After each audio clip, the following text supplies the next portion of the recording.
वाहिगुरू जी का खालसा वाहिगुरू जी की फतेह। अज का दिहाड़ा जो आप गुरुद्वारा सिख कल्चर सोसाइटी के मना रहे हाँ, सिख कौम के महान जरनैल भाई तारू सिंह जी जिन्हों की लासानी शहीदी अज आप गुरुद्वारा साहबान मना रहे हाँ। तो सिख कौम के महान जरनैल भाई लाभ सिंह जी, जनरल लाभ सिंह जी शबेक, उन्होंने शहीदी भी गुरुद्वारा साहब मनाई जा रही है। आप सारे इस लासानी शहीदी उन्होंने पाए हुए पूरन के चलते हाँ जी सिखा के वास्ते 15 अगस्त आ रही है। सिख कौम 15 अगस्त वाले दिन सिख कौम गुलाम हो गई। सिख अपनी आज़ादी चाहते हैं। पटीशन साइन की जा रही है अमेरिकन सरकार नूं। इस करके बेनती है कि तुसी इस पटीशन के उत्ते साइन करो। जिहड़ा सानू भारती कब्जा किया होया है पंजाब के उत्ते उसनूं आज़ाद कराउणा है। उस आज़ादी के वास्ते आप इस पटीशन से साइन करिए तो आप अपना जिहड़ा देश पंजाब है उसनूं आज़ाद करवाइए, भारती कब्जे दे विचों आज़ाद करवाइए। वाहिगुरू जी का खालसा वाहिगुरू जी की फतेह। वाहिगुरू जी का खालसा वाहिगुरू जी की फतेह। August 15th is not Independence Day for Sikhs. We urge America to support the independence of Indian occupied Punjab. Sign the petition. 100,000 signatures needed by August 9. This is the website where you could sign the petition. https:/wh.gov/ifg1r. Please sign the petition. Khalsa Waheguru ji की फतेह। वाहिगुरू जी का खालसा वाहिगुरू जी की फतेह। गुरु प्यारी साध संगत जी, अज Sikh culture society Sikh culture society के संयोग नाल दुआबा एसोसीएशन ਅਤੇ समूह जथेबंदियां समूह गुरु घर ਦੀਆਂ प्रबंधक कमेटियां ਵੱਲੋਂ भाई मनी सिंह जी का शहीदी दिहाड़ा ਅਤੇ जनरल लाभ सिंह जी का जो कि मौजूदा कौम के शहीद हैं, समुचे शहीदों की याद विच सोसाइटियां वालों और सिख सोसाइटी वालों और समुची साध संगत वालों गुरु घर विच बहुत ही शरधा भावना नाल मनाया जा रहा है। असी जो ये जथेबंदियां हैं इन्हां नूं बहुत बहुत बधाई देंदे हाँ। ये हमेशा ही वध चढ़ के खास तौर पर दुआबा एसोसीएशन गुरु घर विच शहीदों के जो दिहाड़े हैं बहुत ही शरधा भावना मनाउंदे हैं। असी संगत दे भी बहुत बहुत धन्यवादी हाँ जो हमेशा ही साध संगत जी साथ देंदी है। असी बेनती करांगे आओ रल मिल के अगे तो भी ये जो शहीदी दिहाड़े हैं शहीद सारिਆਂ ਦੇ ਸਾਂਝੇ हैं। आप गुरु घर विच वध चढ़ के शहीदी दिहाड़े मनाइए ਅਤੇ जो खालिस्तान का आप नींह रखी है उस विच योगदान पाइए जी। वाहिगुरू जी का खालसा वाहिगुरू जी की फतेह। वाहिगुरू जी का खालसा वाहिगुरू जी की फतेह। जिहड़ा कि शहीदी गुरपुरब जनरल लाभ सिंह का सिख कल्चर सोसाइटी दे विच नाल दुआबा एसोसीएशन और सारिया समूह जथेबंदियां रल के जो सिक्खी का खालिस्तान की नींह रखी गई सी, जिहड़ी कि हरमंदर साहब के अटैक तो बाद खालिस्तान की नींह रखी गई सी, उहदे विच जिहड़ा योगदान सिखां ने पाया और शहीदियां दित्तियां उन्हां दा असीं ये वध चढ़ के जिहड़े गुरपुरब मनावांगे और शहीदी दिहाड़े मनावांगे। और इन्हां विच जिहड़े सिख दुआबा एसोसीएशन मैं लख लख वधाई पेश करदा जिन्हां ने उपराला हर साल की तरह ये वध चढ़ के उपराला करते और शहीदां दे दिन मनाउंदे आ। इन्हें वाहिगुरू जी का खालसा वाहिगुरू जी की फतेह। वाहिगुरू जी का खालसा वाहिगुरू जी की फतेह।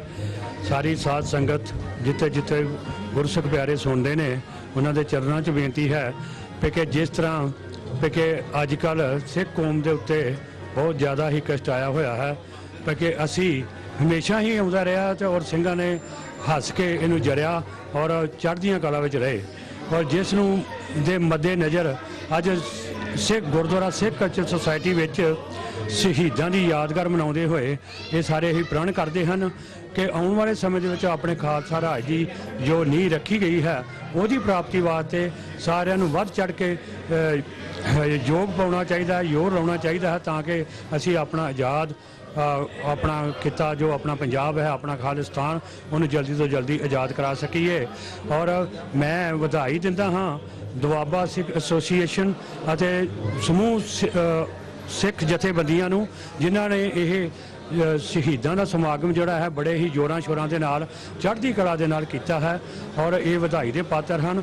ਔਰ ਸਾਨੂੰ ਚਾਹੀਦਾ ਕਿ ਇਹੋ ਜਿਹੇ ਸਮਾਗਮ ਜਿਹੜੇ ਸਾਰੀ ਸਿੱਖ ਕੌਮ ਨੂੰ ਸ਼ਹੀਦਾਂ ਨੂੰ ਹਰ ਟਾਈਮ ਯਾਦ ਕਰਨਾ ਚਾਹੀਦਾ ਤਾਂ ਕਿ ਸਮੇਂ ਸਿਰ ਅਸੀਂ ਆਪਣੇ ਸ਼ਹੀਦਾਂ ਨੂੰ ਯਾਦ ਕਰ ਸਕੀਏ ਔਰ ਆਉਣ ਵਾਲੀ ਜੋ ਸਾਡੀ ਜਨਰੇਸ਼ਨ ਹੈ ਉਹਨਾਂ ਨੂੰ ਵੀ ਪਤਾ ਲੱਗੇ ਕਿ ਸਾਡੇ ਵੱਡਿਆਂ ਵਡੇਰਿਆਂ ਨੇ ਕਿਸ ਤਰ੍ਹਾਂ ਸ਼ਹੀਦੀਆਂ ਪਾਈਆਂ ਔਰ ਕਿਸ ਕਾਰਜ ਵਾਸਤੇ ਪਾਈਆਂ ਔਰ ਚੜ੍ਹਦੀ ਕਲਾ ਵਾਸਤੇ ਸਿੱਖ ਕੌਮ ਦੀ ਚੜ੍ਹਦੀ ਕਲਾ ਵਾਸਤੇ ਉਹਨਾਂ ਬੱਚਿਆਂ ਨੂੰ ਇਹ ਸੰਦੇਸ਼ ਪਹੁੰਚੇ ਔਰ ਤਾਂ ਕਿ ਉਹ ਵੀ ਵੱਧ ਚੜ੍ਹ ਕੇ ਇਸ ਵਿੱਚ ਹਿੱਸਾ ਪਾਉਣ। ਵਾਹਿਗੁਰੂ ਜੀ ਕਾ ਖਾਲਸਾ ਵਾਹਿਗੁਰੂ ਜੀ ਕੀ ਫਤਿਹ। ਗ੍ਰੰਥੀ ਭਾਈ ਭੁਪਿੰਦਰ ਸਿੰਘ ਜੀ ਆਪ ਜੀ ਨੂੰ 1 ਵਜੇ ਤੱਕ ਕਥਾ ਸਰਵਣ ਕਰਾਉਣਗੇ ਜੀ।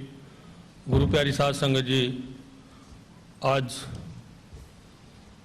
ਜੋ ਭਾਈ ਤਾਰੂ ਸਿੰਘ ਜੀ ਅਤੇ ਜਰਨਲ ਲਾਭ ਸਿੰਘ ਜਿਨ੍ਹਾਂ ਦਾ ਸ਼ਹੀਦੀ ਦਿਹਾੜਾ ਅਤੇ ਜੋ ਮੌਜੂਦਾ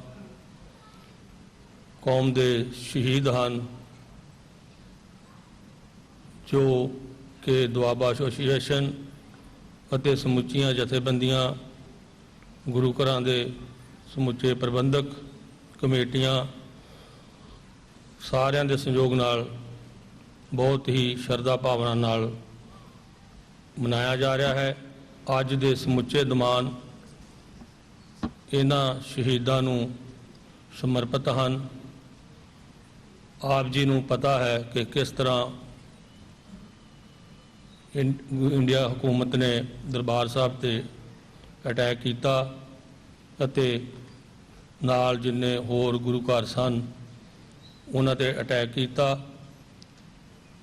ਬੀਬੀਆਂ ਬੱਚਿਆਂ ਨੂੰ ਕਿਸ ਤਰ੍ਹਾਂ ਸ਼ਹੀਦ ਕੀਤਾ।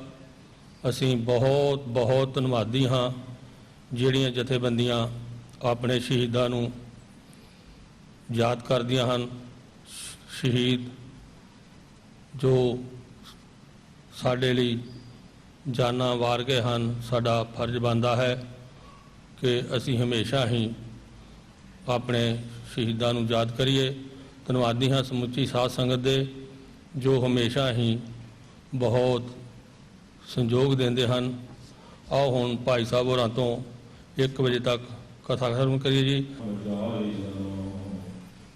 ਨਿਸ਼ਚੈ ਕਰ ਆਪਣੀ ਜੀਤ ਕਰੋ, ਔਰ ਸਿਖੋ ਆਪਣੇ ਹੀ ਮਨ ਕੋ, ਇਹ ਲਾਭ ਹਉ ਗੁਣ ਤਉ ਉਚਰੋ, ਜਬ ਆਉ ਕੀਓ ਨਿਤਾਨ ਬਾਣੇ, ਆਤ ਹੀ ਰੰਗ ਤਬ ਜੂਝ ਬਰੋ, ਗਗਨ ਦਮਾਮਾ ਬਾਜਿਓ, ਪਰਿਉ ਨਿਸ਼ਾਨ ਕਾਓ, ਖੇਤ ਜੋ ਮਾਂਡਿਓ ਸੂਰਮਾ, ਆਪ ਜੂਝਣ ਕੋ ਦਾਓ, ਸੂਰਾ ਸੋ ਪਹਿਚਾਨਿਆ, ਜੋ ਦੀਨ ਕਹਤੇ ਤਾ, ਪੁਰਜਾ ਕਟ ਮਰ, ਕਬੂ ਨਾ ਛਾੜੈ ਖੇਤਾ, ਜੋ ਤਉ ਪ੍ਰੇਮ ਖਿਲਨ ਕਾ ਚਾਓ, ਸਿਰ ਤਾ ਧਰੀ ਗਲੀ ਮੇਰੀ ਆਓ, ਇਤਮਾਲ ਪੈਰ ਤਰੀਜੈ, ਸਿਰ ਦੀਜੈ ਕਾਨ ਨਾ ਕੀਜੈ, ਜਹਰਾ ਜਰੂਰ ਖਾਜਰਾ ਹਜੂਰ ਸਰਬ ਕਲਾ ਭਰਪੂਰ, ਬਾਣੀ ਕੇ ਗੋਇਕ ਬਾਲੀਏ ਕੁਲ ਆਲਮ ਦੀਨ ਦੁਨੀ ਦੇ ਪਾਤਸ਼ਾਹ, ਦਸਾਂ ਹੀ ਪਾਤਸ਼ਾਹਾਂ ਦੀ ਆਤਮਿਕ ਜੋਤ ਗੁਰਗੱਦੀ ਤੇ ਵਿਰਾਜਮਾਨ ਸ਼ਬਦ ਗੁਰੂ ਸ਼੍ਰੀ ਗੁਰੂ ਗ੍ਰੰਥ ਸਾਹਿਬ ਜੀ ਮਹਾਰਾਜ ਜੀ ਦੇ ਮੁਬਾਰਕ ਚਰਨਾਂ ਵਿੱਚ ਜੁੜ ਬੈਠੀ ਗੁਰੂ ਪਿਆਰੀ ਗੁਰੂ ਸਵਾਰੀ ਸਾਧ ਸੰਗਤ ਜੀ, ਆਓ ਸਾਡੇ ਕਮਾਲ ਦਸ਼ਮੇਸ਼ ਪਿਤਾ ਸ਼੍ਰੀ ਗੁਰੂ ਗੋਬਿੰਦ ਸਿੰਘ ਜੀ ਮਹਾਰਾਜ ਜੀ ਵੱਲੋਂ ਬਖਸ਼ਿਸ਼ ਕੀਤੀ ਹੋਈ ਫਤਿਹ ਦੀ ਸਾਂਝ ਪਾਓ।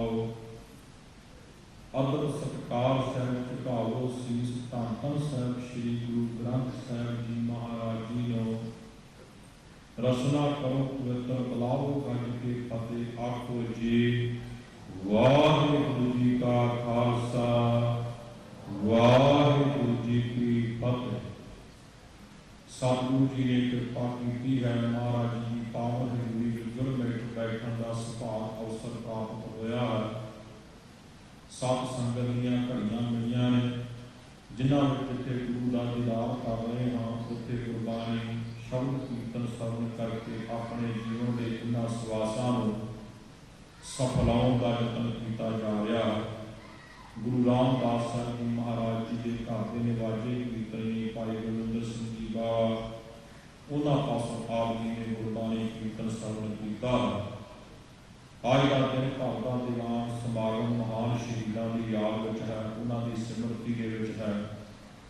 ਉਹਨਾਂ ਨੇ ਸਾਡੇ ਵਾਸਤੇ ਕੀ ਕੀਤਾ, ਕੌਮ ਵਾਸਤੇ ਉਹਨਾਂ ਨੇ ਆਪਣਾ ਆਪਾ ਕਿਵੇਂ ਵਾਰਿਆ, ਕੀ ਕਾਰਨ ਸੀ ਕਿ ਉਹਨਾਂ ਨੂੰ ਆਪਣੇ ਘਰ ਦੇ ਸੁੱਖ ਆਰਾਮ ਛੱਡਣੇ ਪਏ, ਆਪਣੇ ਪਰਿਵਾਰ ਨੂੰ ਕੁਲਾਂਜੀ ਦੇਣੀ ਪਈ, ਆਪਣੇ ਆਪ ਨੂੰ ਮੁਸੀਬਤਾਂ ਦੇ ਵਿੱਚ ਰੱਖ ਕੇ ਇਸ ਮੁਕਾਮ ਤੇ ਪਹੁੰਚਣਾ ਪਿਆ ਕਿ ਉਹਨਾਂ ਨੂੰ ਆਪਣੇ ਸੋਹਣੇ ਸੋਹਣੇ ਇਹ ਜਿਸਮ ਜਿਹੜੇ ਸਨ, ਇਹ ਸੋਹਣੀ ਜਿਹੜੀ ਜ਼ਿੰਦਗੀ ਸੀ ਉਹ ਵਾਰਨੀ ਪਈ।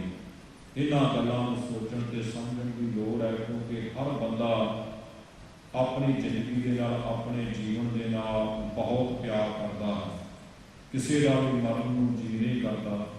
ਆਪਾਂ ਗੁਰਬਾਣੀ ਦਾ ਭਜਨ ਪੜ੍ਹਦੇ ਹਾਂ, ਹਜ਼ੂਰ ਪਾਤਸ਼ਾਹ ਕਹਿੰਦੇ ਬਾਕੀ ਮਨੁੱਖ ਨੂੰ ਸਭ ਕੁਝ ਯਾਦ ਹੈ, ਬਸ ਮਰਨਾ ਇਹਨੂੰ ਭੁੱਲਿਆ ਹੋਇਆ, ਵਿਸਰਿਆ ਹੋਇਆ, ਇਹ ਉਹਨੂੰ ਯਾਦ ਵੀ ਨਹੀਂ ਕਰਨਾ ਚਾਹੁੰਦਾ। ਖਾਣਾ ਪੀਣਾ ਹੱਸਣਾ ਸੌਣਾ ਵਿਸਰ ਗਿਆ ਹੈ ਮਰਨਾ, ਬਾਕੀ ਤਾਂ ਸਭ ਕੁਝ ਯਾਦ ਹੈ, ਹੱਸਣਾ ਵੀ ਯਾਦ ਹੈ, ਖਾਣਾ ਵੀ ਯਾਦ ਹੈ, ਸੌਣਾ ਵੀ ਯਾਦ ਹੈ।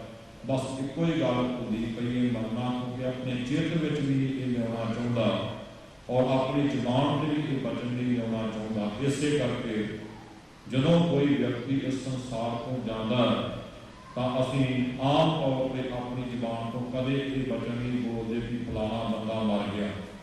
ਉਹਦੇ ਵਾਸਤੇ ਕਿਉਂਕਿ ਡਰ ਲੱਗਦਾ ਮੌਤ ਜਦੋਂ ਹੀ ਜ਼ੁਬਾਨ ਦੇ ਉੱਤੇ ਸ਼ਬਦ ਆਉਂਦਾ, ਅਸੀਂ ਵੱਖਰੇ ਜਿਹੇ ਨਾਂ ਰੱਖ ਲਏ ਕਿ ਬੰਦਾ ਚੜ੍ਹਾਈ ਕਰ ਗਿਆ ਜੀ, ਬੰਦਾ ਅਕਾਲ ਚਲਾਣਾ ਹੋ ਗਿਆ ਜੀ, ਬੰਦਾ ਪੂਰਾ ਹੋ ਗਿਆ ਜੀ। ਨਾ ਤਾਂ ਉਹਦੀ ਸਾਰੀ ਉਮਰ ਅਕਾਲ ਵਾਲੇ ਪਾਸੇ ਨੂੰ ਚਲਾਣੇ 'ਚ ਲੱਗੀ ਹੁੰਦੀ ਹੈ, ਨਾ ਉਹ ਪੂਰਾ ਹੋ ਸਕਦਾ ਕਿਉਂਕਿ ਸਾਰੀ ਜ਼ਿੰਦਗੀ ਅਧੂਰੇ ਦੀ ਲੰਘ ਗਈ, ਪੂਰਾ ਕਿੱਥੋਂ ਹੋਣਾ।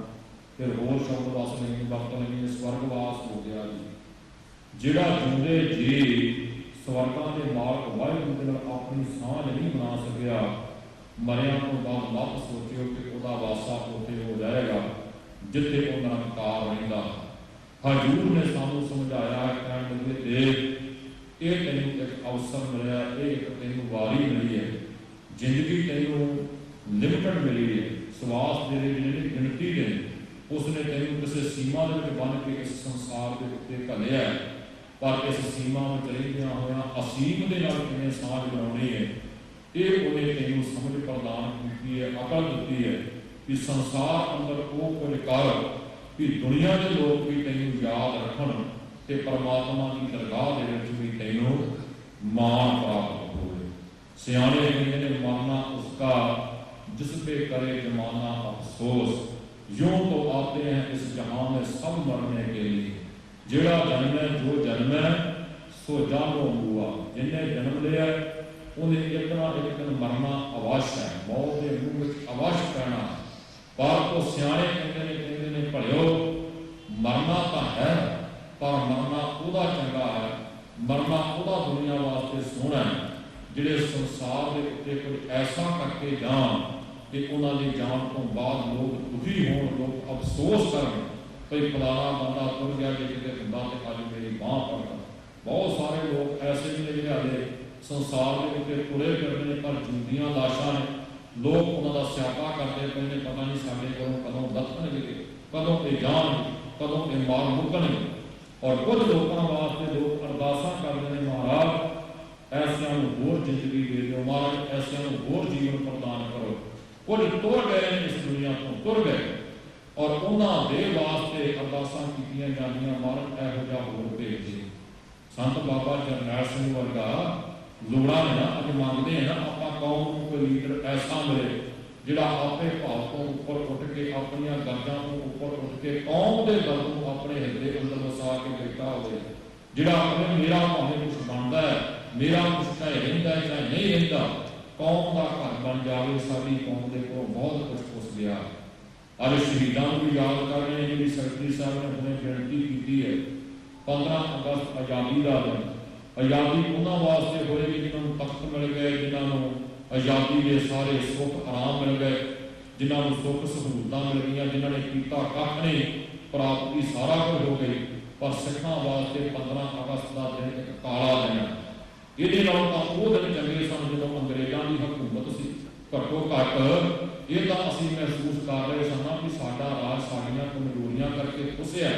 ਪਰ ਜਦੋਂ ਪ੍ਰਾਪਤੀ ਹੋ ਰਹੀ ਸੀ, ਇੰਨੀਆਂ ਕੁਰਬਾਨੀਆਂ ਸ਼ਹਾਦਤਾਂ ਦੇਣ ਤੋਂ ਬਾਅਦ ਸਭ ਕੁਝ ਮਿਲ ਰਿਹਾ ਸੀ, ਔਰ ਫਿਰ ਉਸ ਮਿਲੇ ਹੋਏ ਨੂੰ ਥਾਲੀ ਵਿੱਚ ਪਰੋਸ ਕੇ ਉਹਨਾਂ ਲੋਕਾਂ ਦੇ ਅੱਗੇ ਰੱਖ ਦੇਣਾ ਜਿਨ੍ਹਾਂ ਦੀ ਬਾਤ ਸਰਦਾਰ ਕਪੂਰ ਸਿੰਘ ਜੀ ਇਹ ਕਹਿੰਦੇ ਹੁੰਦੇ ਸਨ ਕਿ ਇਹਨਾਂ ਲੋਕਾਂ ਨੂੰ ਤੁਸੀਂ ਨਾ ਗੁਲਾਮ ਦੇਖਿਆ ਹੈ, ਇਹਨਾਂ ਲੋਕਾਂ ਨੂੰ ਤੁਸੀਂ ਗੁਲਾਮ ਦੇਖਿਆ ਹੈ। ਕਿਉਂਕਿ ਜਦੋਂ ਉਹ ਸਿੱਖ ਕੌਮ ਹੋਂਦ ਵਿੱਚ ਆਈ ਹੈ, ਉਦੋਂ ਇਹ ਜਿਹੜਾ ਸਨਾਤਨ ਮਤ ਸਾਰਾ ਗੁਲਾਮੀ ਦੇ ਵਿੱਚ ਸੀ। ਇਹਨਾਂ ਨੂੰ ਹਕੂਮਤ ਨੇ, ਮੁਗਲਾਂ ਨੇ, ਪਠਾਨਾਂ ਨੇ ਆਪਣੀ ਕੈਦ ਵਿੱਚ ਰੱਖਿਆ, ਆਪਣੀ ਗੁਲਾਮੀ ਵਿੱਚ ਰੱਖਿਆ। ਔਰ ਸਰਦਾਰ ਕਪੂਰ ਸਿੰਘ ਕਹਿੰਦੇ ਹੁੰਦੇ ਸਨ ਕਿ ਜਿੰਨਾ ਅੱਜ ਕਹਿੰਦੇ ਨਾ ਕਿ 9 ਮਾਸ ਦਾ ਰਿਸ਼ਤਾ, ਇਹਨਾਂ ਨੂੰ ਤੁਸੀਂ ਗੁਲਾਮ ਦੇਖਿਆ। ਜਿਸ ਦਿਨ ਇਹਨਾਂ ਨੂੰ ਆਜ਼ਾਦੀ ਮਿਲੀ ਨਾ, ਉਸ ਦਿਨ ਪਤਾ ਲੱਗੇਗਾ ਕਿ ਇਹਨਾਂ ਦੀ ਸੋਚ ਕਿਹੋ ਜਿਹੀ ਹੈ। ਔਰ ਉਹੀ ਕੁਝ ਹੋਇਆ ਸਾਧ ਸੰਗਤ। ਸਭ ਤੋਂ ਵੱਧ ਕੁਰਬਾਨੀਆਂ ਕਰਕੇ, ਸਭ ਤੋਂ ਵੱਧ ਫਾਂਸੀਆਂ ਤੇ ਚੜ੍ਹ ਕੇ, ਸਭ ਤੋਂ ਵੱਧ ਨੁਕਸਾਨ ਸਿੱਖ ਕੌਮ ਨੇ ਕਰਵਾ ਕੇ ਆਜ਼ਾਦੀ ਇਹਨਾਂ ਲੋਕਾਂ ਨੂੰ ਦੇ ਦਿੱਤੀ। ਕਿ ਜਦੋਂ ਉਹਨਾਂ ਲੋਕਾਂ ਨੂੰ ਆਜ਼ਾਦੀ ਮਿਲੇ, ਫਿਰ ਉਹਨਾਂ ਲੋਕਾਂ ਨੇ ਅੱਜ ਤੱਕ ਜੋ ਸਾਡੇ ਨਾਲ ਕਰ ਰਹੇ ਨੇ, ਉਹ ਸਾਡੇ ਕੋਲ ਕਿਸੇ ਦੇ ਕੋਲ ਵੀ ਭੁੱਲਿਆ ਹੋਇਆ ਨਹੀਂ। ਉਹਨਾਂ ਨੇ ਉਹ ਸਾਰੇ ਤਸ਼ੱਦਦ, ਉਹ ਸਾਰੇ ਮੁਗਲ ਹਕੂਮਤ ਜਿਹੜੇ ਸਾਡੇ ਉੱਤੇ ਉਹਨਾਂ ਨੇ ਜੋ ਕੁਝ ਕੀਤਾ, ਉਹ ਸਾਰੇ ਨੂੰ ਉੱਤੇ ਭੁਲਾ ਦਿੱਤਾ। ਉਹ ਤੋਂ ਕਿਤੇ ਵੱਧ ਸਾਡੇ ਨਾਲ ਜਾਤੀਆਂ, ਉਹ ਤੋਂ ਕਿਤੇ ਵੱਧ ਸਾਡੇ ਨਾਲ ਨਾ ਇਨਸਾਫੀ, ਉਸ ਤੋਂ ਕਿਤੇ ਵੱਧ ਸਾਡੇ ਨਾਲ ਜ਼ੁਲਮ ਕੀਤਾ ਜਾ ਰਿਹਾ।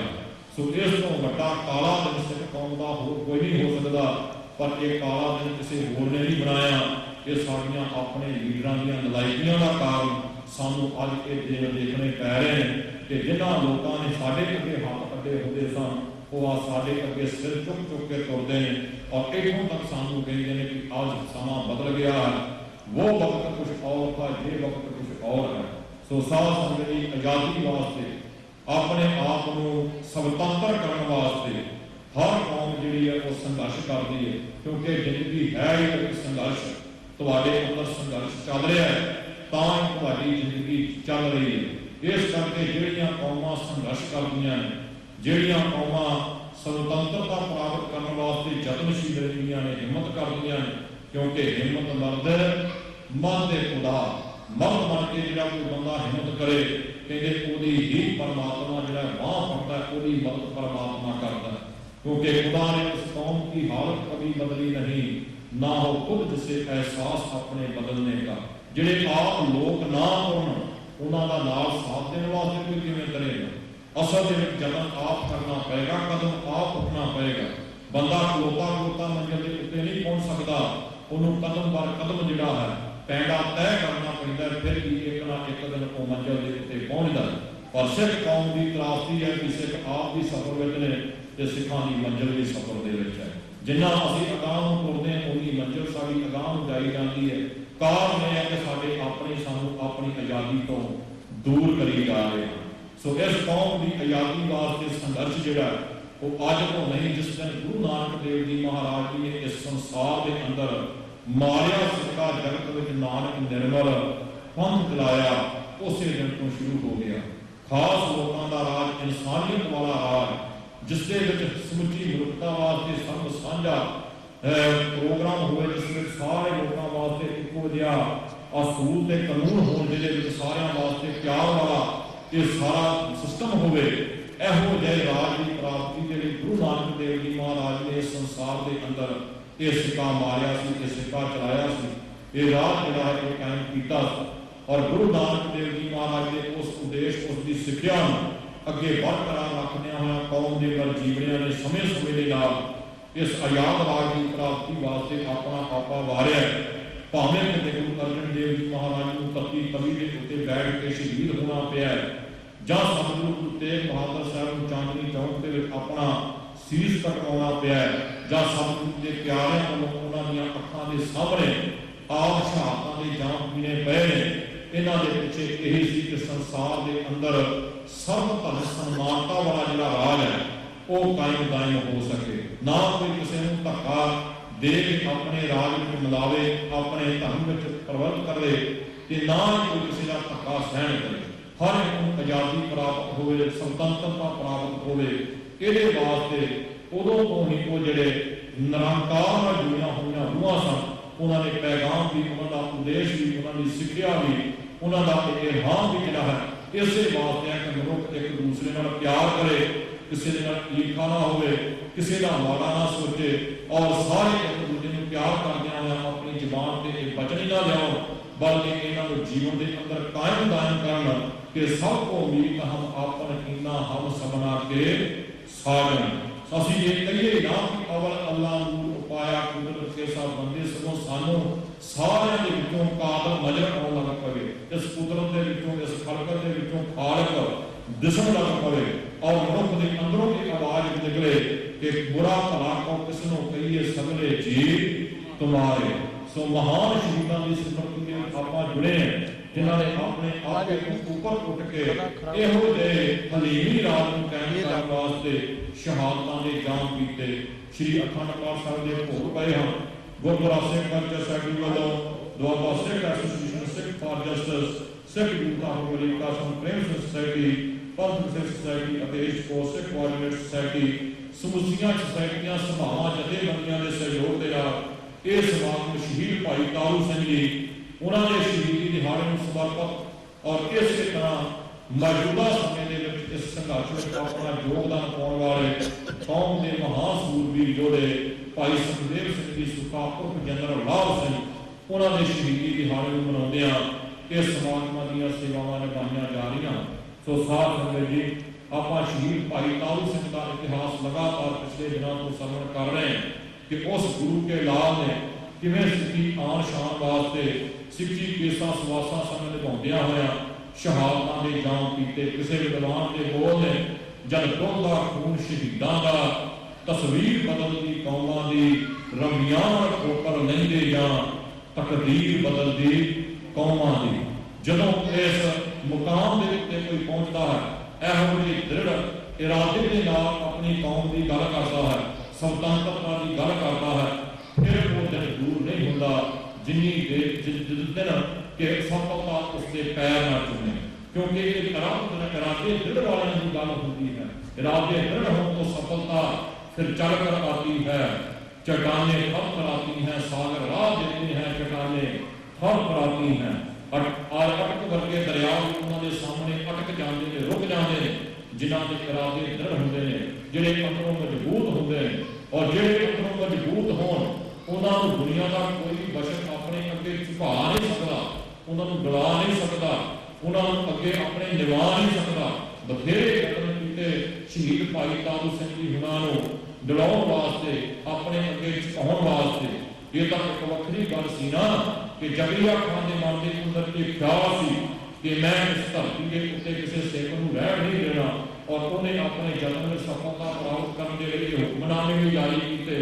और जदों ये घटना घटती है कि भाई तारू सिंह जी को गिरफ्तार करने तो पहला कि करीम खान की जी बच्ची है जी जलंधर के नवाब ने चुक ली धक्के के नाल, और उन्होंने छुड़ाने वास्ते जो जकरिया खान ने ना कर दी तो वह खालसे के दरबार में आया, भाई तारू सिंह को बेनती की कि मेरी बच्ची है वो धक्के नाल जरमाना चुक के लै गया और हुकूमत मेरा कोई साथ नहीं दे रही, बल्कि जकरिया खान के दरबार में उन्होंने धक्के मार के बाहर कढ़ दिता गया।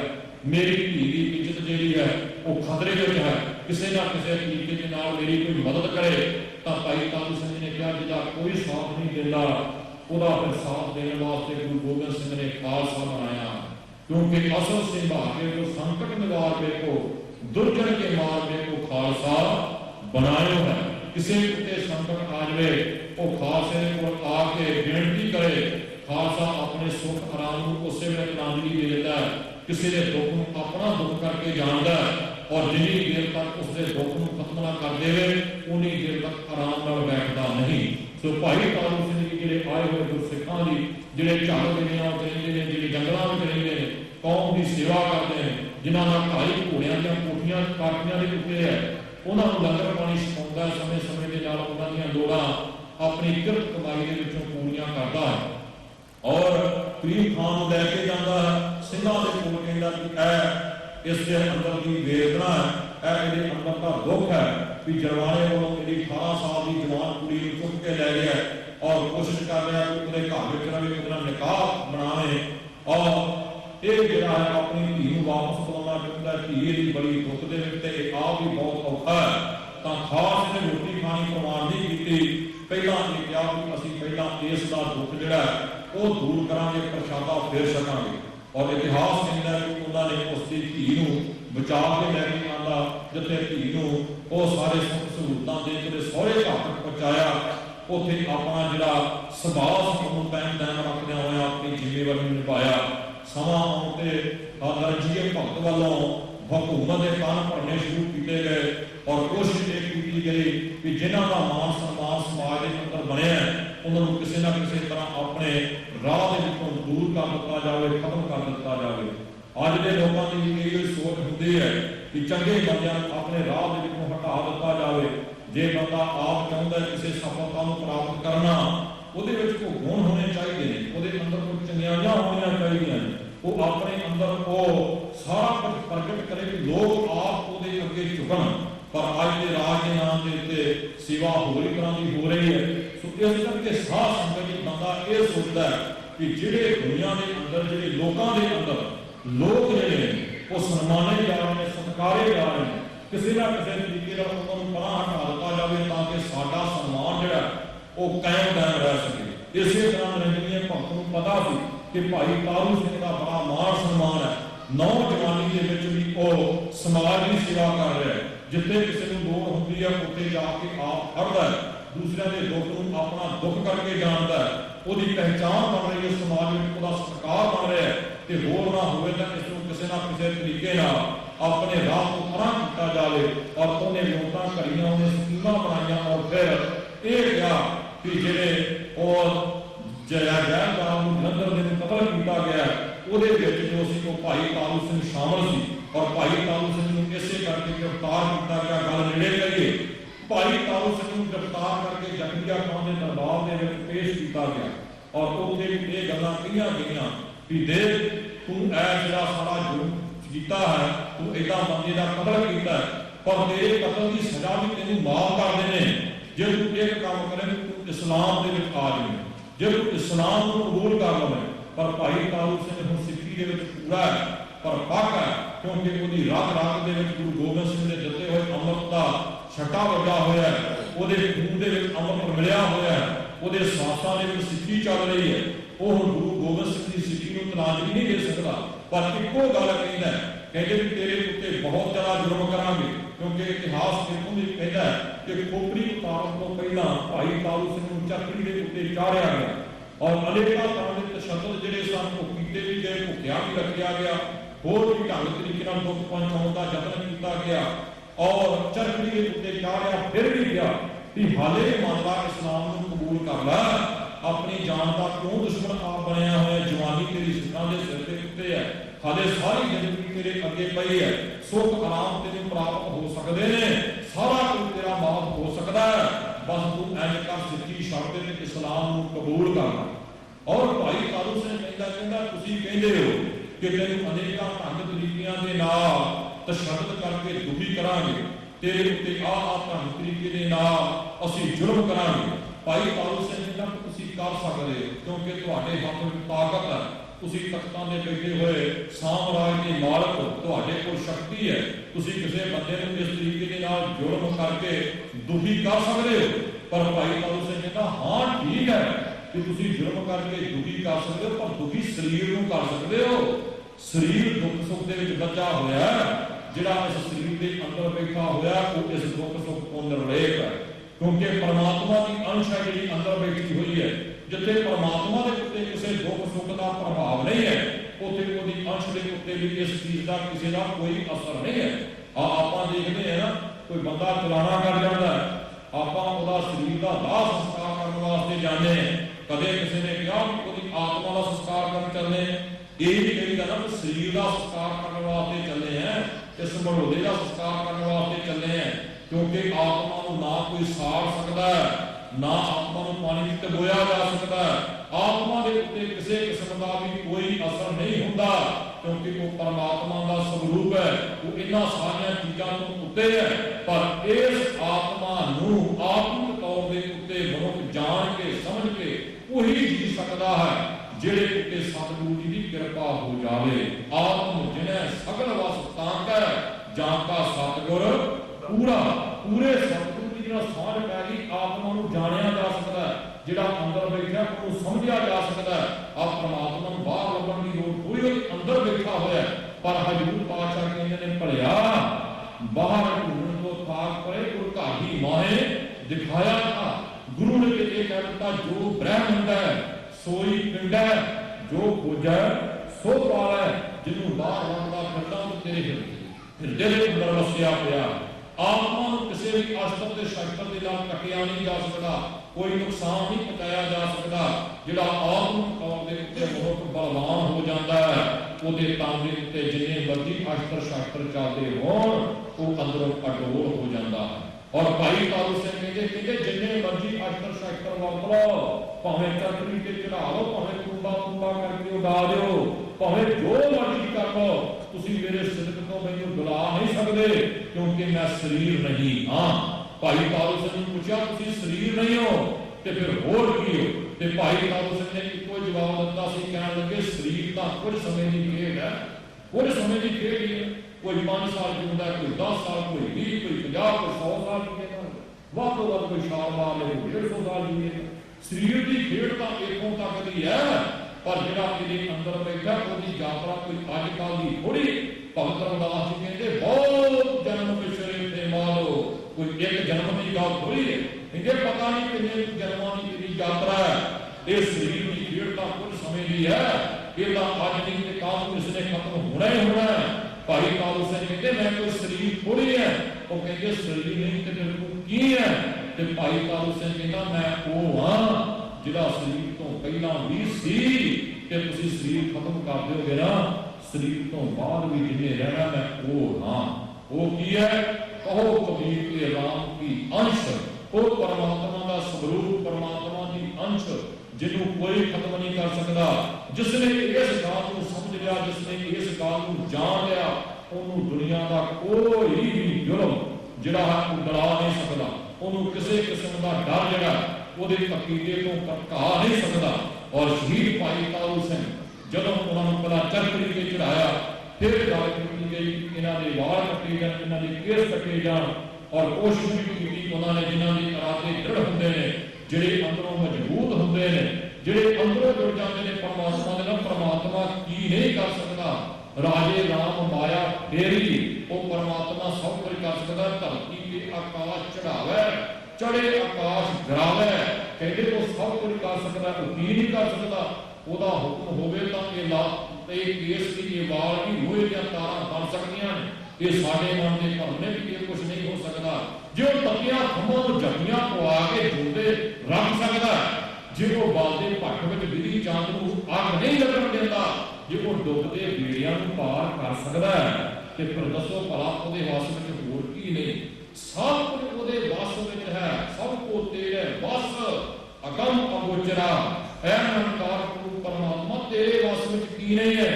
ਸਭ ਕੁਝ ਤੇਰੇ ਵੱਸ ਵਿੱਚ ਹੈ, ਤੂੰ ਸਭ ਕੁਝ ਕਰ ਸਕਦਾ ਹੈ, ਤੂੰ ਸਭ ਕੁਝ ਕਰਨ ਕਾਰਨ ਸਮਰੱਥ ਹੈ, ਤੂੰ ਕਰਨ ਕਾਰਨ ਸਮਰੱਥ ਹੈ ਕਰਤੇ। ਮੈਂ ਤੁਝ ਬਿਨ ਔਰ ਨਾ ਕੋਈ, ਤੁਧ ਆਪੇ ਸਿਧ ਸਿਰਜਿਆ ਆਪੇ ਗੁਣ ਗੋਈ। ਸਭ ਇੱਕੋ ਸ਼ਬਦ ਵਰਤਦਾ ਜੋ ਕਰੇ ਸੋ ਹੋਈ। ਉਹਦਾ ਸ਼ਬਦ ਰੂਪੀ ਹੁਕਮ ਸੰਸਾਰ ਦੇ ਅੰਦਰ ਵਰਤ ਰਿਹਾ ਹੈ, ਤੇ ਜਿਹਨੇ ਇਸ ਸ਼ਬਦ ਨੂੰ, ਜਿਹਨੇ ਉਹਦੇ ਹੁਕਮ ਨੂੰ ਸਮਝ ਲਿਆ, ਜਿਹੜੇ ਗੁਰਬਾਣੀ ਨੂੰ ਆਪਣੇ ਜੀਵਨ ਅੰਦਰ ਧਾਰਨ ਕਰ ਲੈਂਦੇ ਨੇ, ਸੱਚ ਦੇ ਇਲਹਾਮ ਤੇ ਰੱਬੀ ਦਰਗਾਹ ਵਿੱਚੋਂ ਆਏ ਹੋਏ ਪੈਗਾਮ ਨੂੰ ਜਾਣ ਲੈਂਦੇ, ਆਪਣੇ ਮੂਲ ਨੂੰ ਪਹਿਚਾਣ ਲੈਂਦੇ, ਉਹਨਾਂ ਨੂੰ ਕਿਸੇ ਕਿਸਮ ਦਾ ਕੋਈ ਡਰ ਤੇ ਡਰਾ ਨਹੀਂ ਸਕਦਾ। ਭਾਈ ਤਾਰੂ ਸਿੰਘ ਨੂੰ ਇਹ ਕਿਹਾ ਕਿ ਤੇਰੇ ਉੱਤੇ ਆ ਕੁਛ ਕੀਤਾ ਜਾਏਗਾ, ਤੇਰੀ ਹੁਣ ਖੋਪੜੀ ਉਤਾਰਾ ਕਰਾਂਗੇ ਸੀਸ ਤੋਂ, ਤੇਰੇ ਬਾਹਰ ਪਹਿਲਾਂ ਕੱਟਾਂਗੇ, ਕੱਟਣ ਦੀ ਕੋਸ਼ਿਸ਼ ਵੀ ਕੀਤੀ ਗਈ, ਨਹੀਂ ਕੱਟੇ ਕਿ ਉਸ ਗੁਰੂ ਕੇ ਲਾਲ ਦੇ ਪੇੜ ਤੋਂ ਨੇ ਅਰਦਾਸ ਕਰ ਦਿੱਤੀ ਗੁਰੂ ਗੋਬਿੰਦ ਸਿੰਘ ਮਹਾਰਾਜ, ਬਾਕੀ ਸਭ ਕੁਝ ਭਾਵੇਂ ਹੋ ਜਾਏ, ਬਸ ਇੱਕੋ ਹੀ ਬੇਨਤੀ ਹੈ ਤੁਹਾਡੇ ਅੱਗੇ, ਮੈਨੂੰ ਆਪਣੀ ਜਾਨ ਨਾਲ ਪਿਆਰ ਨਹੀਂ, ਮੈਨੂੰ ਆਪਣੇ ਸਰੀਰ ਨਾਲ ਪਿਆਰ ਨਹੀਂ, ਕਿਉਂਕਿ ਇਹ ਜਾਨ ਤੇ ਆਣੀ ਜਾਣੀ ਹੈ। ਇਹਦਾ ਕੋਈ ਗੱਲ ਨਹੀਂ, ਇਹਦੀ ਆਮਣ ਜਾਣ ਵਿੱਚ ਖੇਡ ਬਣਾਇਆ ਹੈ। ਇਹ ਤਾਂ ਸਾਰੇ ਇਸ ਸੰਸਾਰ ਦੇ ਉੱਤੇ ਆਉਂਦੇ ਨੇ ਕਿ ਆ ਕੇ ਟੁਰ ਜਾਂਦੇ ਨੇ, ਅੱਜ ਨਹੀਂ ਤੇ ਕੱਲ੍ਹ ਨੂੰ ਇਸ ਸੰਸਾਰ ਤੋਂ ਪੂਰਨ ਅਵਸ਼ ਕਰਨਾ ਹੈ। ਪਰ ਕਲਗੀਆਂ ਵਾਲਿਆ, ਬਸ ਤੇਰੇ ਦਾਦੇ ਉੱਤੇ ਅਰਦਾਸ ਸੀ ਕਿ ਮੈਨੂੰ ਲੈ ਜਾਣੀ ਇਸ ਸੰਸਾਰ ਤੋਂ, ਸ਼ਹਾਦਤ ਭਾਵੇਂ ਮੇਰੀ ਕਿਹੋ ਜਿਹੀ ਹੋਵੇ, ਬਸ ਮੇਰੀ ਸਿੱਖੀ ਕੇਸਾਂ ਸਵਾਸਾਂ ਨਾਲ ਨਿਭ ਜਾਏ। ਇਹ ਸਿੱਖੀ ਕੇਸਾਂ ਤੇ ਸਵਾਸਾਂ ਨਾਲ ਨਿਭ ਜਾਏ। ਉਹ ਕਹਿੰਦੇ ਤੇਰੇ ਜਿਸਮ ਦੇ ਅੰਦਰੋਂ ਇੱਕ ਇੱਕ ਬੂੰਦ ਖੂਨ ਦੀ ਕੱਢ ਲਵਾਂਗੇ, ਨਿਚੋੜ ਲਵਾਂਗੇ ਤੇਰੇ ਸਰੀਰ ਨੂੰ, ਤੇਰੇ ਅੰਦਰ ਕੱਖ ਨਹੀਂ ਰਹਿਣ ਦਿਆਂਗੇ। ਫਿਰ ਵੀ ਤਾਂ ਤੂੰ ਸਾਡੇ ਅੱਗੇ ਝੁਕੇਗਾ, ਫਿਰ ਵੀ ਤਾਂ ਇਸਲਾਮ ਨੂੰ ਕਬੂਲ ਕਰੇਗਾ। ਭਾਈ ਤਾਰੂ ਸਿੰਘ ਕਹਿੰਦਾ ਤੁਸੀਂ ਨਿਚੋੜ ਸਕਦੇ ਹੋ ਮੇਰੇ ਜਿਸਮ ਦੇ ਵਿੱਚੋਂ, ਇੱਕ ਇੱਕ ਖੂਨ ਦੇ ਕਤਰੇ ਨੂੰ ਕੱਢ ਸਕਦੇ ਹੋ ਤੁਸੀਂ, ਮੈਨੂੰ ਖੂਨ ਤੋਂ ਵਿਹੂਣਾ ਕਰ ਸਕਦੇ ਹੋ ਤੁਸੀਂ, ਇਹ ਤੁਹਾਡੇ ਹੱਥ ਵੱਸ ਹੈ। ਪਰ ਇੱਕ ਗੱਲ ਨੂੰ ਦੱਸੋ, ਨਾਲਾਂ ਦੇ ਵਿੱਚੋਂ ਖੂਨ ਤੇ ਕੱਢ ਲਓਗੇ, ਕਲਗੀਆਂ ਵਾਲੇ ਦੇ ਅੰਮ੍ਰਿਤ ਨੂੰ ਕਿਵੇਂ ਕੱਢੋਗੇ? ਕਿਹੜੀ ਸਿੰਜ ਲਾਓਗੇ? ਕਿਹੜੇ ਤਰੀਕੇ ਨਾਲ ਗੁਰੂ ਗੋਬਿੰਦ ਸਿੰਘ ਦਾ ਅੰਮ੍ਰਿਤ ਅੰਦਰੋਂ ਕੱਢ ਲਓਗੇ? ਜਿੰਨੀ ਦੇਰ ਤੱਕ ਕਲਗੀਆਂ ਵਾਲੇ ਦਾ ਅੰਮ੍ਰਿਤ ਅੰਦਰ ਹੈ, ਉਨੀ ਦੇਰ ਤੱਕ ਤੁਸੀਂ ਮੈਨੂੰ ਝੁਕਾ ਨਹੀਂ ਸਕਦੇ, ਕਿਉਂਕਿ ਸਾਨੂੰ ਝੁਕਾਉਣਾ, ਸਾਨੂੰ ਡਰਾਉਣਾ ਖਿਆਲ ਇੱਕ ਜਨੂਨ ਹੈ। ਸਭ ਕਿਉਂਕਿ ਸਾਰੀਆਂ ਰਗਾਂ ਵਿੱਚ ਗੁਰੂ ਕਲਗੀਧਰ ਦਾ ਖੂਨ ਹੈ। ਗੁਰੂ ਕਲਗੀਧਰ ਦੀ ਉਹ ਦਿੱਤੀ ਹੋਈ ਸਿੱਖਿਆ, ਗੁਰੂ ਕਲਗੀਧਰ ਦਾ ਦਿੱਤਾ ਹੋਇਆ ਅੰਮ੍ਰਿਤ ਸਾਡੇ ਅੰਦਰ, ਜਿਹੜੇ ਅੰਦਰ ਨੂੰ ਅੰਮ੍ਰਿਤ ਆ ਜਾਂਦਾ ਹੈ, ਉਹ ਸੱਚ ਤੋਂ ਆਪਣੀ ਜਾਨ ਨੂੰ ਬਾਤ ਤੋਂ ਗਰੇਜ ਨਹੀਂ ਕਰਦਾ। ਭਾਈ ਤਾਰੂ ਸਿੰਘ ਉਹਨਾਂ ਨੂੰ 21 ਦਿਨ ਉਹਨਾਂ ਦੇ ਸਰੀਰ ਤੋਂ ਖੋਪੜੀ ਉਤਰੀ, 12ਵੇਂ ਦਿਨ ਉਹ ਸ਼ਹੀਦ ਹੋਏ। ਪਰ ਜਿਹੜੀ ਅਰਦਾਸ ਕੀਤੀ ਸੀ ਕਿ ਮਹਾਰਾਜ ਇੱਕ ਤੇ ਮੇਰੀ ਸਿੱਖੀ ਕੇਸਾਂ ਸਵਾਸਾਂ ਨਾਲ ਨਿਭ ਜਾਏ, ਤੇ ਇੱਕ ਇਹਨਾਂ ਜ਼ਾਲਮ ਲੋਕਾਂ ਨੂੰ ਪਤਾ ਲੱਗ ਜਾਵੇ, ਮੈਂ ਆਪਣੀ ਜੁੱਤੀ ਦੇ ਨੋਕ ਅੱਗੇ ਲਾ ਕੇ ਇਹਨਾਂ ਨੂੰ ਲੈ ਕੇ ਜਾਵਾਂ। ਜਕਰੀਆ ਖਾਨ ਨੂੰ ਪੈ ਗਿਆ ਪਿਸ਼ਾਬ ਦਾ ਬੰਨ, ਹੁਣ ਪਿਸ਼ਾਬ ਆਉਂਦਾ ਨਹੀਂ, ਕਰਵਾਉਂਦਾ ਹੈ, ਔਰ ਇੰਨਾ ਦੁਖੀ ਹੋ ਰਿਹਾ ਕਿ ਸਾਰੇ ਸਾਧਨ ਜੁਟਾ ਕੇ, ਨੀਮਾ ਧੁਨਾ ਤੋਂ ਉਪਾਅ ਕਰਾ ਕੇ, ਦਵਾਈਆਂ ਅਸ਼ੁੱਧੀਆਂ ਲੈ ਕੇ ਵੀ ਜਦੋਂ ਇਹ ਬੰਨ ਨਾ ਟੁੱਟਾ ਤੇ ਫਿਰ ਕਿਸੇ ਸਾਈ ਨੂੰ ਪੁੱਛਿਆ, ਉਹਨੇ ਕਿਹਾ ਤੂੰ ਰੱਬ ਦੇ ਫਕੀਰ ਦੇ ਉੱਤੇ ਜ਼ੁਲਮ ਕੀਤਾ, ਜਿਹੜਾ ਲੋਕਾਂ ਦੇ ਮਨੁੱਖਤਾ ਦਾ ਭਲਾ ਕਰਦਾ ਸੀ, ਤੂੰ ਉਹਦੇ ਉੱਤੇ ਕਹਿਰ ਪਾਇਆ, ਤੂੰ ਉਹਨੂੰ ਚਰਖੜੀ ਤੇ ਚੜਾ ਕੇ, ਤੂੰ ਉਹਨੂੰ ਖੋਪੜੀ ਉਹਦੀ ਉਤਾਰ ਕੇ ਜ਼ੁਲਮ ਕਰਕੇ ਉਹਨੂੰ ਦੁਖੀ ਕੀਤਾ। ਜੇ ਉਹਨੇ ਬਚਨ ਕੀਤਾ ਤੇ ਉਹਨੂੰ ਸੁਣ ਕੇ ਉਹਨੇ ਬਚਨ ਕੀ ਕੀਤਾ ਸੀ? ਪੁੱਛਿਆ ਕਿ ਭਾਈ ਤਾਰੂ ਸਿੰਘ ਨੇ ਕੋਈ ਬਚਨ ਕੀਤਾ ਸੀ? ਕਹਿੰਦੇ ਹਾਂ, ਭਾਈ ਤਾਰੂ ਸਿੰਘ ਇੱਕੋ ਹੀ ਅਰਦਾਸ ਕਰਦਾ ਸੀ, ਜਿਹੜਾ ਖਾਲਸੇ ਦਾ, ਜਿਹੜਾ ਮਨੁੱਖਤਾ ਦਾ, ਜਿਹੜਾ ਸੰਸਾਰ ਦਾ ਜ਼ੁਲਮ ਕਰਨ ਵਾਲਾ ਜ਼ਾਲਮ ਵਿਅਕਤੀ ਹੈ, ਗੁਰੂ ਗੋਬਿੰਦ ਸਿੰਘ ਮਹਾਰਾਜ ਉਹਨੂੰ ਇਸ ਖਾਲਸੇ ਦੀ ਜੁੱਤੀ ਦੇ ਅੱਗੇ ਲਾ ਕੇ ਖੜਾ ਤੇ ਤਾਂ ਫਿਰ ਇਸ ਸੰਸਾਰ ਤੋਂ ਜਾਵਾਂ। ਫਿਰ ਕਹਿਣ ਲੱਗੇ ਲਿਆਓ ਉਹਦੀ ਜੁੱਤੀ, ਜਿਸ ਨੂੰ ਛੱਡ ਦਿੱਤਾ ਸੀ ਨਾ ਮਰਿਆ ਸਮਝ ਕੇ ਜਾਣ ਕੇ, ਤੇ ਉਸ ਫਿਰ ਤਾਰੂ ਸਿੰਘ ਦੀ ਭਾਲ ਕੀਤੀ, ਔਰ ਰਾਮਗੜੀਆ ਪਰਿਵਾਰ ਜਿਨ੍ਹਾਂ ਨੇ ਉਸ ਦੀ ਸਾਰ ਸੰਭਾਲ ਕੀਤੀ, ਸਿਰ ਦੇ ਉੱਤੇ ਖੋਪੜੀ ਉਤਰੀ ਹੋਈ ਦੇ ਉੱਤੇ ਆਟੇ ਦਾ ਉਪਲੇਖਣ ਬੰਨ ਕੇ ਰੱਖਿਆ ਉਹਨੇ ਗਰਮ ਕਰਕੇ, ਔਰ ਉਸਦੇ ਸਾਰੇ ਜਿਸਮ ਨੂੰ, ਸਰੀਰ ਨੂੰ ਧੋਤਾ, ਮਰਮਾਂ ਲਗਾਈਆਂ। ਹੋਸ਼ ਵਾਲੀ ਭਾਈ ਤਾਰੂ ਸਿੰਘ ਨੂੰ 21 ਦਿਨ ਸਮਾਧੀ ਦੇ ਵਿੱਚ ਬਿਠਾ ਰਿਹਾ। ਫਿਰ ਜਦੋਂ ਪਤਾ ਲੱਗਾ ਕਿ ਭਾਈ ਤਾਰੂ ਸਿੰਘ ਉਸ ਪਰਿਵਾਰ ਦੇ ਕੋਲ ਹੈ, ਉੱਥੋਂ ਜਾ ਕੇ ਫਿਰ ਉਹਦੀ ਜੁੱਤੀ ਲੈ ਕੇ ਆਂਦੀ, ਪੈਰ ਦੀ ਜੁੱਤੀ ਲਿਆਂਦੀ। ਉਹ ਜੁੱਤੀ ਜਦੋਂ ਭਾਈ ਤਾਰੂ ਸਿੰਘ ਦੀ ਜਕਰੀਆ ਖਾਨ ਦੇ ਸਿਰ ਵਿੱਚ ਮਾਰੀ, ਫਿਰ ਉਹਨੂੰ ਪਿਸ਼ਾਬ ਆਉਣਾ ਸ਼ੁਰੂ ਹੋਇਆ। ਜੋ ਜੋ ਜੁੱਤੀ ਉਹਦੇ ਸਿਰ ਦੇ ਉੱਤੇ ਵੱਜਦੀ ਹੈ, ਇਹ ਪਿਸ਼ਾਬ ਦਾ ਪਿਆ ਹੋਇਆ ਬੰਨ ਟੁੱਟਦਾ ਹੈ। ਜੇ ਜੁੱਤੀ ਨਹੀਂ ਵੱਜਦੀ ਤਾਂ ਉਹ ਬਹੁਤ ਦੁਖੀ ਹੁੰਦਾ। ਸੁੱਤਾ ਹੋਇਆ ਵੀ ਉੱਠ ਕੇ ਬਾਹਰ ਬੜਾ ਕੇ ਭਾਈ ਤਾਰੂ ਸਿੰਘ ਦੀ ਜੁੱਤੀ ਮੰਗਦਾ, ਜੁੱਤੀ ਦਿਓ, ਜੁੱਤੀ ਦਿਓ। ਸਿਰ ਦੇ ਉੱਤੋਂ ਕੱਪੜਾ ਉਤਾਰ ਕੇ ਸਿਰ ਦੇ ਉੱਤੇ ਆਪਣੇ ਜੁੱਤੀਆਂ ਮਾਰਦਾ। 21 ਦਿਨ ਖਾਲਸੇ ਦੇ ਭਾਈ ਤਾਰੂ ਸਿੰਘ ਦੀਆਂ ਜੁੱਤੀਆਂ ਖਾ ਖਾ ਕੇ ਜਕਰੀਆ ਖਾਨ ਇਸ ਸੰਸਾਰ ਤੋਂ ਜਾਂਦਾ। 22ਵੇਂ ਦਿਨ ਫਿਰ ਗੁਰੂ ਕਾ ਸਾਧ ਭਾਈ ਤਾਰੂ ਸਿੰਘ ਸਤਿਗੁਰੂ ਦੇ ਚਰਨਾਂ 'ਚ ਅਰਦਾਸ ਬੇਨਤੀ ਕਰਦਾ, ਮਹਾਰਾਜ ਤੁਸੀਂ ਕਿਰਪਾ ਕੀਤੀ ਹੈ, ਮੇਰੀ ਸਿੱਖੀ ਕੇਸਾਂ ਸਵਾਸਾਂ ਸਭ ਨਿਭ ਗਈ ਹੈ। ਮਹਾਰਾਜ ਤੁਹਾਡੀ ਮਿਹਰ ਦੇ ਨਾਲ ਜਿਹੜੀ ਅਰਦਾਸ ਕੀਤੀ ਸੀ ਉਹ ਵੀ ਪੂਰੀ ਹੋਈ ਹੈ। ਹਜ਼ੂਰ ਕਿਰਪਾ ਕਰੋ, ਹੁਣ ਆਪਣੇ ਚਰਨਾਂ 'ਚ ਥਾਂ ਦਿਓ। ਕੌਮਾਂ ਜੁੰਦੀਆਂ ਜੱਗ ਦੇ ਉੱਤੇ ਕੋਈ ਨੇ, ਜਿਹੜੀਆਂ ਕੌਮਾਂ ਇਸ ਸੰਸਾਰ ਦੇ ਉੱਤੇ ਕੁਰਬਾਨੀਆਂ ਕਰਨ ਦਾ ਜਜ਼ਬਾ ਰੱਖਦੀਆਂ ਨੇ। ਕੌਮਾਂ ਜੁੰਦੀਆਂ ਸਦਾ ਕੁਰਬਾਨੀਆਂ ਨਾਲ ਅਣਖ ਮਰੇ ਤੇ ਕੌਮ ਹੈ ਮਰ ਜਾਂਦੀ।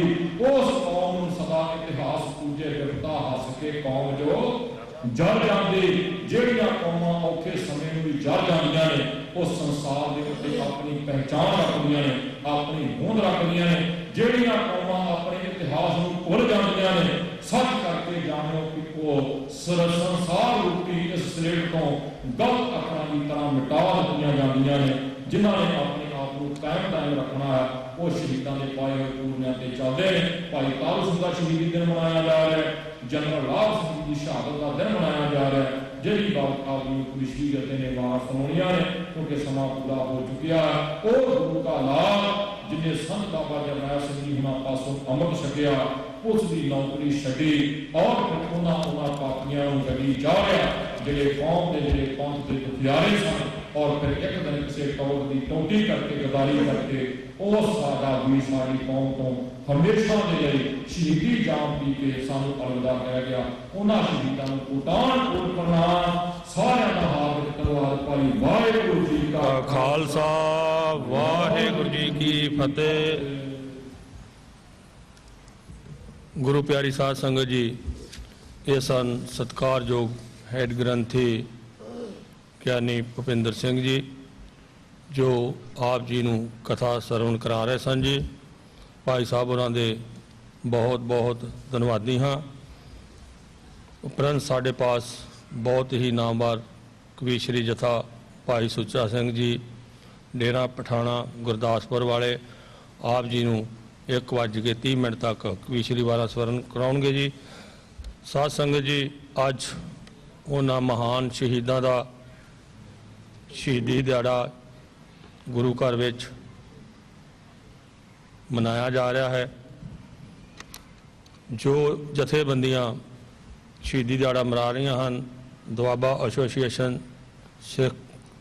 ਸਿੱਖ for justice, Sikh youth of America, ਪੰਥਕ ਜਥੇਬੰਦੀਆਂ, ਸੰਤ ਪ੍ਰੇਮ ਸਿੰਘ ਸਿੱਖ ਕਲਚਰ ਸੁਸਾਇਟੀ ਅਤੇ ਸਮੁੱਚੀਆਂ ਜਥੇਬੰਦੀਆਂ ਦੇ ਸੰਯੋਗ ਨਾਲ, ਗੁਰੂ ਘਰਾਂ ਦੇ ਸੰਯੋਗ ਨਾਲ, ਸਾਰਿਆਂ ਦੇ ਸੰਯੋਗ ਨਾਲ ਅੱਜ ਦਾ ਇਹ ਜੋ ਸ਼ਹੀਦੀ ਦਿਹਾੜਾ ਭਾਈ ਤਾਰੂ ਸਿੰਘ ਜੀ ਅਤੇ ਜਨਰਲ ਲਾਭ ਸਿੰਘ ਅਤੇ ਸਮੁੱਚੇ ਕੌਮ ਦੇ ਸ਼ਹੀਦ, ਉਹਨਾਂ ਨੂੰ ਗੁਰੂ ਘਰ ਵਿੱਚ ਯਾਦ ਕੀਤਾ ਜਾ ਰਿਹਾ ਹੈ। ਅੱਜ ਦੇ ਸਮੁੱਚੇ ਦੀਵਾਨ ਇਸ ਸ਼ਹੀਦੀ ਦਿਹਾੜੇ ਨੂੰ ਸਮਰਪਿਤ ਹਨ। ਇਸੇ ਤਰ੍ਹਾਂ ਹੀ ਜੋ ਸਾਡੇ ਵੀਰ ਬਾਹਰ ਸਾਈਨ ਕਰਵਾ ਰਹੇ ਹਨ ਪਟੀਸ਼ਨ ਤੇ, ਜੋ ਕਿ 15 ਅਗਸਤ ਇੰਡੀਆ ਦਾ ਆਜ਼ਾਦੀ ਦਿਹਾੜਾ ਹੈ, ਪਰ ਅਸੀਂ ਕਹਿ ਰਹੇ ਹਾਂ ਕਿ 15 ਅਗਸਤ ਸਿੱਖਾਂ ਦਾ ਆਜ਼ਾਦੀ ਦਿਹਾੜਾ ਨਹੀਂ ਹੈ। ਅਸੀਂ ਉਸ ਦੇ ਅਗੇਂਸਟ ਜੋ ਜਥੇਬੰਦੀਆਂ ਨੇ ਉਪਰਾਲਾ ਕੀਤਾ ਹੈ, ਮੈਂ ਪਹਿਲਾਂ ਵੀ ਬੇਨਤੀ ਕੀਤੀ ਸੀ, ਹਰ ਵੀਰ ਮਾਈ ਭਾਈ ਨੂੰ ਕਿ ਸਾਈਨ ਜ਼ਰੂਰ ਕਰਕੇ ਜਾਇਓ।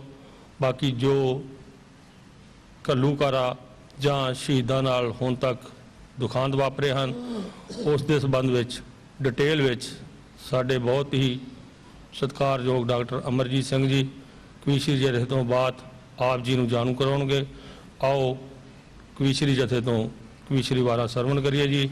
ਵਾਹਿਗੁਰੂ ਜੀ ਕਾ ਖਾਲਸਾ, ਵਾਹਿਗੁਰੂ ਜੀ ਕੀ ਫਤਿਹ।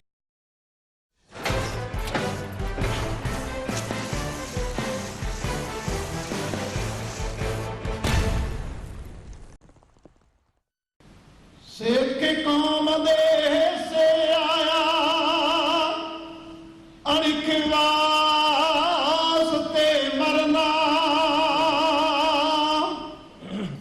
ਮਰ ਜਾਣਾ ਪਰਸੀ ਨਾ ਕਰਨੀ, ਬਣ ਪਰਵਾਨੇ ਸਰਨਾ। ਇੱਕ ਤਖਤਾ ਹੈ ਰਾਜ ਭਾਗ ਦਾ, ਇੱਕ ਤਖਤਾ ਹੈ ਫਾਂਸੀ ਦਾ। ਇਹਨਾਂ ਦੋਵਾਂ ਤਖਤਾਂ ਵਿੱਚੋਂ ਖਾਲਸੇ ਜਾਂ ਬਹਿਣਾ ਜਾਂ ਚੜਨਾ।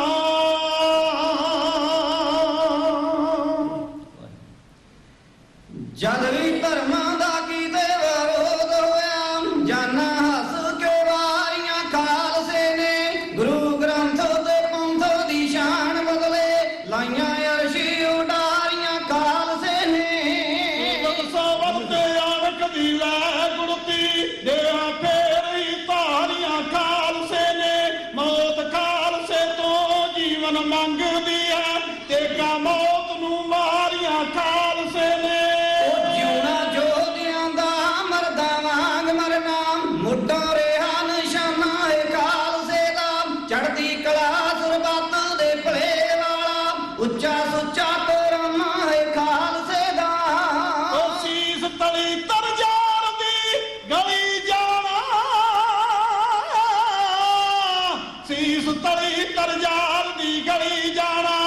ਰੱਬੀ ਰੂਪ ਦੀਵਾਨਾ ਹੈ ਖਾਲਸੇ ਦਾ, ਜਿਹਦੀ ਘੋਟਾ ਪੀ ਕੇ ਚਿੜੀਆਂ ਬਾਜ ਮਾਰੇ, ਅੰਮ੍ਰਿਤਮਈ ਖਜ਼ਾਨਾ ਹੈ ਖਾਲਸੇ ਦਾ। ਉਹ ਸ਼ਾਂਤਮਈ ਰਹਿਣਾ ਮੇਰਾ ਸਿੱਖਿਆ ਨਹੀਂ, ਲੜੇ ਖਾਲਸਾ ਤੇਗ ਦੀ ਤਾਰ ਬਣ ਕੇ, ਇਹਨੂੰ ਪਿਤਾ ਦਸ਼ਮੇਸ਼ ਨੇ ਸਾਜੀ ਆਏ, ਲੜੇ ਖਾਲਸਾ ਜੀਤ ਜੁਝਾਰ ਬਣ ਕੇ। ਫੁੱਲ ਗੁਲਾਬ ਦਾ ਮਿੱਤਰਾਂ ਲਈ, ਮਿੱਤਰਾਂ ਲਈ, ਮਿੱਤਰਾਂ ਲਈ, ਸੁੱਚਾ ਫੁੱਲ ਗੁਲਾਬ ਦਾ ਮਿੱਤਰਾਂ ਲਈ, ਵੱਜੇ ਲਹਿਰੀਆਂ ਨੂੰ ਉਹ ਤਿੱਖਾ ਧਾਰ ਬਣ ਕੇ, 1.25 ਲੱਖ ਨਾਲ ਖਾਲਸਾ ਲੜੇ ਕੱਲਾ, 1.25 ਲੱਖ ਨਾਲ ਖਾਲਸਾ ਲੜੇ ਕੱਲਾ, ਗੱਜੇ ਜੰਗ ਵਿਛਾਏ ਸਵਾਰ ਬਣ ਕੇ। ਚੜੇ ਚਰਖੜੀ ਆਰਿਆਂ ਚੀਰ ਛੱਡੇ, ਬੰਦ ਬੰਦ ਕਟਵਾਏ ਤਾਂ ਖਾਲਸੇ ਨੇ, ਇੱਟਾਂ ਹੱਡੀਆਂ ਮਿੱਝ ਦਾ ਲਾਗਾਰਾ, ਕੌਮੀ ਮਹਿਲ ਬਣਾਏ ਤਾਂ ਖਾਲਸੇ ਨੇ। ਜਾਨ ਖਾਲਸੇ ਦੀ ਉੱਚੀ ਜੱਗ ਨਾਲੋਂ, ਜੱਗ ਨਾਲੋਂ, ਸ਼ਾਨ ਖਾਲਸੇ ਦੀ ਉੱਚੀ ਜੱਗ ਨਾਲੋਂ, ਸੀਸ ਤਾੜੀ ਟਿਕਾਏ ਤਾਂ ਖਾਲਸੇ ਨੇ, ਧਰਤੀ ਕੰਬੀ ਅਸਮਾਨ ਵੀ ਡੋਲ ਗਿਆ, ਡੋਲ ਗਿਆ, ਡੋਲ ਗਿਆ, ਅਟਕ ਗਏ ਅਟਕਾਏ ਤਾਂ ਖਾਲਸੇ ਨੇ। ਉਹ ਬਿਜਲੀ ਅਜੇ ਵੀ ਸਿੰਘਾਂ ਦੀ ਤੇਗ ਅੰਦਰ, ਅਣਖੀ ਅਜੇ ਵੀ ਖੰਡਾ ਏ ਖਾਲਸੇ ਦਾ, ਧਰਤੀ ਪੂਜਦੀ ਅਰਸ਼ ਵੀ ਕਰੇ ਸਜਦਾ, ਉੱਚਾ ਝੁੱਲਦਾ ਝੰਡਾ ਏ ਖਾਲਸੇ ਦਾ। ਜਿੱਥੇ ਸੱਚ ਤੇ ਝੂਠ ਦੀ ਪਰਖ ਹੋਵੇ, ਪਰਖ ਹੋਵੇ, ਜਿੱਥੇ ਸੱਚ ਤੇ ਝੂਠ ਦੀ ਪਰਖ ਹੋਵੇ, ਬੋਲ ਤੋਲ ਦਾ ਖੰਡਾ ਹੈ ਖਾਲਸੇ ਦਾ, ਜਿਹਦੀ ਲੋਕ ਤੋਂ ਸ਼ਰਨ ਜੀ ਮਿਲੇ ਚਾਨਣਾ, ਮਿਲੇ ਚਾਨਣਾ, ਮਿਲੇ ਚਾਨਣਾ, ਉੱਚਾ ਝੁੱਲਦਾ ਝੰਡਾ ਹੈ ਖਾਲਸੇ ਦਾ, ਉੱਚਾ ਝੁੱਲਦਾ ਝੰਡਾ ਹੈ ਖਾਲਸੇ ਦਾ, ਉੱਚਾ ਝੁੱਲਦਾ ਝੰਡਾ ਹੈ ਖਾਲਸੇ ਦਾ। ਹੋ ਜੀਂਦੇ ਰਹੋ।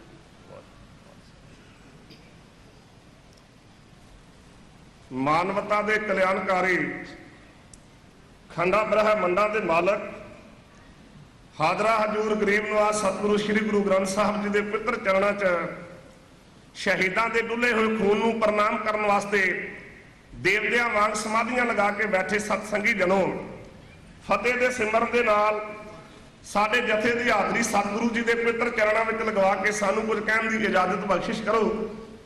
ਜਿੰਨੀਆਂ ਵੀ ਰੂਹਾਂ ਗੁਰੂ ਕੇ ਚਰਨਾਂ 'ਚ ਹਾਜ਼ਰ ਨੇ, ਸਰਬੱਤ ਮਾਈ ਭਾਈ ਪਿਆਰ ਸਤਿਕਾਰ ਨਾਲ ਸਤਿਗੁਰੂ ਨੂੰ ਸੀਸ ਝੁਕਾ ਕੇ ਆਖੋ ਜੀ ਵਾਹਿਗੁਰੂ ਜੀ ਕਾ ਖਾਲਸਾ, ਵਾਹਿਗੁਰੂ ਜੀ ਕੀ ਫਤਿਹ। ਅੱਜ ਅਸੀਂ ਸਾਰੇ ਸਿੱਖ ਜਗਤ ਦੇ ਮਹਾਨ ਸ਼ਹੀਦਾਂ ਦੇ ਡੁੱਲੇ ਹੋਏ ਖੂਨ ਨੂੰ ਪ੍ਰਣਾਮ ਕਰਨ ਵਾਸਤੇ ਗੁਰੂ ਕੇ ਪਵਿੱਤਰ ਚਰਨਾਂ 'ਚ ਬੈਠੇ। ਸ਼ਹੀਦ ਕੌਮਾਂ ਦਾ ਸਰਮਾਇਆ ਨੇ, ਸ਼ਹੀਦ ਕੌਮਾਂ ਦੀ ਜਿੰਦ ਜਾਨ ਹੈ। ਸ਼ਹੀਦਾਂ ਦਾ ਡੁੱਲਿਆ ਹੋਇਆ ਖੂਨ ਸੰਸਾਰ ਵਾਸਤੇ ਨਵੀਆਂ ਪੈੜਾਂ ਤਿਆਰ ਕਰਦਾ ਹੈ, ਜਿਨ੍ਹਾਂ ਤੇ ਚੱਲ ਕੇ ਲੋਕ ਆਪਣੇ ਹੱਕਾਂ ਵਾਸਤੇ ਅੱਗੇ ਵਧਦੇ ਨੇ, ਆਜ਼ਾਦੀ ਦੇ ਨੇੜੇ ਪਹੁੰਚਦੇ ਨੇ। ਖਾਲਸਾ ਪੰਥ ਨੂੰ ਇਸ ਗੱਲ ਦਾ ਮਾਣ ਹੈ, ਇਹਨਾਂ ਨੇ ਹਰ ਸਮੇਂ ਆਪਣੇ ਸ਼ਹੀਦਾਂ ਨੂੰ ਯਾਦ ਕੀਤਾ ਹੈ ਔਰ ਸ਼ਹੀਦਾਂ ਦੇ ਪਿੱਤਰ ਜੀਵਨ ਤੋਂ ਸੇਧ ਲੈ ਕੇ ਸੰਸਾਰ ਔਰ ਪੰਥ ਦੀ ਸੇਵਾ ਦੀ ਕਾਮਨਾ ਧੰਨ ਗੁਰੂ ਗ੍ਰੰਥ ਸਾਹਿਬ ਸੱਚੇ ਪਾਤਸ਼ਾਹ ਮਹਾਰਾਜ ਜੀ ਦੇ ਚਰਨਾਂ 'ਚ ਕੀਤੀ।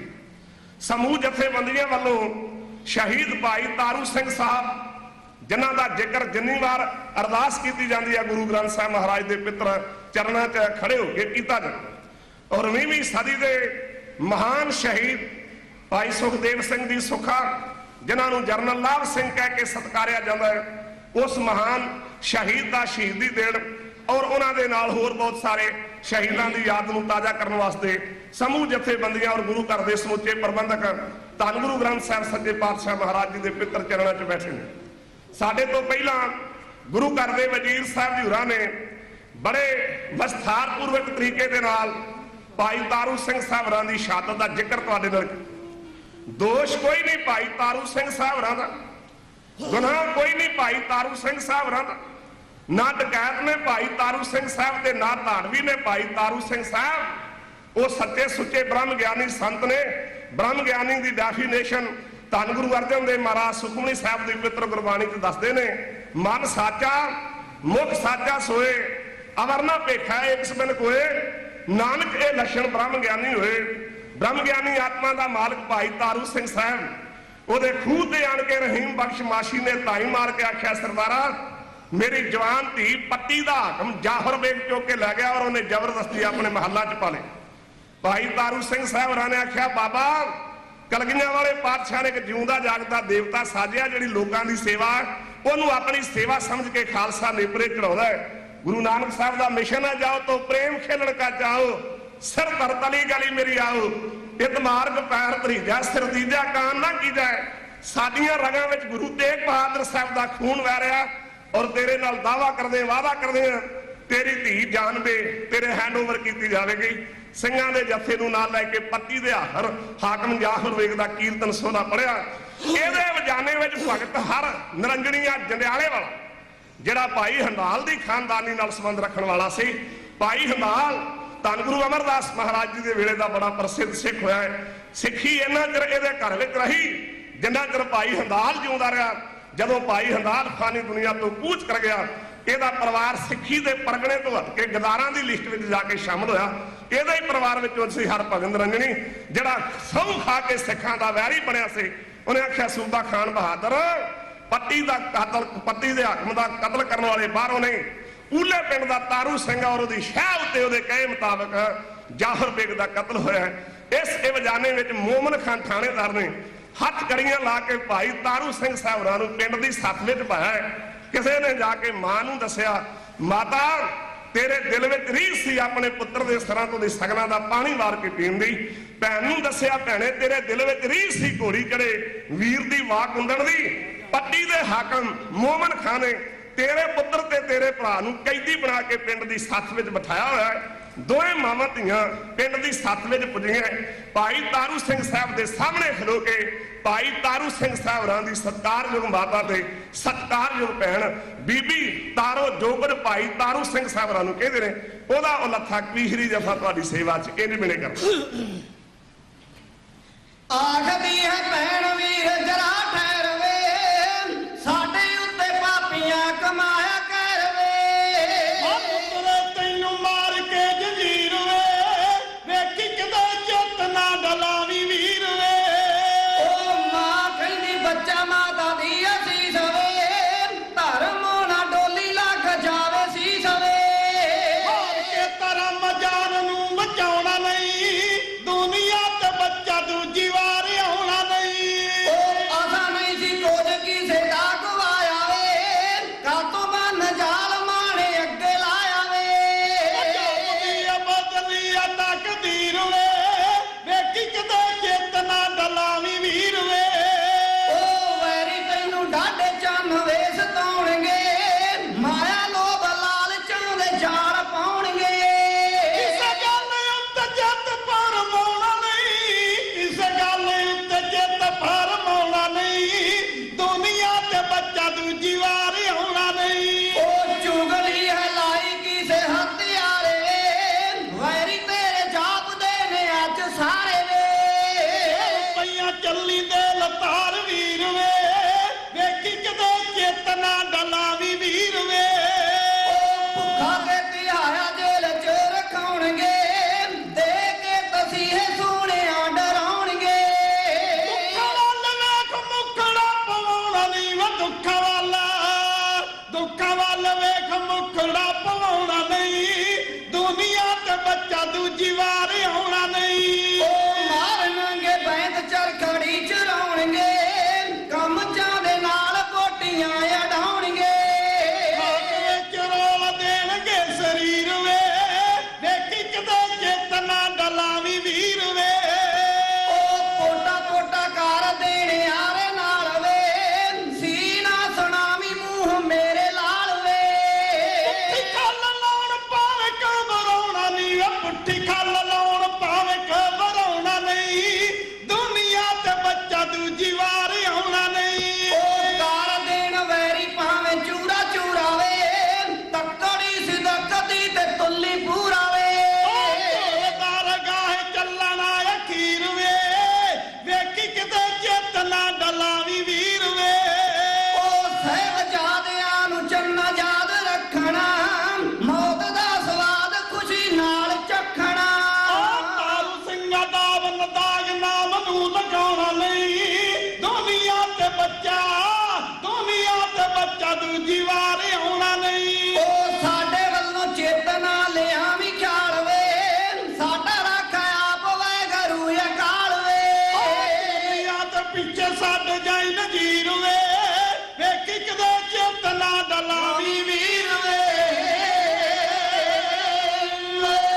ਧਰਮਣ ਮਾਂ ਤੇ ਭੈਣ ਦੀ ਪਿੱਤਰ ਕਮਾਈ ਦਾ ਧਿਆਨ ਧਰ ਕੇ ਸਾਰੀ ਸੰਗਤ ਪਿਆਰ ਸਤਿਕਾਰ ਨਾਲ ਆਖੋ ਸਤਿਨਾਮ ਸ਼੍ਰੀ ਵਾਹਿਗੁਰੂ। ਇਹ ਸਾਰਾ ਪ੍ਰੋਗਰਾਮ ਜਿੱਥੇ ਤੁਸੀਂ ਗੁਰੂ ਮਹਾਰਾਜ ਜੀ ਦੇ ਪਿੱਤਰ ਚਰਨਾਂ ਵਿੱਚ ਬੈਠ ਕੇ ਸਿੱਧਾ ਵੇਖ ਰਹੇ ਹੋ, ਉੱਥੇ ਦੁਨੀਆ ਦੇ ਵੱਖਰੇ ਵੱਖਰੇ ਦੇਸ਼ਾਂ ਵਿੱਚ 84 ਟੀਵੀ ਨੈਟਵਰਕ ਦੇ ਰਾਹੀਂ ਘਰ ਬੈਠੇ ਬਹੁਤ ਸਾਰੇ ਸਰੋਤੇ ਇਸ ਪ੍ਰੋਗਰਾਮ ਦਾ ਆਨੰਦ ਮਾਣ ਕੇ ਸ਼ਹੀਦਾਂ ਦੀ ਯਾਦ ਤੋਂ ਸ਼ਹੀਦਾਂ ਦੀ ਯਾਦ ਵਿੱਚ ਮਨਾਏ ਜਾ ਰਹੇ ਪ੍ਰੋਗਰਾਮ ਨੂੰ ਸਰਵਣ ਕਰਕੇ ਗੁਰੂ ਪਾਤਸ਼ਾਹ ਦੇ ਘਰ ਦੀ ਖੁਸ਼ੀ ਪ੍ਰਾਪਤ। ਸਮੁੱਚੀ ਟੀਮ ਦਾ ਧੰਨਵਾਦ ਕਰਦਾ ਹਾਂ। ਪਾਤਸ਼ਾਹ ਕਿਰਪਾ ਕਰਨ ਐਸੇ ਪ੍ਰੋਗਰਾਮ ਸਾਡੇ ਘਰ ਘਰ ਵਿੱਚ ਚੱਲਣੇ ਚਾਹੀਦੇ। ਭਾਰਤ ਦੀ ਧਰਤੀ ਤੇ ਕਿਤੇ ਗਊ ਮਰਦੇ ਤੇ ਉਹਦੀਆਂ ਫੋਟੋਆਂ ਬਾਰ-ਬਾਰ ਦਰਾਈਆਂ ਜਾਂਦੀਆਂ, ਪਰ ਸਿੱਖਾਂ ਵੱਲੋਂ ਆਪਣੀ ਜਾਨ ਤਲੀ ਤੇ ਧਰ ਕੇ ਜਦੋਂ ਲੰਗਰ ਲਗਾਏ ਜਾਂਦੇ ਨੇ, ਕਦੇ ਨਹੀਂ ਦੱਸਿਆ ਜਾਂਦਾ ਵੀ ਫਲਾਣੀ ਜਗ੍ਹਾ ਉੱਤੇ ਜਾ ਕੇ ਸਿੱਖਾਂ ਨੇ ਲੰਗਰ ਲਾਏ, ਇਹਦੀਆਂ ਸੇਵਾਵਾਂ ਕੀਤੀਆਂ। ਜੇ ਕਿਤੇ ਲੜਦਿਆਂ ਸਾਡੇ ਭਰਾ ਝਗੜ ਪੈਣ ਵਾਵਾ ਦੂਰ ਤੱਕ ਤੇ ਉਹ ਖਬਰਾਂ ਬਾਰ-ਬਾਰ ਵਿਖਾਈਆਂ ਜਾਂਦੀਆਂ, ਪਰ ਸਾਡੇ ਪਰਉਪਕਾਰਾਂ ਨੂੰ ਮੁੱਢ ਕਦੀਮ ਤੋਂ ਲੈ ਕੇ ਛਪਾਉਣ ਦਾ ਯਤਨ ਕੀਤਾ ਜਾਂਦਾ। ਘੜੀ ਬੜੀ ਕਾਲੀ ਨਾਲ ਚੱਲ ਰਹੀ, ਅਸਲ ਵਿੱਚ ਸਾਡਾ ਘੜੀ ਨਾਲ ਇੰਨਾ ਵਹਿਰ ਹੈ, ਜਦੋਂ ਅਸੀਂ ਆਉਣੇ ਆ ਨਾ ਨਹੀਂ ਭੱਜ ਪੈਂਦੀ ਹੈ, ਜਿਵੇਂ ਟਰੱਕ ਤੇ ਟਾਇਰ ਘੁੰਮਦੇ ਨਾ ਇਸ ਤਰ੍ਹਾਂ ਘੁੰਮੀ ਚਲੇ ਜਾਂਦੀ ਹੈ। ਤੇ ਮੇਰਾ ਸੁਭਾਅ ਵੀ ਆਪਣੇ ਸਮੇਂ ਵਿੱਚ ਰਹਿਣ ਦਾ, ਕਿਉਂਕਿ ਸਾਰਾ ਸਮਾਂ ਬਣਿਆ ਹੁੰਦਾ ਆਪਣੇ ਸਮੇਂ ਵਿੱਚ ਸਮਾਪਤੀ ਕੀਤੀ ਜਾਵੇ ਤੇ ਸਿਸਟਮ ਜਿਹੜਾ ਚੱਲਦਾ ਜਾਂਦਾ ਹੈ। ਸੋ ਸੱਚੇ ਪਾਤਸ਼ਾਹ ਮਹਾਰਾਜ ਕਿਰਪਾ। ਭਾਈ ਤਾਰੂ ਸਿੰਘ ਸਾਹਿਬ ਇੱਕ ਗਦਾਰ ਦੀ ਗਦਾਰੀ ਦੇ ਕਾਰਨ ਬੰਨ ਕੇ ਪਿੰਡ ਦੀ ਸੱਥ ਵਿੱਚ ਬਿਠਾਇਆ। ਸਾਡੀ ਕੌਮ ਦਾ ਨੁਕਸਾਨ ਮੁੱਢ ਕਦੀਮ ਤੋਂ ਲੈ ਕੇ ਗਦਾਰਾਂ ਨੇ ਕਰਾਇਆ। ਗਦਾਰ ਸ਼ੁਰੂ ਤੋਂ ਲੈ ਕੇ ਸਾਡੀ ਕੌਮ ਦਾ ਨੁਕਸਾਨ ਕਰਦੇ ਆਏ, ਅੱਜ ਤੱਕ ਵੀ ਨੁਕਸਾਨ ਗਦਾਰਾਂ ਵੱਲੋਂ ਕੀਤਾ ਜਾਂਦਾ। ਆ ਜੋ ਕੁਝ ਸਾਨੂੰ ਅੱਜ ਕਰਨਾ ਪੈ ਰਿਹਾ ਹੈ ਗਦਾਰਾਂ ਦੀ ਗਦਾਰੀ ਦੇ ਕਾਰਨ ਹੈ। ਗਦਾਰਾਂ ਦੀ ਗਦਾਰੀ ਜਿਹੜੀਆਂ ਗੰਢਾਂ ਸਾਡੇ ਗਦਾਰਾਂ ਵੱਲੋਂ ਸਾਡੀ ਕਿਸਮਤ ਨੂੰ ਦਿੱਤੀਆਂ ਗਈਆਂ, ਖਾਲਸਾ ਹਿੰਮਤ ਮਾਰੇਗਾ, ਗੁਰੂ ਮਹਾਰਾਜ ਕਿਰਪਾ ਕਰਨਗੇ ਤੇ ਫਿਰ ਪੀਜੀਆਂ ਹੋਈਆਂ ਗੰਢਾਂ ਜਿਹੜੀਆਂ ਨੇ ਖੁੱਲਣਗੀਆਂ। ਕਦੇ ਰਾਜ ਭਾਗ ਦਾ ਵਾਰਸ ਸੀ ਖਾਲਸਾ, ਰਾਜ ਭਾਗ ਦਾ ਵਾਰਸ। ਖਾਲਸਾ ਰਾਜ ਦੇ ਘੋੜੇ ਜਮਨਾ ਦਰਿਆ ਵਿੱਚੋਂ ਪਾਣੀ ਪੀ ਕੇ ਅਟਕ ਦੇ ਕੰਢੇ ਜਾ ਕੇ ਚੁਗਦੇ ਸਨ। ਇੱਕ ਬੰਨੇ ਮਥਰਾ ਤੱਕ ਰਾਜ ਦੀਆਂ ਹੱਦਾਂ ਤੇ ਦੂਜੇ ਬੰਨੇ ਕਾਬਲ ਕੰਧਾਰ ਦੀਆਂ ਕੰਧਾਂ ਤੱਕ ਖਾਲਸਾ ਪੰਥ ਤੇ ਰਾਜ ਦੀਆਂ ਹੱਦਾਂ। ਗਦਾਰੀ ਦੇ ਕਾਰਨ ਖਾਲਸੇ ਨੂੰ ਧੂਏ ਦਾ ਫਕੀਰ ਬਣਾ ਦਿੱਤਾ। ਦੇਸ਼ ਵਾਸੀਓ ਮਿੱਤਰੋ ਸੂਰਬੀਰੋ, ਤੁਹਾਡਾ ਧਰਮ ਬਚਾਇਆ ਤੇ ਖਾਲਸੇ ਨੇ। ਕਾਲੇ ਤਵੇ ਵਰਗੇ ਤੁਹਾਡੇ ਚਿਹਰਿਆਂ ਤੇ ਸੂਹਾ ਰੰਗ ਚੜਾਇਆ ਤੇ ਖਾਲਸੇ ਨੇ। ਤੁਹਾਡੇ ਮੋਏ ਇਤਿਹਾਸ ਦੇ ਪੰਨਿਆਂ ਨੂੰ ਜੂਣ ਜੋਗਾ ਬਣਾਇਆ ਤੇ ਖਾਲਸੇ ਨੇ। ਆਪ ਫਾਂਸੀਆਂ ਦੇ ਤਖਤ ਝੁੰਮ ਕੇ ਤੇ ਦਿੱਲੀ ਤਖਤ ਦਵਾਇਆ ਤੇ ਖਾਲਸੇ ਨੇ। ਸਾਰੀ ਸੰਗਤ ਪਿਆਰ ਸਤਿਕਾਰ ਨਾਲ ਆਖੋ ਸਤਿਨਾਮ ਸ਼੍ਰੀ ਵਾਹਿਗੁਰੂ। ਭਾਰਤ ਵਿੱਚ ਜਿਹੜੇ ਸਾਡੇ ਸਰਦਾਰ ਟਰੱਕ ਭਰਾ ਡਰਾਈਵਰ ਨੇ, ਉਹਨਾਂ ਨੇ ਗੱਡੀ ਦੇ ਡਾਲੇ ਦੇ ਮਗਰਲੇ ਬੰਨੇ 4 ਲਾਈਨਾਂ ਲਿਖੀਆਂ। ਉਹਨਾਂ ਲਿਖਿਆ ਹੁੰਦਾ ਬਿਹਾਰ ਵਰਗੀ ਲਾਈਨ ਨਹੀਂ, ਗੁਆਡੀ ਵਰਗੀ ਲਾਈਨ ਨਹੀਂ ਜੇ ਵਿੱਚ ਬਿਹਾਰ ਨਾ ਹੋਵੇ, ਛੱਪੜ ਵਰਗਾ ਪਾਣੀ ਨਹੀਂ ਜੇ ਵਿੱਚ ਗਾਰ ਨਾ ਹੋਵੇ, ਭਰਾਵਾਂ ਵਰਗਾ ਪਿਆਰ ਨਹੀਂ ਜੇ ਵਿੱਚ ਖਾਰ ਨਾ ਹੋਵੇ, ਤੇ ਸਿੱਖਾਂ ਵਰਗੀ ਕੌਮ ਨਹੀਂ ਜੇ ਵਿੱਚ ਗਦਾਰ ਨਾ ਹੋਵੇ। ਸਾਡੀਆਂ ਕੌਮਾਂ ਨੂੰ ਹਮੇਸ਼ਾ ਗਦਾਰਾਂ ਨੇ ਮਾੜੇ ਬੰਨੇ ਧਕੇਲਿਆ ਔਰ ਖਾਲਸਾ ਪੰਥ ਦਾ ਨੁਕਸਾਨ। ਜਿਸ ਯੋਧੇ ਦਾ ਅਸੀਂ ਅੱਜ ਨਾਲ ਭਾਈ ਤਾਰੂ ਸਿੰਘ ਸਾਹਿਬਰਾਂ ਦੇ ਸ਼ਹੀਦੀ ਪੁਰਬ ਮਨਾ ਰਹੇ ਹਾਂ, ਜਰਨਲ ਲਾਭ ਸਿੰਘ ਸਾਹਿਬਰਾਂ ਦਾ, ਇੱਕ ਮਨਹੂਸ ਨਿਰਮਲ ਸਿੰਘ ਦੀ ਗਦਾਰੀ ਦੇ ਕਾਰਨ ਉਹਨੂੰ ਆਪਣਾ ਸੀਸ ਖਾਲਸਾ ਪੰਥ ਦੀ ਭੇਟ ਚੜਾਉਣਾ ਪਿਆ। ਆਪਣਾ ਸਰੀਰ ਰੂਪੀ ਠੀਕਰਾ ਪੰਥ ਉਤੋਂ ਵਾਰਨਾ ਪਿਆ ਇੱਕ ਨਿਰਮਲ ਸਿੰਘ ਦੀ ਗਦਾਰੀ ਦੇ ਕਾਰਨ। ਕਿਉਂਕਿ ਸਾਰੀਆਂ ਸਭਾਵਾਂ ਬੈਠੀਆਂ, ਗੁਰੂ ਘਰ ਦੇ ਪ੍ਰਬੰਧਕ ਜ਼ਿੰਮੇਵਾਰ ਸੱਜਣ ਵਿਦਵਾਨ ਸੱਜਣ ਬੈਠੇ, ਉਹਨਾਂ ਵੱਲੋਂ ਹੁਕਮ ਸੀ ਕਿ ਭਾਈ ਸੁਖਦੇਵ ਸਿੰਘ ਜੀ ਹੋਰਾਂ ਬਾਰੇ ਜ਼ਰੂਰ ਗੁਰੂ ਕੀ ਸੰਗਤ ਵਿੱਚ ਇਤਿਹਾਸਕ ਵਾਰਤਾ ਜਿਹੜੀ ਹੈ ਸਾਂਝੀ। ਇਤਿਹਾਸ ਕੌਮਾਂ ਦਰਾਉਂਦੀਆਂ ਰਹਿੰਦੀਆਂ ਤੇ ਇਤਿਹਾਸ ਜਿਉਂਦੇ ਵੀ ਉਹ ਰਹਿੰਦੇ ਨੇ ਜਿਹੜੇ ਇਤਿਹਾਸ ਦਰਾਏ ਜਾਣ। ਜਿਹੜੇ ਦਰਾਏ ਨਾ ਜਾਣ ਉਹ ਵਰਕੇ ਬਣ ਕੇ ਸੰਸਾਰ ਵਿੱਚੋਂ ਨੇਸਤੋ ਨਬੂਦ। ਸਤਿਕਾਰਯੋਗ ਸਾਧ ਸੰਗਤ, 1971 ਵਿੱਚ ਪੰਜਵੜ ਨਗਰ ਦਾ ਨੌਜਵਾਨ ਪੰਜਵੜ ਨਗਰ ਸਿੱਖ ਪੰਥ ਨਾਲ ਬੜਾ ਡੂੰਘਾ ਤਲਕ ਰੱਖਦਾ ਹੈ। ਇਸੇ ਨਗਰ ਦਾ ਜਰਨਲ, ਇਸੇ ਨਗਰ ਦੇ ਸਰਦਾਰ ਹਰੀ ਸਿੰਘ ਭੰਗੀ ਜਿਹੜੇ ਤਰਮਨ ਦਲ ਦੇ ਜਥੇਦਾਰ ਸਨ ਤੇ ਕਸ਼ਮੀਰ ਦੀ ਪੜਤਾਣੀ ਵਾਪਸ ਜਰਨਲ ਸਰਦਾਰ ਹਰੀ ਸਿੰਘ ਭੰਗੀ ਨੇ ਵਾਪਸ। ਇਸੇ ਹੀ ਪੰਜਵੜ ਦਾ ਭਾਈ ਪਰਮਜੀਤ ਸਿੰਘ ਜੀ ਪੰਮਾ, ਔਰ ਦੂਸਰਾ ਭਾਈ ਪਰਮਜੀਤ ਸਿੰਘ ਜੀ ਪੰਜਵੜ, ਇੱਕ ਹੋਰ ਸੂਰਮਾ ਜਿਹਨੂੰ ਅਸੀਂ ਭਾਈ ਪਰਮਜੀਤ ਪੰਮਾ ਕਹਿ ਕੇ ਸਤਿਕਾਰ। ਪੰਜਵੜ ਨਗਰ ਵਿੱਚ ਪੈਦਾ ਹੋਇਆ ਸਰਦਾਰ ਸੁਖਦੇਵ ਸਿੰਘ ਸੁੱਖਾ। 1971 ਵਿੱਚ ਪੰਜਾਬ ਪੁਲਿਸ ਵਿੱਚ ਭਰਤੀ ਹੋ ਗਿਆ। 1977 ਵਿੱਚ ਹੁਸ਼ਿਆਰਪੁਰ ਜ਼ਿਲ੍ਹੇ ਦੇ ਟਾਂਡਾ ਉੜਮਣ ਵਿਖੇ ਸਰਦਾਰ ਚਰਨ ਸਿੰਘ ਸਾਹਿਬਰਾਂ ਦੀ ਸਪੁੱਤਰੀ ਦਵਿੰਦਰ ਕੌਰ ਜੀ ਹੋਰਾਂ ਨਾਲ ਇਹਨਾਂ ਦੀ ਸ਼ਾਦੀ ਹੋਈ ਤੇ 2 ਪੁੱਤਰ ਪੈਦਾ ਹੋਏ ਸਰਦਾਰ ਸੁਖਦੇਵ ਸਿੰਘ ਸੁੱਖਾ ਜੀ ਹੋਰਾਂ ਦੇ ਘਰ। ਵੱਡੇ ਦਾ ਨਾਮ ਰਾਜੇਸ਼ਵਰ ਸਿੰਘ ਔਰ ਦੂਸਰੇ ਦਾ ਨਾਮ ਪ੍ਰਭਜੀਤ ਸਿੰਘ। ਇਧਰ ਸੰਘਰਸ਼ ਸ਼ੁਰੂ ਹੋ ਗਿਆ। ਸੰਤ ਬਾਬਾ ਜਰਨੈਲ ਸਿੰਘ ਸਾਹਿਬਰਾਂ ਦਾ ਬੋਲਬਾਲਾ ਪੂਰੀ ਦੁਨੀਆ ਵਿੱਚ ਹੈ। ਔਰ 1982 ਵਿੱਚ ਜੇਠ ਦੀ ਸੰਗਰਾਂਦ ਵਾਲੇ ਦਿਨ ਇਸ ਯੋਧੇ ਨੇ ਪੰਜਾਬ ਪੁਲਿਸ ਦੀ ਨੌਕਰੀ ਤੋਂ ਅਸਤੀਫਾ ਜਦੋਂ ਦਿੱਤਾ ਤੇ ਆਪਣੇ ਸਤਿਕਾਰਯੋਗ ਮਾਤਾ ਜੀ ਹੋਰਾਂ ਨੂੰ ਜਾ ਕੇ ਕਹਿਣ ਲੱਗੇ, ਮਾਂ ਅੱਗੇ ਮੈਂ ਪੰਜਾਬ ਪੁਲਿਸ ਦਾ ਸਿਪਾਹੀ ਸਾਂ, ਹੁਣ ਮੈਂ ਭਿੰਡਰਾਂ ਵਾਲੇ ਮਹਾਂਪੁਰਸ਼ਾਂ ਦਾ ਸਿਪਾਹੀ ਬਣ ਕੇ ਖਾਲਸਾ ਪੰਥ ਔਰ ਸੰਸਾਰ ਦੀ ਸੇਵਾ ਕਰਕੇ ਦੁਨੀਆ ਦੇ ਤਖਤੇ ਤੋਂ ਨਾਮ ਨਾ ਖੱਟਣਾ ਚਾਹੁੰਦਾ। ਔਰ ਇਸੇ ਹੀ ਮਹਾਨ ਪੁਰਸ਼ ਨੇ ਏਸ਼ੀਆ ਦੀ ਤਵਾਰੀਖ ਵਿੱਚ ਸਭ ਤੋਂ ਵੱਡੀ ਸਨ ਲੁਧਿਆਣੇ ਦੇ ਬੈਂਕ ਵਿੱਚ ਲਾਈ। ਏਸ਼ੀਆ ਦੀ ਤਵਾਰੀਖ ਵਿੱਚ ਸਭ ਤੋਂ ਵੱਡੀ 25 ਸਿੰਘਾਂ ਨੂੰ ਨਾਲ ਲੈ ਕੇ ਜਦੋਂ ਬੈਂਕ ਵਿੱਚ ਗਏ ਨਾ, ਬੈਂਕ ਦਾ ਕੋਈ ਅਫਸਰ ਪਛਾਣ ਹੀ ਨਹੀਂ ਸਕਿਆ ਵੀ ਇਹ ਖਾਲਸਾ ਪੰਥ ਹੈ ਜਾਂ ਦਿੱਲੀ ਤੋਂ ਐਡਿਟ ਅਫਸਰ ਆਏ ਹੋਏ ਨੇ, ਕੋਈ ਕਰੀਮ ਆਈ ਹੈ, ਕੋਈ ਫਲੈਂਗ ਆਇਆ ਹੈ। ਸਾਰੀਆਂ ਚਾਬੀਆਂ, ਹਾਜ਼ਰੀ, ਰਜਿਸਟਰ, ਮਾਇਆ 5 ਕਰੋੜ 76 ਲੱਖ ਰੁਪਈਆ ਉਹਨਾਂ ਦੀ ਗੱਡੀ ਵਿੱਚ ਰਖਾ ਲਿਆ। ਵੇਖੋ ਕਿੰਨੀ ਵੱਡੀ ਬਹਾਦਰੀ। ਔਰ ਇਹ ਮਾਇਆ ਉਹਨਾਂ ਨੇ ਆਪਣੇ ਪਰਿਵਾਰਾਂ ਵਾਸਤੇ ਨਹੀਂ ਖਰਚੀ, ਇਹ ਮਾਇਆ ਆਪਣੇ ਰਿਸ਼ਤੇਦਾਰਾਂ ਵਾਸਤੇ ਨਹੀਂ ਖਰਚੀ, ਨਿੱਜੀ ਸਵਾਰਥਾਂ ਵਾਸਤੇ ਨਹੀਂ। ਇਹ ਮਾਇਆ ਬਿਲਕੁਲ ਉਸੇ ਤਰੀਕੇ ਨਾਲ ਖਰਚੀ ਗਈ ਜਿਵੇਂ 1762 ਵਿੱਚ ਕਸੂਰ ਦੀ ਲੁੱਟ ਸਮੇਂ ਖਾਲਸਾ ਮਾਲੋ ਮਾਲ ਹੋਇਆ ਸੀ ਨਾ। ਉਸ 5 ਕਰੋੜ 76 ਲੱਖ ਦੇ ਨਾਲ ਵੱਡੀਆਂ ਵੱਡੀਆਂ ਰਾਈਫਲਾਂ, LMG ਗੰਨਾਂ ਔਰ ਹੋਰ ਬਹੁਤ ਸਾਰੇ AK-47 ਵਰਗੇ ਖਤਰਨਾਕ ਹਥਿਆਰ ਖਾਲਸਾ ਪੰਥ ਨੇ ਖਰੀਦੇ ਔਰ ਵੈਰੀਆਂ ਨੂੰ ਸੋਧਾ। ਜਿਹੜਾ ਪੁਲਿਸ ਦਾ ਅਫਸਰ ਬੈਰੋ ਕਹਿੰਦਾ ਸੀ ਗੋਲੀ ਦੇ ਬਦਲੇ ਗੋਲੀ ਦੇਣੀ ਚਾਹੀਦੀ ਆ, ਉਹਦੇ ਤੇ ਜਦੋਂ ਖਾਲਸੇ ਨੇ ਵਾਰ ਕੀਤਾ ਨਾ ਜਲੰਧਰ ਜਾ ਕੇ, ਇਸ ਤਰ੍ਹਾਂ ਤੜਫੇ ਜਿਵੇਂ ਬਾਂਦਰ ਨੂੰ ਕਰੰਟ ਲੱਗਾ ਹੁੰਦਾ, ਕਦੇ ਇੱਧਰ ਵੱਜੇ, ਬਚ ਗਿਆ।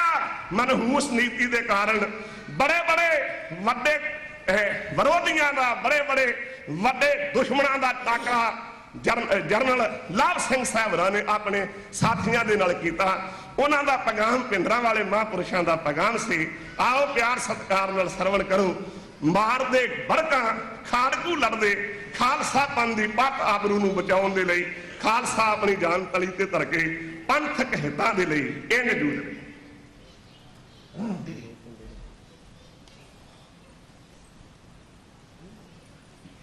ਕਬੀਰ ਮਰਤਾ ਜਗ ਮੁਆ ਮਰ ਪੀ ਨਾ ਜਾਣਿਆ ਕੋਏ, ਐਸੀ ਮਰਨੀ ਜੋ ਮਰੇ ਬਹੁਰ ਨਾ मरना होए। कबीर मोए मरने का चाओ है, मरो ताड़ के द्वार। मातार पूछे कौन है, परा हमारे बार। सतनाम सुखे का भी ये शब्द तुसी लाउणा है। ਜਿਹੜਾ ਕੋਈ ਔਖਾ ਕੰਮ ਹੋਵੇ ਨਾ ਉਸ ਵੇਲੇ ਮੈਨੂੰ ਅੱਗੇ ਕਰ ਦਿੰਦੇ ਦੋਵੇਂ ਜਣੇ।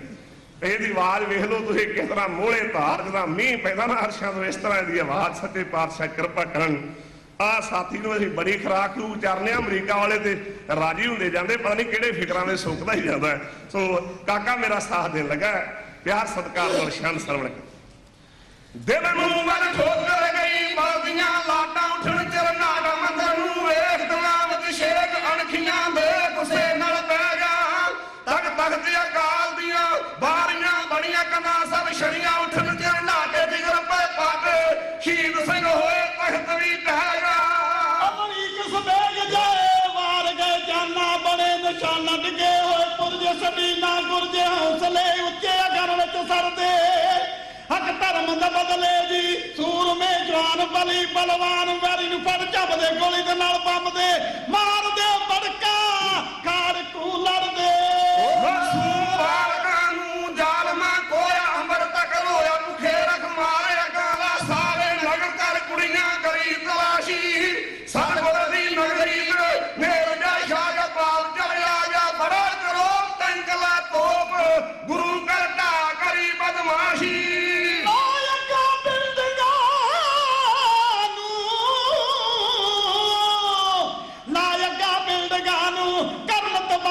ਮਾਤਾ ਭਲਾਈਆਂ ਜੋਸ਼ ਵਿੱਚ ਹੰਨਿਆ ਜਰਨ ਸੱਚ ਮੰਨਿਆ ਪਾੜ ਦੋ ਕਰਦੇ ਜਨੂੰ ਹੀ ਫੜਦੇ ਹੱਕ ਧਰਮ ਦਾ ਬਦਲੇ ਜੀ ਸੂਰਮੇ ਜਵਾਨ ਬਲੀ ਬਲਵਾਨ ਵੈਰੀ ਨੂੰ ਫੜ ਝੱਪਦੇ ਗੋਲੀ ਦੇ ਨਾਲ ਬੰਬਦੇ ਮਾਰਦੇ ਬੜਕਾ ਕਾਰ ਕੂ ਲੜਦੇ ਸਤਿਗੁਰ ਬਲਿਆ ਤੁਸਿਓ ਇਹ ਨਾ ਡਰਿਆ ਉਦਮ ਜਨ ਕਰਿਆ ਜੋ ਰਹਿਣ ਗਰੀਬੀ ਇੰਦਰਾ ਬੀਬੀ ਗੋਲੀਆਂ ਮਾਰ ਛਾਨਣੀ ਕੀਤੀ ਮਜਦੇ ਜਵਾਈ ਗਈ ਸਿੰਘਾਂ ਕਰੇ ਅਦਲਾ ਲੈ ਲਿਆ ਬਦਲਾ ਜਿਉਂਦੇ ਮਰ ਕੇ ਤਲੀ ਸਿਰ ਧਰ ਕੇ ਕਰਗੇ ਕਾਇਮ ਸਿੱਖੀ ਦੀ ਰੀਤੀ ਜਗਤਾਰਾ ਫਿਰ ਗਈਆਂ ਜਗਤਾਰਾ ਫਿਰ ਗਈਆਂ ਅਰਬ ਅਫਰੀਕਾ ਲੰਡਨ ਅਮਰੀਕਾ ਜਰਮਨੀ ਚੀਨ ਰੂਸ ਗਮਗੀਨ ਦੁਸਕਦੇ ਮਾਂ ਨੂੰ ਖਬਰ ਜਦ ਪੜਦੇ ਹੱਕ ਧਰਮ ਦਾ ਬਦਲੇ ਜੀ ਸੂਰਮੇ ਜਵਾਨ ਬਲੀ ਬਲਵਾਨ ਵੈਰੀ ਨੂੰ ਫੜ ਝੱਪਦੇ ਗੋਲੀ ਦੇ ਨਾਲ ਬੰਬਦੇ ਮਾਰਦੇ ਬੜਕਾ ਖਾਰ ਕੂ ਲੜਦੇ ਇੱਕ ਚੀਰ ਕਮਾਂਡੋ ਸੀ ਉਹਦਾ ਚੁਗ ਫੱਟਾ ਦਿੰਦੇ ਤੇ ਸੁੱਖੇ ਠਾਰੇ ਦਿਲ ਦੁਖੇ ਖੂਨੇ ਵਿੱਚ ਢਾਲਿਆ ਮਾਰ ਜਰਮਾਨਾ ਮਾਕਣ ਬਰਿਆਰ ਤਾਈ ਸੜਕ ਤੇ ਢਾਲਿਆ ਲੰਮੀਆਂ ਪਾਲੇ ਸਣੇ ਘਰ ਵਾਲੀ ਮਾਰ ਗਿਆ ਚਾਲੀ ਜੜਾਂ ਤੱਕ ਹਿਲਿਆਰ ਦੀ ਵੀ ਲਾਣਾ ਦਿੱਲੀ ਸਭ ਕੰਮੀ ਖਾਲਸਾ ਜੰਮੀ ਪਾਰਲੀ ਮੰਡੀ ਉਲਾਲੇ ਟੰਟ ਫੌਜ ਨੇ ਲਾਏ ਚੋਈ ਤੋਂ ਕਰਦੇ ਹੱਕ ਧਰਮ ਦਾ ਬਦਲੇ ਜੀ ਸੂਰਮੇ ਜਵਾਨ ਬਲੀ ਬਲਵਾਨ ਵੈਰੀ ਨੂੰ ਫੜ ਝੱਪਦੇ ਗੋਲੀ ਦੇ ਨਾਲ ਬੰਬਦੇ ਮਾਰਦੇ ਬੜਕਾ ਕਾਰ ਕੂ ਲੜਦੇ ਬੰਬਾਂ ਨਾਲ ਬੱਬਰਾਂ ਨੇ ਦੁਆਜ ਗਫਾਈਆਂ ਫੇਰ ਤਬਾਈਆਂ ਬੱਬਰ ਸਿੰਘ ਦੇਵ ਸਿੱਖੀ ਦੀ ਸੇਵ ਕਮਾਵਣ ਲਈ ਸੂਰਮਾ ਤੁਰਿਆ ਖੰਨੇ ਕੋ ਬਦਮੇ ਦੇ ਪੁਰਾਣੇ ਪਾਂਬਰ ਲੈ ਸਭ ਸੰਭਲ ਬੁਲਟ ਗੋਬਿੰਦਾਂ ਨੂੰ ਛੱਡਿਆ ਜਿੰਦਾ ਮੂਰਤੀ ਸੂਰੀ ਫਲਾਰ ਚ ਮਰਿਆ ਬੁਲਟ ਪਰੂਪਾਂ ਦੇ ਕਈ ਬੁਲਟ ਪਰੂਪਾਂ ਦੇ ਲੱਗਣ ਗਲ ਤਾਰੇ ਕਿਸਣ ਪਰਿਵਾਰ ਨਰਕ ਨੂੰ ਕੱਲੇ ਜ਼ਖਮ ਕਈ ਅੱਲੇ ਮਟਾਵਣ ਲਈ ਘਾੜਤਾ ਕਰਦੇ ਹੱਕ ਧਰਮ ਦਾ ਬਦਲੇ ਜੀ ਸੂਰਮੇ ਜਵਾਨ ਬਲੀ ਬਲਵਾਨ ਵੈਰੀ ਨੂੰ ਫੜ ਝਾੜਦੇ ਗੋਲੀ ਦੇ ਨਾਲ ਬੰਬਦੇ ਮਾਰਦੇ ਬੜਕਾ ਖਾੜ ਕੂ ਲੜਦੇ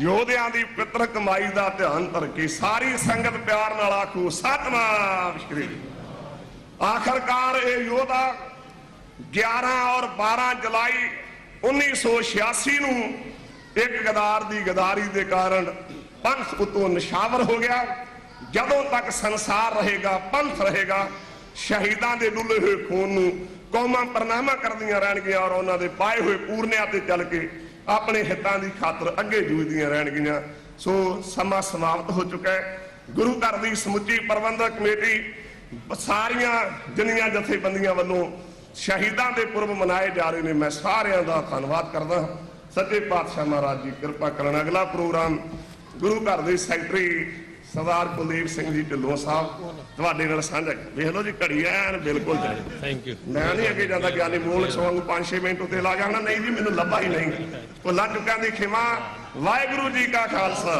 ਵਾਹਿਗੁਰੂ ਜੀ ਕੀ ਫਤਿਹ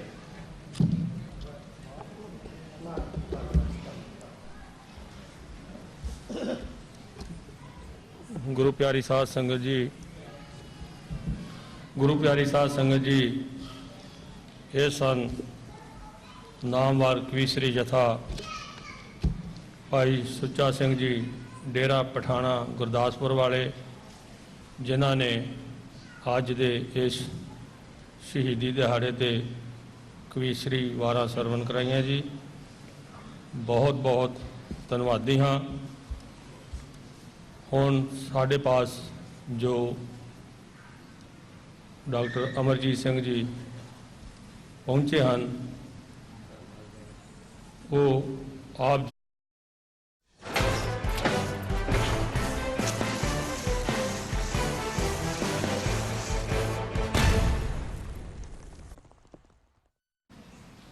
ਕੌਮ ਦੇ ਸ਼ਹੀਦ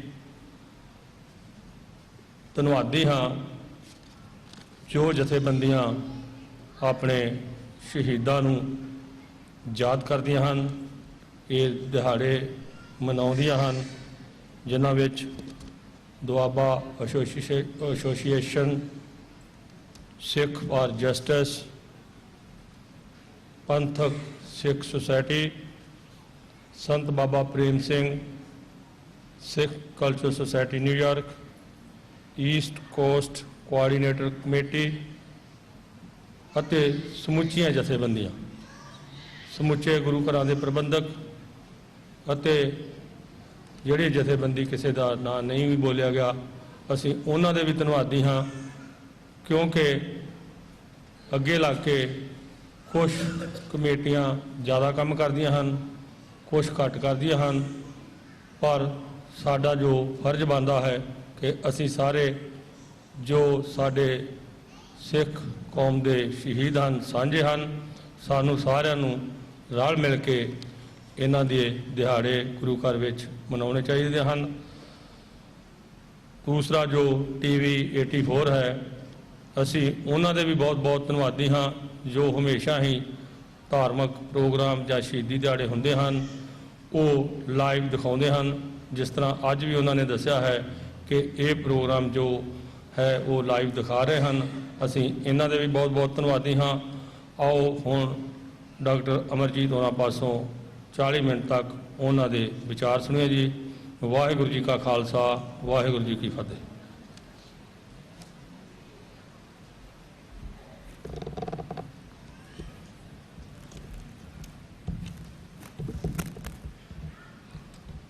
ਗਗਨ ਦਮਾਮਾ ਬਾਜਿਓ,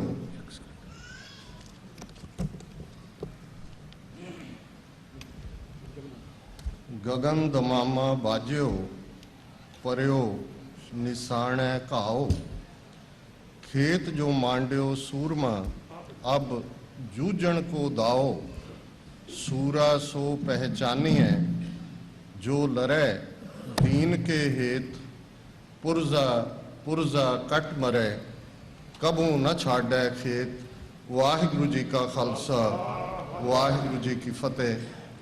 साहिब श्री गुरु ग्रंथ साहिब जी की हजूरी में जुड़े बैठे सतगुरु जी का अपना आपा गुरु खालसा साध संगत जीओ, अज का ये विशेष दीवान खालसा पंथ के इतिहास के दो चमकते सितारे हैं।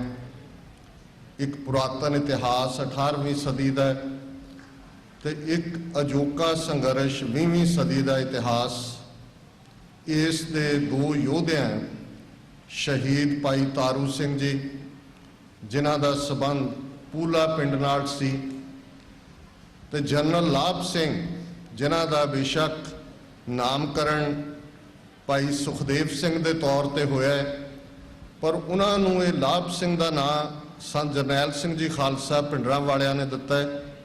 जदों 1983 वो लगभग 12 साल की अपनी पुलिस की नौकरी छड्ड के अपने हथियारां सहित गुरु नानक निवास आए, संतां दा दीदार कीता है, ते संतां ने कहा कि तुहाडे तो पंथ नूं बहुत लाभ होने। हुण जदों असीं दोनों ही सदियां 18वीं और 20वीं वाल ध्यान मारांगे, बड़े खूबसूरत अंदाज दे विच भाई साहब भाई भुपिंदर सिंह जी ने भाई तारू सिंह जी का इतिहास सुनाया, भाई सुच्चा सिंह जी के कविशरी जथे ने उसे अंदाज दे विच बाहर मैं भाई बलजिंदर सिंह होरां नूं कह रहा सी कि कविशरी नूं भी अजोके समय संत पिंडरां वालियां ने बहुत पॉपुलर किया है। भाई जगीर सिंह मस्त गुरुद्वारा गुरदर्शन प्रकाश मेहता हुए जां जिथे भी संत जाते सन, पहला वो कविशरी करते सन तो वो माहौल तैयार हो जाता है, क्योंकि मनुखी मन के अंदर रौं ने। जदों असीं 24 घंटे के समय की वंड वल भी देखते हैं, तो जे गुरु साहबान ने सूरज चढ़न तो पहले पहर नूं अमृत वेला कहे, हर घंटा हर मिनट इको ही अहमियत दै, हर घंटे के 60 सैकेंड ने, पर समय का प्रभाव मन के उत्ते हुंदा है, सुरत के उत्ते हुंदा है। इसलिए हर समय का राग है अमृत वेला निरंकार की याद लई है। पर जे असीं श्री हरमंदर साहब कीर्तन चौंकियां का प्रभाव देखिए तो उन्हां नाल जुड़े हुए राग उस समय का प्रभाव है जिहड़ा मनुखी मन नूं प्रभावित कर दे। इसे तरह मन दे विच उठदियां तरंगां, उन्हां दे विच वीर रस बेशक क्रोध ਦਾ ਇੱਕ ਹਿੱਸਾ ਹੈ ਜਿੱਥੇ ਕਿ ਅਸੀਂ ਨਿੱਜ ਦੇ ਲਈ ਆਪਣੇ ਆਪ ਨੂੰ ਆਪੇ ਤੋਂ ਬਾਹਰ ਕਰ ਦਿੰਦੇ ਹਾਂ, ਉਸ ਨੂੰ ਕ੍ਰੋਧ ਕਿਹਾ ਜਾਂਦਾ ਹੈ। ਪਰ ਜਦੋਂ ਉਹੀ ਜਬੈ ਬਾਣ ਲਾਗਿਓ ਤਬੈ ਰੋਸ ਜਾਗਿਓ ਵਾਂਗ ਉਹ ਸੱਚਮੁੱਚ ਸਵੈਮਾਨ ਦੇ ਲਈ, ਗੈਰਤ ਦੇ ਲਈ, ਡਿਗਨਿਟੀ ਦੇ ਲਈ, ਹਿਊਮਨ ਰਾਈਟਸ ਦੇ ਲਈ ਔਰ ਕੌਮੀ ਅਣਖ ਔਰ ਪੱਤ ਦੇ ਲਈ, ਜਿਸ ਨੂੰ ਗੁਰੂ ਨਾਨਕ ਸਾਹਿਬ ਨੇ ਫਰਮਾਇਆ ਸੀ, ਜੇ ਜੀਵੈ ਪੱਤ ਲੱਥੀ ਜਾਏ ਸਭ ਹਰਾਮ ਜੇਤਾ ਕਿਛ ਖਾਏ, ਕਿ ਜਿਹੜੇ ਮਨੁੱਖ, ਜਿਹੜੀਆਂ ਕੌਮਾਂ, ਜਿਹੜੇ ਸਮਾਜ, ਜਿਹੜੇ ਸੱਭਿਆਚਾਰ ਬੇਪਤ ਹੁੰਦੇ ਰਹਿ ਕੇ ਵੀ ਜਿਉਂਦੇ ਨੇ, ਉਹ ਹਰਾਮ ਖੋਰ ਨੇ, ਹਲਾਲ ਖੋਰ ਨਹੀਂ। ਵੈਸੇ ਜੇ ਮਨੁੱਖ ਦੀ ਆਮ ਐਕਟੀਵਿਟੀ ਦੇਖਣੀ ਹੋਏ, ਅਸੀਂ ਬਹੁਤ ਵਾਰ 1000 ਸਾਲ ਦੀ ਗੁਲਾਮੀ ਦੀ ਗੱਲ ਕਰਦੇ ਹਾਂ, ਹਾਲਾਂਕਿ ਸਮਾਂ 1000 ਤੋਂ ਵੀ ਅਬਵ ਚਲਾ ਜਾਂਦਾ ਹੈ, ਕਿਉਂਕਿ ਜੇ ਅਲੈਗਜ਼ੈਂਡਰ ਦੀ ਗੱਲ ਕਰੀਏ ਤੇ ਜੀਸਸ ਦੇ ਜਨਮ ਤੋਂ 300-400 ਸਾਲ ਪਹਿਲਾਂ ਜਿਹੜਾ ਇੰਡਸ ਦਰਿਆ ਨੂੰ ਕ੍ਰਾਸ ਕਰਦਾ ਹੈ, ਬਿਆਸਾ ਤੱਕ ਆਉਂਦਾ ਹੈ, ਸਮਾਂ ਬਹੁਤ ਵੱਧ ਜਾਂਦਾ ਹੈ। ਪਰ 1000 ਸਾਲ ਲਗਾਤਾਰਤਾ ਦੇ ਨਾਲ ਉਸ ਧਰਤੀ ਦੇ ਵਾਸੀਆਂ ਨੇ ਗੁਲਾਮੀ ਨੂੰ ਕਬੂਲਿਆ।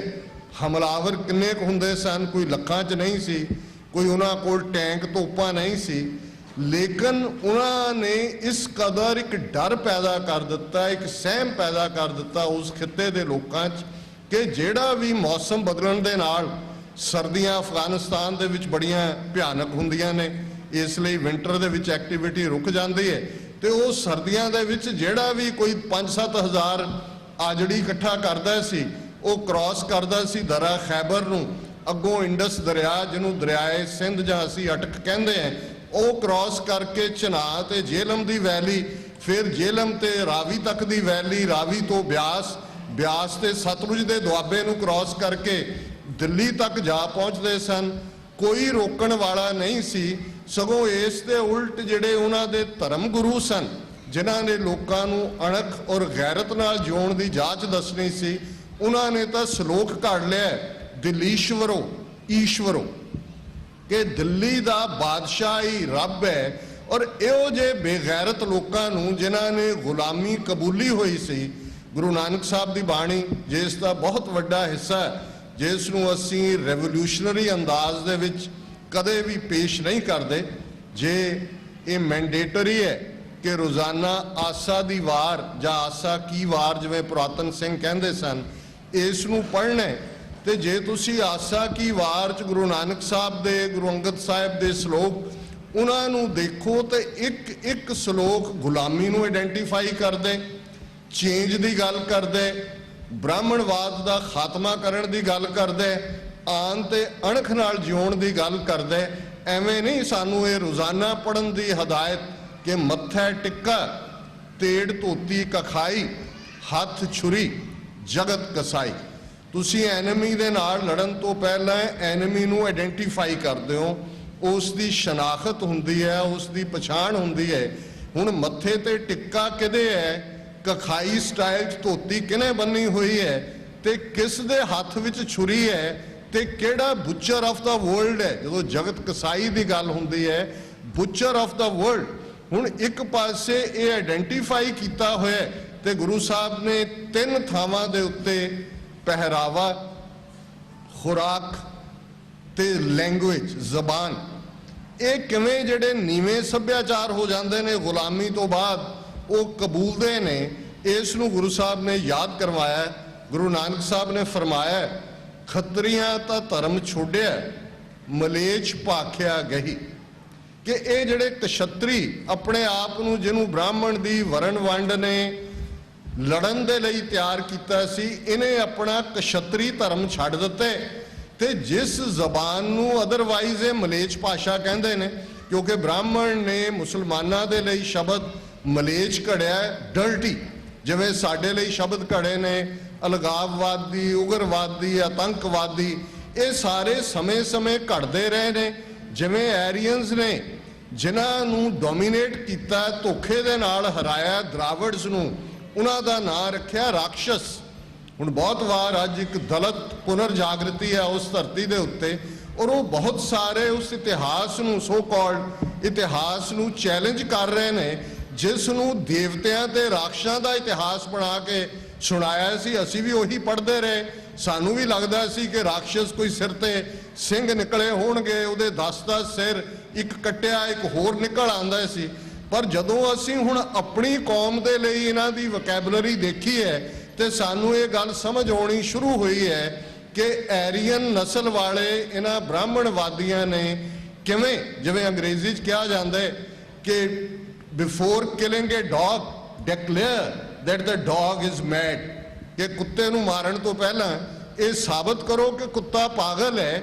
ਇਸ ਲਈ ਇਹ ਵੋਕੈਬਲਰੀ, ਇਹ ਮਾਹੌਲ, ਇਹ ਮੀਡੀਆ ਰਾਹੀਂ ਜੋ ਕੁਝ ਜੂਨ 84 ਦੇ ਵਿੱਚ ਹੋਇਆ, ਜੇ ਤੁਸੀਂ 1978 ਦੇ ਵਾਕਿਆ ਤੋਂ ਬਾਅਦ, ਜੋ ਕਿ ਸ਼੍ਰੀ ਅੰਮ੍ਰਿਤਸਰ ਜੀ ਸ਼ਹਿਰ 'ਚ ਵਿਸਾਖੀ ਵਾਲੇ ਦਿਨ ਖਾਲਸਾ ਸਾਜਨਾ ਦਿਵਸ ਦੇ ਮੌਕੇ ਬਾਦਲ ਦੀ ਸਰਕਾਰ ਹੁੰਦੇ ਆ, ਕਿਵੇਂ ਸ਼ਹੀਦ ਭਾਈ ਫੌਜਾ ਸਿੰਘ ਤੇ ਉਹਨਾਂ ਦੇ ਸਾਥੀ 13 ਸਿੰਘਾਂ ਨੂੰ ਸ਼ਹੀਦ ਕੀਤਾ ਗਿਆ, ਦਰਜਨਾਂ ਜ਼ਖਮੀ ਹੋਏ, ਅਦਾਲਤੀ ਕਾਰਵਾਈਆਂ ਚੱਲੀਆਂ ਔਰ ਅਦਾਲਤ ਨੇ ਵੀ ਕਿਹਾ, ਜੱਜ ਨੇ ਜਦੋਂ ਫਿਰ ਕੇਸ ਟ੍ਰਾਂਸਫਰ ਕਰਕੇ ਕਰਨਾਲ ਲੈ ਗਏ, ਉਹਨੇ ਫੈਸਲੇ 'ਚ ਲਿਖਿਆ ਕਿ ਇਹ ਸਿੱਖ ਵਹਾਂ ਕਰਨੇ ਕਿਆ ਗਏ ਥੇ, ਉੱਥੇ ਲੈਣ ਕੀ ਗਏ ਸੀ। ਉਹਨਾਂ ਸਾਰਿਆਂ ਨੂੰ ਬਾਇਜ਼ਤ ਬਰੀ ਕੀਤਾ, ਇੰਡਾਇਕਟ ਆਪਣਿਆਂ ਨੂੰ ਕੀਤਾ ਤੇ ਅੱਜ ਜਿਹਦੀ ਪੰਜਾਬ ਦੇ ਵਿੱਚ ਹਕੂਮਤ ਹੈ, 5ਵੀਂ ਵਾਰ ਮੁੱਖ ਮੰਤਰੀ ਬਣੇ, ਇਸ ਨੇ ਉਸ ਫੈਸਲੇ ਦੀ ਅਪੀਲ ਵੀ ਹਾਇਰ ਕੋਰਟ ਤੱਕ ਨਹੀਂ ਕੀਤੀ। ਇਹ ਸਮਝਣਾ ਜ਼ਰੂਰੀ ਹੈ, ਅਸੀਂ ਕਿਸੇ ਨਿੱਜ ਦੇ ਖਿਲਾਫ ਨਹੀਂ ਹੈ, ਪਰ ਜਦੋਂ ਅਸੀਂ ਨੀਤੀਆਂ ਦੀ ਗੱਲ ਕਰਾਂਗੇ, ਜਿਸ ਮੁਕਾਮ ਤੇ ਆ ਕੇ ਅੱਜ ਅਸੀਂ ਖਲੋਤੇ ਹਾਂ, ਜਦੋਂ ਅਸੀਂ ਭਾਈ ਸੁਖਦੇਵ ਸਿੰਘ ਸੁੱਖਾ ਵਰਗੇ ਉਹਨਾਂ ਯੋਧਿਆਂ ਦੀ ਗੱਲ ਕਰਦੇ ਹਾਂ ਜਿਨ੍ਹਾਂ ਨੇ ਆਪਣਾ 12 ਸਾਲ ਦਾ ਪੁਲਿਸ ਦਾ ਕਰੀਅਰ, ਆਪਣਾ ਗ੍ਰਸਤੀ ਜੀਵਨ, ਉਹਨਾਂ ਦੀ ਸਿੰਘਣੀ ਬੀਬੀ ਦਵਿੰਦਰ ਕੌਰ, ਉਹਨਾਂ ਦੇ ਬੇਟੇ ਰਾਜੇਸ਼ਵਰ ਸਿੰਘ, ਪ੍ਰਦੀਪ ਸਿੰਘ, ਔਰ ਜਿਸ ਸਟੇਜ ਤੋਂ ਅੱਜ ਅਸੀਂ ਇਸ ਦਿਨ ਨੂੰ ਯਾਦ ਕਰ ਰਹੇ ਹਾਂ, ਅਸੀਂ ਸਮਝਦੇ ਹਾਂ ਕਿ ਗੁਰਦੁਆਰਾ ਸਿੱਖ ਕਲਚਰਲ ਸੁਸਾਇਟੀ ਨਾ ਸਿਰਫ ਵਧਾਈ ਦੀ ਹੱਕਦਾਰ ਹੈ, ਇੱਕ ਹਿਸਟੋਰੀਕਲ ਫੈਕਟ ਹੈ ਕਿ ਜਨਰਲ ਸਾਹਿਬ ਦੀ ਸਿੰਘਣੀ ਨੂੰ, ਬੱਚਿਆਂ ਨੂੰ ਇਸ ਗੁਰਦੁਆਰਾ ਸਾਹਿਬ ਦੀ ਸੁਸਾਇਟੀ ਨੇ ਪੂਰੀ ਸਾਂਭ ਸੰਭਾਲ ਕੀਤੀ, ਉਹਨਾਂ ਦੀ ਲਗਾਤਾਰ ਆਰਥਿਕ ਮਦਦ ਹੋਈ। ਇਹ ਫੈਸਲਾ ਸੀ ਕਿ ਜਦੋਂ ਤੱਕ ਬੱਚੇ ਜਵਾਨ ਨਹੀਂ ਹੋ ਜਾਂਦੇ, ਆਪ ਕੰਮਕਾਰ ਜੋਗੇ ਨਹੀਂ ਹੁੰਦੇ, ਮਦਦ ਹੋਏਗੀ, ਉਹ ਕੀਤੀ। ਔਰ ਮੈਂ ਸਮਝਦਾ ਹਾਂ ਕਿ ਜਦੋਂ ਕੋਈ ਵੀ ਯੋਧਾ ਇਹ ਫੈਸਲਾ ਲੈਂਦਾ ਹੈ ਆਪਣਾ ਕਰੀਅਰ, ਪਰਿਵਾਰਕ ਜੀਵਨ ਛੱਡ ਕੇ, ਫਿਰ ਉਸ ਹਾਲਾਤ ਨੂੰ ਦੇਖਣਾ ਪਏਗਾ ਕਿ ਗੁਲਾਮੀ ਜਦੋਂ ਇਸ ਕਦਰ ਦ੍ਰਿੜ ਕਰਵਾ ਦਿੱਤੀ ਜਾਂਦੀ ਹੈ। ਜਦੋਂ ਗੁਰੂ ਨਾਨਕ ਸਾਹਿਬ ਨੇ ਆਇਡੈਂਟੀਫਾਈ ਕੀਤਾ, ਗੁਰੂ ਨਾਨਕ ਸਾਹਿਬ ਦੀ ਆਮਦ ਤੋਂ ਲਗਭਗ 600-700 ਸਾਲ ਪਹਿਲਾਂ ਇਸਲਾਮ ਉਸ ਧਰਤੀ ਦੇ ਖਿੱਤੇ ਤੇ ਆ ਚੁੱਕਾ ਸੀ। ਮੁਹੰਮਦ ਸਾਹਿਬ ਦੇ ਇੰਤਕਾਲ ਦੇ 60 ਸਾਲ ਦੇ ਵਿੱਚ ਮੁਹੰਮਦ ਬਿਨ ਕਾਸਮ ਆਇਆ, ਉਸ ਨੇ ਮੁਲਤਾਨ ਤੇ ਸਿੰਧ ਫਤਿਹ ਕੀਤਾ। 11ਵੀਂ ਸਦੀ ਦੇ ਬਿਗਨਿੰਗ ਪਾਰਟ 'ਚ ਮਹਿਮੂਦ ਗਜ਼ਨਵੀ, ਉਸ ਦੀ ਸ਼ੁਰੂਆਤ ਹੁੰਦੀ ਹੈ ਮੁਹੰਮਦ ਗੌਰੀ ਦੀ। ਔਰ ਇਸ ਸਾਰੇ ਦੌਰ ਦੇ ਵਿੱਚ ਆਲਰੇਡੀ ਇਸਲਾਮ 6 ਸਦੀਆਂ 7 ਸਦੀਆਂ ਤੋਂ ਮੌਜੂਦ ਸੀ ਤੇ ਗੁਲਾਮੀ ਕਬੂਲ ਲਈ ਗਈ ਸੀ। ਲੈਂਗੁਏਜ ਦੇ ਮਾਮਲੇ 'ਚ ਖੱਤਰੀਆਂ ਦਾ ਧਰਮ ਛੋੜਿਆ, ਮਲੇਛ ਭਾਖਿਆ ਗਈ ਕਿ ਇਹਨਾਂ ਨੇ ਆਪਣਾ ਕਸ਼ਤਰੀ ਧਰਮ ਛੱਡ ਦਿੱਤੇ, ਪਰ ਜਿਨ੍ਹਾਂ ਨੂੰ ਮਲੇਛ ਕਹਿੰਦੇ ਨੇ ਉਹਨਾਂ ਦੀ ਜ਼ਬਾਨ ਅਰਬੀ ਔਰ ਫਾਰਸੀ, ਜਿਸ ਦੇ ਵਿੱਚ ਕਲਮਾ ਪੜ੍ਹਿਆ ਜਾਂਦਾ ਹੈ, ਉਸ ਨੂੰ ਇਹਨਾਂ ਨੇ ਕਬੂਲ ਕਰ ਲਿਆ ਹੋਇਆ, ਉਹ ਜ਼ਬਾਨ ਇਹ ਬੋਲਦੇ ਨੇ। ਜੇ ਪਹਿਰਾਵੇ ਦੀ ਗੱਲ, ਅਦਾਲਤਾਂ ਦੇ ਵਿੱਚ ਪ੍ਰਵਾਨ ਚੜ੍ਹਨ ਲਈ ਅੱਜ ਜੇ ਅਸੀਂ ਆਪਣੇ ਸਿਆਸਤਦਾਨਾਂ ਦਾ ਹਾਲ ਦੇਖੀਏ ਤੇ ਉਹਨਾਂ ਨੂੰ ਜੈ ਭਾਰਤ ਮਾਤਾ ਦੀ ਕਹਿੰਦੇ ਆ, ਜਾਂ ਜੈ ਗਊ ਮਾਤਾ ਦੀ ਕਹਿੰਦੇ ਆ, ਜਾਂ ਮੁਕਟ ਲਾਉਂਦੇ ਆ, ਜਾਂ ਤਿਲਕ ਲਾਉਂਦੇ ਆ, ਜਾਂ ਹਵਨ ਕਰਦੇ ਆ, ਜਾਂ ਲਾਲ ਮੌਲੀ ਦਾ ਧਾਗਾ ਬੰਨ੍ਹ ਕੇ ਰਮਾਇਣ ਦੇ ਪਾਠ ਕਰਾਉਂਦੇ ਆ, ਕੋਈ ਸ਼ਰਮ ਮਹਿਸੂਸ ਨਹੀਂ ਹੁੰਦੀ। ਇਹ ਗੁਲਾਮੀ ਕਬੂਲਣਾ ਹੀ ਹੁੰਦਾ, ਇਹ ਪਹਿਰਾਵੇ ਨੂੰ ਕਬੂਲਣਾ, ਇਹ ਡੋਮੀਨੇਟ ਕਲਚਰ ਦੇ ਸੱਭਿਆਚਾਰ ਨੂੰ ਕਬੂਲਣਾ। ਤੇ ਗੁਰੂ ਨਾਨਕ ਸਾਹਿਬ ਨੇ ਫਰਮਾਇਆ ਸੀ, ਨੀਲ ਬਸਤਰ ਪੈਰ ਹੋਵੇ ਪ੍ਰਵਾਨ, ਮਲੇਛ ਧਾਨ ਲੈ ਪੂਜੈ ਪੁਰਾਣ, ਅਪਾਖਿਆ ਕਾ ਕੁੱਠਾ ਬੱਕਰਾ ਖਾਣਾ, ਚੌਂਕੇ ਉੱਪਰ ਕਿਸੇ ਨਾ ਜਾਣਾ, ਦੇ ਕੇ ਚੌਂਕਾ ਕੱਢੀ ਕਾਰ, ਉੱਪਰ ਆਏ ਬੈਠੇ ਕੂੜਿਆਰ। ਕਿ ਹੁਣ ਉਹਨਾਂ ਨੂੰ ਖੁਸ਼ ਕਰਨ ਲਈ ਤੁਰਕਾਂ ਨੂੰ ਉਹਨਾਂ ਦਾ ਕੋਟ ਡਰੈਸ ਨੀਲਾ ਪਹਿਰਾਵਾ ਪਹਿਨਦੇ ਨੇ ਔਰ ਉਹਨਾਂ ਦਾ ਧਾਨ ਲੈ ਕੇ ਅੰਤਰ ਪੂਜਾ ਪੜ੍ਹੇ ਕਤੇਬਾਂ, ਸੰਜਮ ਤੁਰਕਾਂ ਭਾਈ ਕਿ ਵੀ ਉਹਨਾਂ ਦੇ ਸਾਹਮਣੇ ਤਾਂ ਕਤੇਬ ਉਹਨਾਂ ਦੇ ਧਰਮ ਪੁਸਤਕਾਂ ਦੇ ਗੁਣ ਗਾਉਂਦੇ ਨੇ ਤੇ ਦਰਵਾਜ਼ੇ ਬੰਦ ਕਰਕੇ ਫਿਰ ਆਪਣੇ ਪੁਰਾਣ ਪੜ੍ਹਦੇ ਨੇ। ਧੰਨ ਉਹਨਾਂ ਦੇ ਤੇ ਉਹਨਾਂ ਦਾ ਲਾਈਫ ਸਟਾਈਲ ਤੁਰਕਾਂ ਵਾਲੇ ਪਹਿਰਾਵੇ ਦੀ ਗੱਲ, ਖੁਰਾਕ ਦੀ ਗੱਲ, ਜੀਵਨ ਸਟਾਈਲ ਦੀ ਗੱਲ ਤੇ ਜੋ ਕੁਝ 15 ਅਗਸਤ 1947 ਚ ਦੇਸ਼ ਵੰਡ ਤੋਂ ਬਾਅਦ ਸਾਹਮਣੇ ਆਇਆ। ਇੱਕ ਪਾਸੇ ਉਹ ਮੁਲਕ ਜਿਹੜਾ ਇਸਲਾਮ ਦੇ ਨਾਂ ਤੇ ਜਿਸ ਨੂੰ ਕਾਇਦੇ ਆਜ਼ਮ ਮੁਹੰਮਦ ਅਲੀ ਜਿਨ੍ਹਾਂ ਨੇ ਆਪਣੀ ਯੋਗਤਾ ਦੇ ਨਾਲ, ਆਪਣੀ ਇੰਟੈਗਰਿਟੀ ਦੇ ਨਾਲ ਉਸ ਨੇਸ਼ਨ ਨੂੰ ਬਣਾਇਆ ਤੇ 1000 ਸਾਲ ਤੋਂ ਜ਼ਿਆਦਾ ਦੀ ਗੁਲਾਮੀ ਤੋਂ ਬਾਅਦ ਬ੍ਰਾਹਮਣਵਾਦ 'ਚ ਯਕੀਨ ਰੱਖਣ ਵਾਲਿਆਂ ਦੇ ਹੱਥ ਸਿਆਸੀ ਪਾਵਰ ਆਈ। ਔਰ ਇਹ ਗੱਲ ਕੋਈ ਇਹ ਨਹੀਂ ਹੈ ਕਿ ਅੱਜ ਨਰਿੰਦਰ ਮੋਦੀ ਦੇ ਨਾਲ ਅੱਜ ਤਾਂ ਹਿੰਦੂਤਵਾਦੀ ਸਿਖਰ ਹੈ। ਤੁਸੀਂ ਕਦੇ ਅਮਰੀਕਾ ਦੇ 2 ਜਰਨਲਿਸਟਾਂ ਨੇ ਕਿਤਾਬ ਲਿਖੀ ਹੈ ਫਰੀडम ਐਟ ਮਿਡਨਾਈਟ, ਔਰ ਕਈ ਵਾਰ ਇਹ ਪੁੱਛਿਆ ਜਾਂਦਾ ਹੈ ਕਿ ਪਾਕਿਸਤਾਨ 14 ਅਗਸਤ ਨੂੰ ਮਨਾਉਂਦਾ ਹੈ ਆਪਣਾ ਆਜ਼ਾਦੀ ਦਿਨ, ਭਾਰਤ 15 ਅਗਸਤ ਨੂੰ। ਔਰ ਫਰੀडम ਐਟ ਮਿਡਨਾਈਟ 'ਚ ਉਹਨਾਂ ਜਰਨਲਿਸਟਾਂ ਨੇ ਲਿਖਿਆ ਕਿ ਇਹ ਜਿਹੜੀ 14 ਤੇ 15 ਦੀ ਮਿਡਨਾਈਟ ਨੂੰ ਜਦੋਂ ਕਿ ਨਹਿਰੂ ਨੇ ਫਿਰ ਦਿੱਲੀ ਦੇ ਲਾਲ ਕਿਲੇ ਤੋਂ ਇਹ ਮੈਸੇਜ ਦਿੱਤਾ ਜਿਹਨੂੰ ਟ੍ਰਿਸਟ ਵਿਦ ਡੈਸਟੀਨੀ ਕਿਹਾ ਜਾਂਦਾ ਹੈ, ਇਹ ਜੋਤਸ਼ੀਆਂ ਨੇ ਡਿਸਾਈਡ ਕੀਤਾ। ਇਸ ਲਈ ਟਾਈਮ ਵੱਖਰਾ ਹੈ। ਉਹਨਾਂ ਦੇ ਐਸਟ੍ਰੋਲੋਜਰਸ ਨੇ ਕਿਹਾ ਵੀ ਇਹ ਸ਼ੁਭ ਦਿਨ ਹੈ। ਹੁਣ ਤੁਸੀਂ ਦੇਖੋਗੇ ਪ੍ਰੈਜ਼ੈਂਟ ਕੀਤਾ ਜਾਂਦਾ ਹੈ ਨਹਿਰੂ ਐਗਨੋਸਟਿਕ ਸੀ, ਨਹਿਰੂ ਸੈਕੂਲਰ ਸੀ, ਉਹ ਕਹਿਣ ਦੇ ਬਾਵਜੂਦ ਕੁੰਭ ਨਹਾਉਣ ਨਹੀਂ ਗਿਆ, ਉਹ ਦੂਜਾ ਨਹੀਂ ਗਿਆ। ਪਰ ਜੇ ਤੁਸੀਂ ਦੇਖੋਗੇ ਕਿ ਸ਼ੁਰੂਆਤ ਇੱਥੋਂ ਹੋ ਜਾਂਦੀ ਹੈ ਕਿ ਜੋਤਸ਼ੀ ਡਿਸਾਈਡ ਕਰਦੇ ਨੇ ਕਿ ਜਿਹੜਾ 15 ਅਗਸਤ ਹੈ ਇਹ ਇਹਨਾਂ ਦਾ ਆਜ਼ਾਦੀ ਦਿਨ ਹੋਏਗਾ। ਬਹੁਤ ਵਾਰ ਸੋਮਨਾਥ ਮੰਦਿਰ ਦਾ ਜ਼ਿਕਰ ਹੁੰਦਾ ਹੈ, ਸੋਮਨਾਥ ਮੰਦਿਰ ਦੇ ਦਰਵਾਜ਼ਿਆਂ ਦਾ ਜ਼ਿਕਰ ਹੁੰਦਾ ਹੈ ਜਿਸ ਨੂੰ ਸਿੱਖ ਕਾਬਲ ਤੋਂ ਲਿਆਏ। ਬਹੁਤ ਲੰਮਾ ਸਮਾਂ ਜਿਹੜੇ ਨੇ ਦਰਸ਼ਨੀ ਡਿਓੜੀ ਦੇ ਵਿੱਚ ਸੁਭਾਏਮਾਨ ਸਨ, 2-3 ਸਾਲ ਤੋਂ ਗਾਇਬ ਨੇ ਰਿਪੇਅਰ ਦੇ ਨਾਂ ਥੱਲੇ। ਬਹੁਤ ਵਾਰ ਮੀਡੀਆ ਪੁੱਛ ਚੁੱਕਾ ਹੈ ਕਿ ਕਦੋਂ ਰਿਪੇਅਰ ਹੈ, ਉਹ ਕਿਸੇ ਕਾਰ ਸੇਵਾ ਵਾਲੇ ਬਾਬੇ ਦਾ ਨਾਂ ਲੈ ਦਿੰਦੇ ਨੇ ਕਿ ਜੀ ਉਹਨਾਂ ਨੂੰ ਦਿੱਤੇ ਹੋਏ ਨੇ ਉਸ ਕਿਸਮ ਦਾ ਚੰਦਨ ਨਹੀਂ ਮਿਲ ਰਿਹਾ। ਪਰ ਇਹ ਇੱਕ ਹਕੀਕਤ ਹੈ ਕਿ ਬੜੀ ਸਾਜ਼ਿਸ਼ ਦੇ ਤਹਿਤ, ਕਿਉਂਕਿ ਇਸ ਦਾ ਪਿਛੋਕੜ ਜਦੋਂ ਮੁਰਾਰਜੀ ਦੇਸਾਈ ਆਉਂਦਾ ਦਰਬਾਰ ਸਾਹਿਬ ਗੁਰੂ ਰਾਮਦਾਸ ਜੀ ਦੇ ਸਾਜੇ ਉਸ ਅੰਮ੍ਰਿਤਸਰ ਸ਼ਹਿਰ ਦੀ 400 ਸਾਲਾ ਸਥਾਪਨਾ ਦੇ ਮੌਕੇ ਬਹੁਤ ਵੱਡੇ ਸਮਾਗਮ ਚੱਲੇ ਤੇ ਦਰਸ਼ਨੀ ਡਿਓੜੀ ਦੇ ਬਾਹਰ ਖਲੋ ਕੇ ਦੇਸਾਈ ਨੇ ਇਹ ਗੱਲ ਕਹੀ ਸੀ। ਉਦੋਂ ਉਸ ਵੇਲੇ ਉਹ ਸੋਮਨਾਥ ਮੰਦਿਰ ਟਰਸਟ ਦਾ ਚੇਅਰਮੈਨ ਵੀ ਸੀ ਤੇ ਉਸ ਨੇ ਕਿਹਾ ਸੀ ਕਿ ਇਹ ਸੋਮਨਾਥ ਮੰਦਿਰ ਕੇ ਦਰਵਾਜ਼ੇ ਆਪਕੋ ਵਹਾਂ ਵਾਪਸ ਕਰਨੇ ਚਾਹੀਏ। ਹੁਣ ਗੱਲ ਇਸ ਕੰਟੈਕਸਟ ਦੀ ਹੈ ਕਿ ਉਸ ਨੂੰ ਮਹਿਮੂਦ ਗਜ਼ਨਵੀ ਲੈ ਗਿਆ ਲੁੱਟ ਕੇ ਤੇ ਹਿੰਦੂ ਤਵੀਆਂ ਨੇ 1000 ਸਾਲ ਸੋਮਨਾਥ ਦਾ ਮੰਦਿਰ ਨਹੀਂ ਬਣਾਇਆ, ਉਹਨੂੰ ਇਨਕੰਪਲੀਟ ਛੱਡ ਦਿੱਤਾ। ਤੇ ਜਦੋਂ 15 ਅਗਸਤ 1947 ਨੂੰ ਇਹਨਾਂ ਦੇ ਹੱਥ 'ਚ ਪੋਲੀਟੀਕਲ ਪਾਵਰ ਆਈ, ਬਹੁਤ ਘੱਟ ਲੋਕ ਜਾਣਦੇ ਨੇ ਡਾਕਟਰ ਰਜਿੰਦਰ ਪ੍ਰਸਾਦ ਜਿਹੜਾ ਪਹਿਲਾ ਰਾਸ਼ਟਰਪਤੀ ਬਣਿਆ, ਪੂਰਾ ਜਨੇਊ ਧਾਰੀ, ਵਰਣ ਆਸ਼ਰਮ 'ਚ ਯਕੀਨ ਰੱਖਣ ਵਾਲਾ, ਕਿਸੇ ਵੀ ਦਲਿਤ ਲੀਡਰ ਸਮੇਤ ਅੰਬੇਦਕਰ ਨਾਲ ਹੱਥ ਮਿਲਾਉਣ ਤੋਂ ਬਾਅਦ ਆ ਕੇ ਗੰਗਾ ਜਲ ਨਾਲ ਹੱਥ ਧੋਂਦਾ ਸੀ। ਹੁਣ ਸਾਰੇ ਭਾਰਤ ਭਰ ਦੇ ਵਿੱਚ ਗੰਗੋਤਰੀ ਦਾ ਜਲ, ਪਰਸੋਂ ਹੀ ਉਹਨਾਂ ਨੇ ਭਾਰਤ ਭਰ ਦੇ ਪੋਸਟ ਆਫਿਸਿਸ ਦੇ ਵਿੱਚ ਗੰਗਾ ਦਾ ਪਾਣੀ ਜਿਹੜਾ ਉਹ ਬੋਟਲਡ ਵਾਟਰ ਰੱਖ ਦਿੱਤਾ ਹੈ। 15 ਰੁਪਏ ਦੀ ਬੋਤਲ, 25 ਰੁਪਏ ਦੀ ਬੋਤਲ। ਹੁਣ ਪੋਸਟ ਆਫਿਸ ਵਾਲੇ ਭਾਰਤ 'ਚ ਸਿਰਫ ਜਿਹੜੀਆਂ ਟਿਕਟਾਂ ਲਿਫਾਫੇ ਨਹੀਂ ਵੇਚਣਗੇ, ਉਹ ਗੰਗਾ ਦਾ ਜਲ ਵੀ ਵੇਚਣਗੇ। ਤੇ ਗੰਗਾ ਜਲ ਨਾਲ ਹੱਥ ਧੋਣ ਵਾਲੇ ਰਜਿੰਦਰ ਪ੍ਰਸਾਦ ਨੇ ਨਹਿਰੂ ਨੂੰ ਕਿਹਾ ਕਿ ਹੁਣ ਸਾਡਾ ਨੇਸ਼ਨ ਆ ਗਿਆ, ਸੋਮਨਾਥ ਮੰਦਿਰ ਸਰਕਾਰੀ ਖਰਚ ਦੇ ਉੱਤੇ ਬਣਨਾ ਚਾਹੀਦਾ। ਔਰ ਇਹ ਇੱਕ ਫੈਕਟ ਹੈ ਕਿ ਸੋ ਕਾਲਡ ਸੈਕੂਲਰ ਹਕੂਮਤ ਨਹਿਰੂ ਦੀ ਸੋਮਨਾਥ ਦਾ ਮੰਦਿਰ 1000 ਸਾਲ ਬਾਅਦ ਸਰਕਾਰੀ ਖਰਚ ਦੇ ਉੱਤੇ ਬਣਾਇਆ ਗਿਆ। ਸੋ ਗੱਲ ਜ਼ਾਹਰ ਸੀ, ਐਵੇਂ ਨਹੀਂ ਉਹਨਾਂ ਨੇ ਕ੍ਰਿਮੀਨਲ ਟ੍ਰਾਈਬ ਬਣਾ ਦਿੱਤਾ। ਅੱਧੀ ਕੌਮ ਸਾਡੀ ਜਿਨ੍ਹਾਂ ਨੂੰ ਪਨਾਹਗੀਰ ਕਿਹਾ ਗਿਆ। ਪਿਛਲੇ ਦਿਨਾਂ 'ਚ ਮੈਂ ਇੱਕ ਕਿਤਾਬ ਪੜ੍ਹ ਰਿਹਾ ਔਰ ਉਸ ਦੇ ਵਿੱਚ ਉਹਨੇ ਕਿਹਾ ਕਿ ਚਲੋ ਜਿਹੜੇ ਇਧਰੋਂ ਮੁਸਲਮਾਨ ਗਏ ਯੂਪੀ ਬਿਹਾਰ 'ਚੋਂ ਪੰਜਾਬ 'ਚੋਂ, ਉਹਨਾਂ ਦੇ ਲਈ ਉਹਨਾਂ ਨੇ ਸ਼ਬਦ ਰੱਖਿਆ ਮਹਾਜਰ।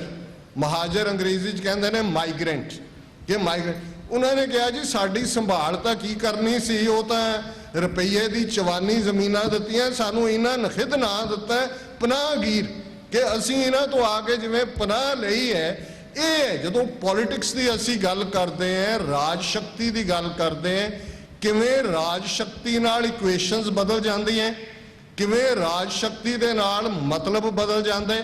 ਅੱਜ ਵੀ ਉਹ ਕਬੀਲੇ ਨੇ ਸਿਕਲੀਗਰਾਂ ਦੇ ਜਾਂ ਰਾਜਪੂਤਾਂ ਦੇ ਕਬੀਲੇ ਜਿਹੜੇ ਜ਼ਮੀਨ ਤੇ ਹੀ ਸੌਂਦੇ ਨੇ, ਮੰਜੀਆਂ ਤੇ ਨਹੀਂ ਸੌਂਦੇ। ਉਦੋਂ ਦੇ ਤੁਰੇ ਹੋਏ ਨੇ ਰਾਣਾ ਪ੍ਰਤਾਪ ਦੇ ਜ਼ਮਾਨੇ ਦੇ, ਕਿ ਰਾਣਾ ਪ੍ਰਤਾਪ ਨੇ ਪ੍ਰਣ ਕੀਤਾ ਸੀ ਕਿ ਜ਼ਮੀਨ ਤੇ ਹੀ ਅਸੀਂ ਸੌਣਾ ਤੇ ਸਾਡਾ ਰਾਜ ਆਇਆ ਨਹੀਂ। ਉਹਨਾਂ ਦੇ ਇੱਕ ਕਬੀਲੇ ਨੂੰ ਨਹਿਰੂ ਨੇ ਕਿਹਾ ਕਿ ਹੁਣ ਦੇਸ਼ ਆਜ਼ਾਦ ਹੋ ਗਿਆ, ਹੁਣ ਤੁਸੀਂ ਆਮ ਲੋਕਾਂ ਵਾਲਾ ਜੀਵਨ ਫੋਲੋ ਕਰੋ, ਆਪਣੇ ਰਾਜਪੂਤਾਨੇ 'ਚ ਵਸੋ। ਉਹਨਾਂ ਨੇ ਕਿਹਾ ਜੀ ਨਹੀਂ, ਸਾਨੂੰ ਹੁਣ ਇਹੀ ਲਾਈਫ ਸਟਾਈਲ ਪਸੰਦ ਹੈ, ਅਸੀਂ ਜ਼ਮੀਨ ਤੇ ਹੀ ਸੌਵਾਂਗੇ।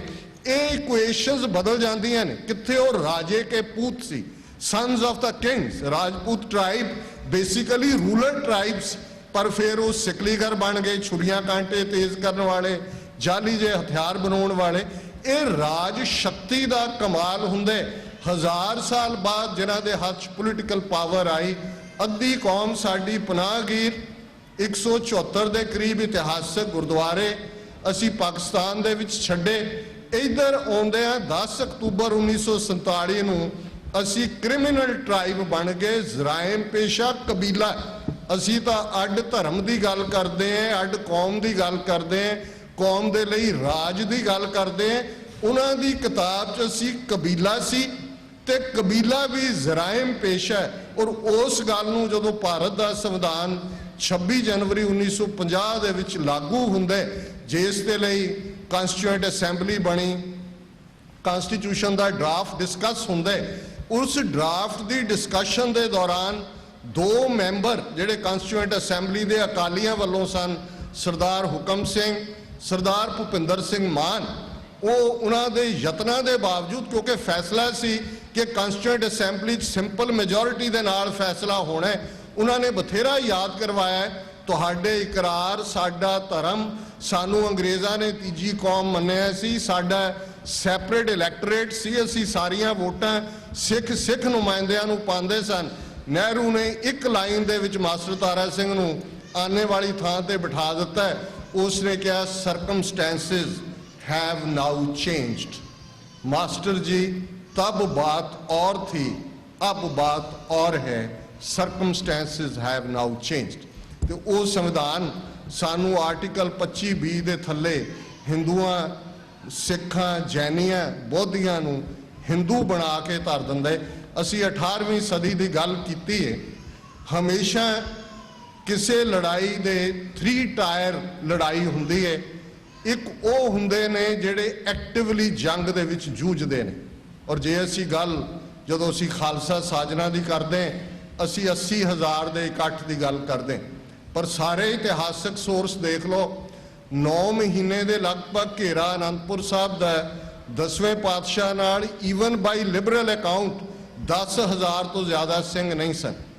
ਹੁਣ ਇਹ ਨਹੀਂ ਹੈ ਕਿ ਸਿੱਖ ਸਿੱਖੀ ਛੱਡ ਗਏ ਸੀ। ਇੱਕ ਛੋਟਾ ਤਬਕਾ ਹੁੰਦਾ ਹੈ ਜਿਹੜਾ ਐਕਟਿਵਲੀ ਆਪਣੇ ਆਪ ਨੂੰ ਕੁਰਬਾਨ ਕਰਨ ਲਈ ਤਿਆਰ ਹੁੰਦਾ ਹੈ। ਦੂਸਰਾ ਟਾਇਰ ਹੁੰਦਾ ਹੈ ਪਨਾਹ ਦੇਣ ਵਾਲਾ, ਜਿਹੜਾ ਤੁਹਾਡੇ ਤੱਕ ਰਸਦ ਪਹੁੰਚਾਉਂਦਾ ਹੈ, ਜਿਹੜਾ ਤੁਹਾਡੀਆਂ ਲੋੜਾਂ ਪੂਰੀਆਂ ਕਰਦਾ ਹੈ। ਥਰਡ ਟਾਇਰ ਹੁੰਦਾ ਹੈ ਜਿਹੜਾ ਕਿ ਵਾਸਟ ਮੈਜੋਰਿਟੀ ਹਮਦਰਦੀ ਰੱਖਦੀ ਹੈ। ਉਹਨਾਂ ਨੂੰ ਪਤਾ ਹੁੰਦਾ ਹੈ, ਉਹਨਾਂ ਨੇ ਐਕਟਿਵ ਪਾਰਟਿਸਿਪੇਸ਼ਨ ਕੋਈ ਨਹੀਂ ਕਰਨੀ ਹੁੰਦੀ, ਪਰ ਉਹਨਾਂ ਨੂੰ ਇਹ ਜ਼ਰੂਰ ਪਤਾ ਹੁੰਦਾ ਹੈ ਠੀਕ ਕੀ ਹੈ, ਗਲਤ ਕੀ ਹੈ। ਉਹ ਕਿਸੇ ਵੇਲੇ ਵੀ ਕੋਈ ਵੀ ਸਾਈਡ ਬਦਲ ਲੈਂਦੇ ਨੇ। ਜਦੋਂ ਅਸੀਂ ਭਾਈ ਤਾਰੂ ਸਿੰਘ ਜੀ ਦੀ ਸ਼ਹਾਦਤ ਦੀ ਗੱਲ ਕੀਤੀ ਹੈ, ਭਾਈ ਤਾਰੂ ਸਿੰਘ ਜੁਝਾਰੂ ਨਹੀਂ ਸਨ, ਜੰਗ ਦੇ ਮੈਦਾਨ 'ਚ ਜੂਝਣ ਵਾਲੇ ਨਹੀਂ ਸੀ।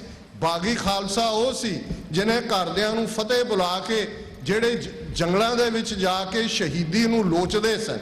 ਇਹ ਉਹ ਦੂਸਰੇ ਟਾਇਰ ਵਾਲੇ ਸਿੰਘ ਸਨ ਜਿਹੜੇ ਗ੍ਰਸਤੀ ਸਨ, ਜਿਨ੍ਹਾਂ ਦੀ ਮਾਤਾ ਆਪ ਜਿਹੜੀ ਹੈ ਉਹ ਚੱਕੀ ਪੀ ਕੇ ਆਟਾ ਬਣਾਉਂਦੀ ਹੈ। ਉਹਨਾਂ ਦੀ ਭੈਣ ਹੈ, ਉਹਨਾਂ ਦਾ ਨਾਮ ਵੀ ਬੀਬੀ ਤਾਰੋ ਹੈ।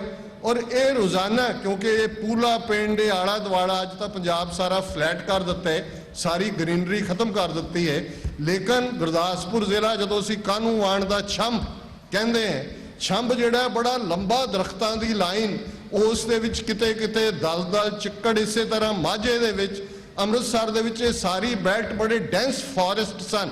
ਤੇ ਸਿੰਘਾਂ ਦੇ ਜਥੇ ਜਿਹੜੇ ਲਾਹੌਰ ਤੇ ਇਸ ਅੰਮ੍ਰਿਤਸਰ ਦੇ ਵਿਚਾਲੇ, ਕਿਉਂਕਿ ਲਾਹੌਰ ਹੈੱਡਕੁਆਰਟਰ ਸੀ ਮੁਗਲਿਆ ਹਕੂਮਤ ਦਾ, ਉਹ ਵੇਲੇ ਕਵੇਲੇ ਗੁਜ਼ਰਦੇ, ਕੋਈ ਨਾ ਕੋਈ ਸੁਨੇਹਾ ਪਹੁੰਚਾਉਂਦਾ ਤੇ ਇਹ ਭਾਵੇਂ ਅੱਧੀ ਰਾਤ ਨੂੰ ਸਹੀ ਉਹਨਾਂ ਤੱਕ ਪ੍ਰਸ਼ਾਦੇ ਪਾਣੀ ਪਹੁੰਚਾਉਂਦੇ। ਠੀਕ ਇਸੇ ਤਰ੍ਹਾਂ ਜੇ ਅਸੀਂ ਅੱਜ ਦੇ ਸੰਘਰਸ਼ ਦੀ ਗੱਲ ਕਰੀਏ, ਐਕਟਿਵ ਜੂਝਣ ਵਾਲੇ ਕੋਈ ਬਹੁਤ ਵੱਡਾ ਨੰਬਰ ਨਹੀਂ ਹੈ। 5000 10,000 ਹੋਣਗੇ ਸਾਡੇ ਖਾਲਿਸਤਾਨ ਦੇ ਸੰਘਰਸ਼ ਦੇ। ਵੱਡੀ ਗਿਣਤੀ 'ਚ ਉਹ ਸ਼ਹੀਦ ਕੀਤੇ ਗਏ ਜਿਨ੍ਹਾਂ ਦੇ ਉੱਤੇ ਪਨਾਹ ਦੇ ਕੇਸ ਸੀ, ਜਿਨ੍ਹਾਂ ਨੂੰ ਇਹ ਸੀ ਕਿ ਇਹ ਸ਼ੈਲਟਰ ਦਿੰਦੇ ਨੇ, ਕਿਉਂਕਿ ਹਕੂਮਤਾਂ ਇਸ ਗੱਲ ਤੇ ਆ ਜਾਂਦੀਆਂ ਨੇ ਕਿ ਜਦੋਂ ਤੱਕ ਸੈਕੰਡ ਟਾਇਰ ਥਰਡ ਟਾਇਰ ਕਾਇਮ ਹੈ ਇਹ ਸੰਘਰਸ਼ ਅੱਗੇ ਤੁਰੇਗਾ। ਭਾਈ ਤਾਰੂ ਸਿੰਘ ਹੋਰਾਂ ਦੀ ਸ਼ਹਾਦਤ ਜਿੱਥੇ ਇਸ ਗੱਲ ਦਾ ਮੈਸੇਜ ਸੀ ਜੁਝਾਰੂ ਖਾਲਸੇ ਨੂੰ, ਔਰ ਇਹਦੇ 'ਚ ਕੋਈ ਸ਼ੱਕ ਨਹੀਂ ਹੈ ਕਿ ਉਹ ਧਰਤੀ ਇਸ ਕਦਰ ਸ਼ਹੀਦਾਂ ਦੇ ਨਾਲ ਯੋਧਿਆਂ ਦੇ ਨਾਲ ਭਰੀ ਹੋਈ ਹੈ। ਔਰ ਅੱਜ ਵੀ ਜਦੋਂ ਇਹ ਗੱਲ ਹੁੰਦੀ ਹੈ, ਜਿਵੇਂ ਭਾਈ ਸਾਹਿਬ ਨੇ ਦੱਸਿਆ ਕਿ ਜਿਸ ਪੰਜਵੜ ਪਿੰਡ ਦੇ ਨਾਲ ਜਨਰਲ ਲਾਭ ਸਿੰਘ ਜੀ ਦਾ ਸੰਬੰਧ ਹੈ, ਇਹ ਭਾਈ ਹਰੀ ਸਿੰਘ ਭੰਗੀ, ਬਹੁਤ ਵਾਰ ਅਸੀਂ ਇੱਕ ਭੰਗੀ ਸ਼ਬਦ ਤੋਂ, ਕਿਉਂਕਿ ਇਹਨਾਂ ਦੇ ਵਡੇਰਿਆਂ 'ਚੋਂ ਕੋਈ ਇੱਕ ਅੱਧਾ ਭੰਗ ਦਾ ਜਿਹੜਾ ਸ਼ੌਕੀਨ ਸੀ ਨਾਂ ਨਾਲ ਭੰਗੀ ਲੱਗ ਗਿਆ, ਲੇਕਿਨ ਇਹ ਬਹੁਤ ਬਹਾਦਰ ਮਿਸਲ ਸੀ।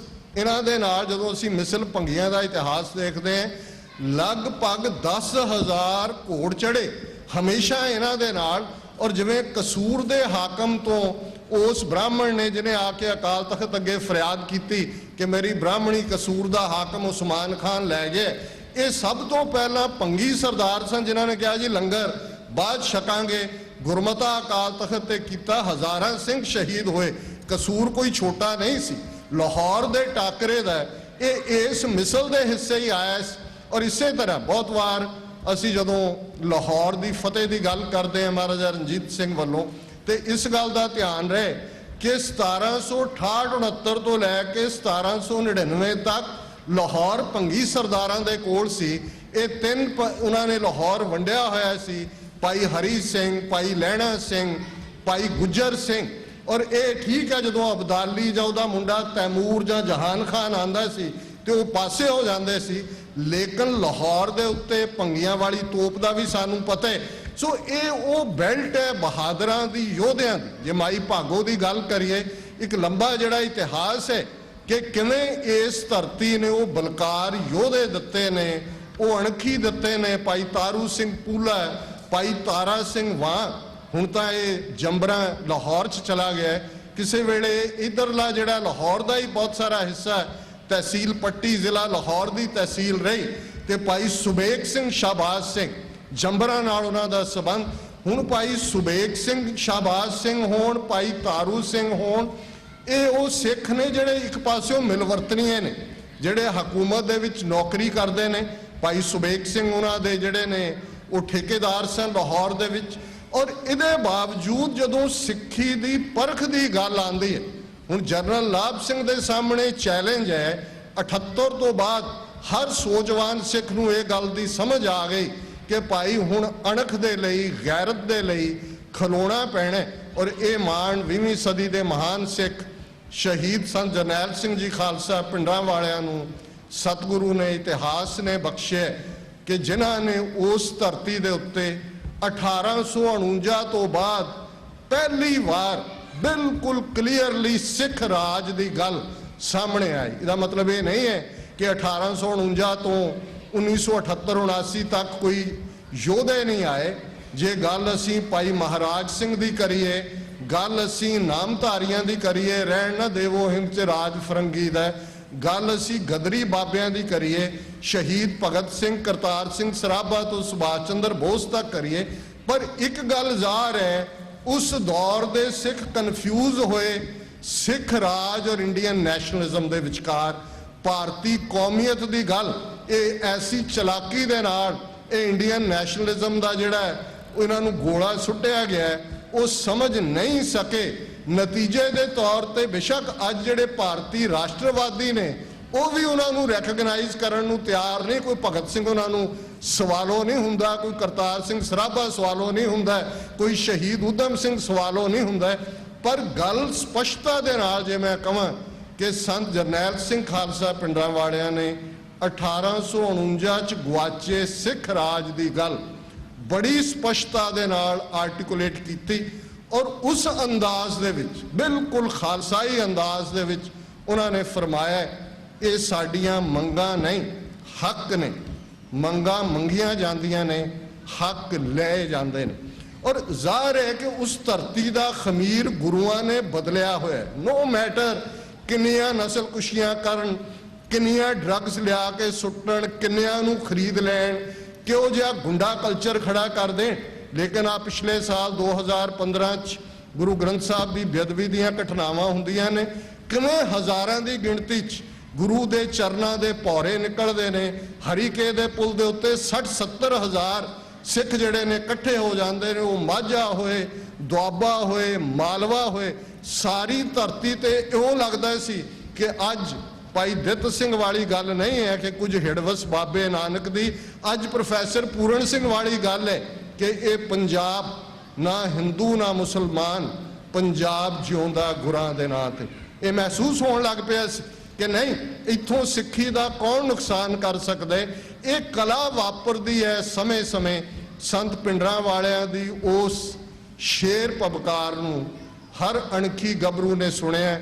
ਕੋਈ ਕਾਲਜਾਂ ਦੇ ਵਿੱਚ ਗੈਂਗ ਵਾਰਫੇਅਰ ਵਾਲੇ ਸੀ, ਕੋਈ ਸਮਗਲਰ ਸੀ, ਕੋਈ ਹੋਰ ਕਿਸਮ ਦਾ ਲਾਈਫ ਸਟਾਈਲ ਜਿਉਣ ਵਾਲੇ, ਪਰ ਸਿੱਖੀ ਦੀ ਕਣੀ ਪਰਿਵਾਰਾਂ ਚੋਂ ਉਸ ਧਰਤੀ ਦੀ ਬਦੌਲਤ ਉਹਨਾਂ ਦੇ ਅੰਦਰ ਸੀ। ਔਰ ਜਨਰਲ ਲਾਭ ਸਿੰਘ ਜਿਸ ਨੇ 1983 ਚ ਜੁਆਇਨ ਕੀਤਾ ਆ ਕੇ, ਬਹੁਤ ਵੱਡੀ ਖਿਦਮਤ ਕੀਤੀ ਹੋਈ ਹੈ ਸੰਘਰਸ਼ ਦੀ।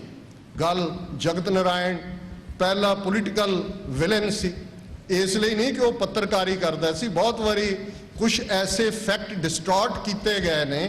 ਜਦੋਂ 1978 ਚ ਨਰਕਧਾਰੀਆਂ ਨੇ ਜੋ ਕਾਰਨਾਮਾ ਕੀਤਾ, ਕਰਤੂਤ ਕੀਤੀ, ਉਸ ਵੇਲੇ ਜਗਤ ਨਾਰਾਇਣ ਸਟੇਜ ਦੇ ਉੱਤੇ ਬੈਠਾ ਸੀ। ਜਦੋਂ ਕੇਸ ਕਰਨਾਲ ਕੋਰਟ 'ਚ ਟ੍ਰਾਂਸਫਰ ਹੋਇਆ, ਜਗਤ ਨਾਰਾਇਣ ਨੇ ਕਰਨਾਲ ਦੇ ਵਿੱਚ ਜਾ ਕੇ ਟੈਸਟੀਫਾਈ ਕੀਤਾ ਨਰਕਧਾਰੀਆਂ ਦੇ ਹੱਕ 'ਚ।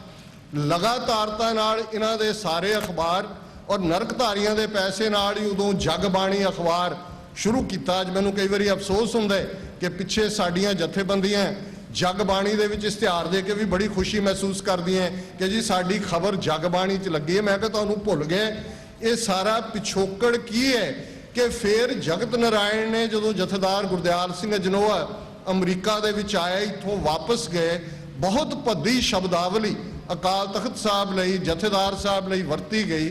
ਇਹ ਰੀਜ਼ਨ ਸਨ। ਔਰ ਜਗਤ ਨਾਰਾਇਣ ਦੇ ਨਾਲ ਇਹ ਸਟਰਗਲ ਟਿਪੀਕਲੀ ਇਸ ਨੇ ਪੋਲੀਟੀਕਲ ਟਰਨ ਵੀ ਲਿਆ। ਜਗਤ ਨਾਰਾਇਣ ਮਰਿਆ, ਉਹਦਾ ਮੁੰਡਾ ਰਮੇਸ਼ ਚੰਦਰ ਬਹਿ ਗਿਆ, ਉਹਦੀ ਕਲਮ ਹੋਰ ਵੀ ਤਿੱਖੀ ਵਗਣ ਲੱਗੀ। ਤੇ ਫਿਰ ਸੱਚਮੁੱਚ ਦੇ ਜਨਰਲ ਲਾਭ ਸਿੰਘ ਨੇ, ਕਿ ਉਹ ਸੱਚਮੁੱਚ ਦਾ ਇਸ ਲਈ ਜਦੋਂ ਉਹਨਾਂ ਦੀ ਸ਼ਹਾਦਤ ਹੁੰਦੀ ਹੈ, ਈਵਨ ਦੁਸ਼ਮਣ ਦਾ ਮੀਡੀਆ ਵੀ ਇਹ ਖਬਰ ਦੀ ਹੈਡਲਾਈਨ ਦਿੰਦਾ ਹੈ, ਜਨਰਲ ਲਾਭ ਸਿੰਘ ਸ਼ਾਟ ਡੈਡ, ਜਨਰਲ ਲਾਭ ਸਿੰਘ ਕਿਲਡ ਇਨ ਐਨ ਐਨਕਾਊਂਟਰ।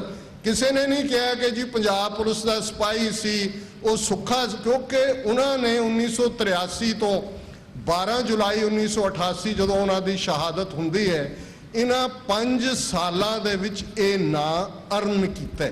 ਔਰ ਉਹਨਾਂ ਦੀ ਕੁਰਬਾਨੀ, ਉਹਨਾਂ ਦੀ ਬਹਾਦਰੀ, ਅੱਜ ਵੀ ਬਹੁਤ ਸਾਰੇ ਵੀਰ ਇਸ ਦੀਵਾਨ ਦੇ ਵਿੱਚ ਵੀ ਬੈਠੇ ਨੇ ਜਿਨ੍ਹਾਂ ਨੇ ਉਹਨਾਂ ਦਾ ਜਾਂ ਸੰਗ ਮਾਣਿਆ ਜਾਂ ਉਹਨਾਂ ਦੀਆਂ ਘੱਟੋ ਘੱਟ ਕਹਾਣੀਆਂ ਜ਼ਰੂਰ ਸੁਣੀਆਂ ਨੇ ਕਿ ਉਹਨਾਂ ਦਾ ਜੀਵਨ ਉੱਚਾ ਸੁੱਚਾ।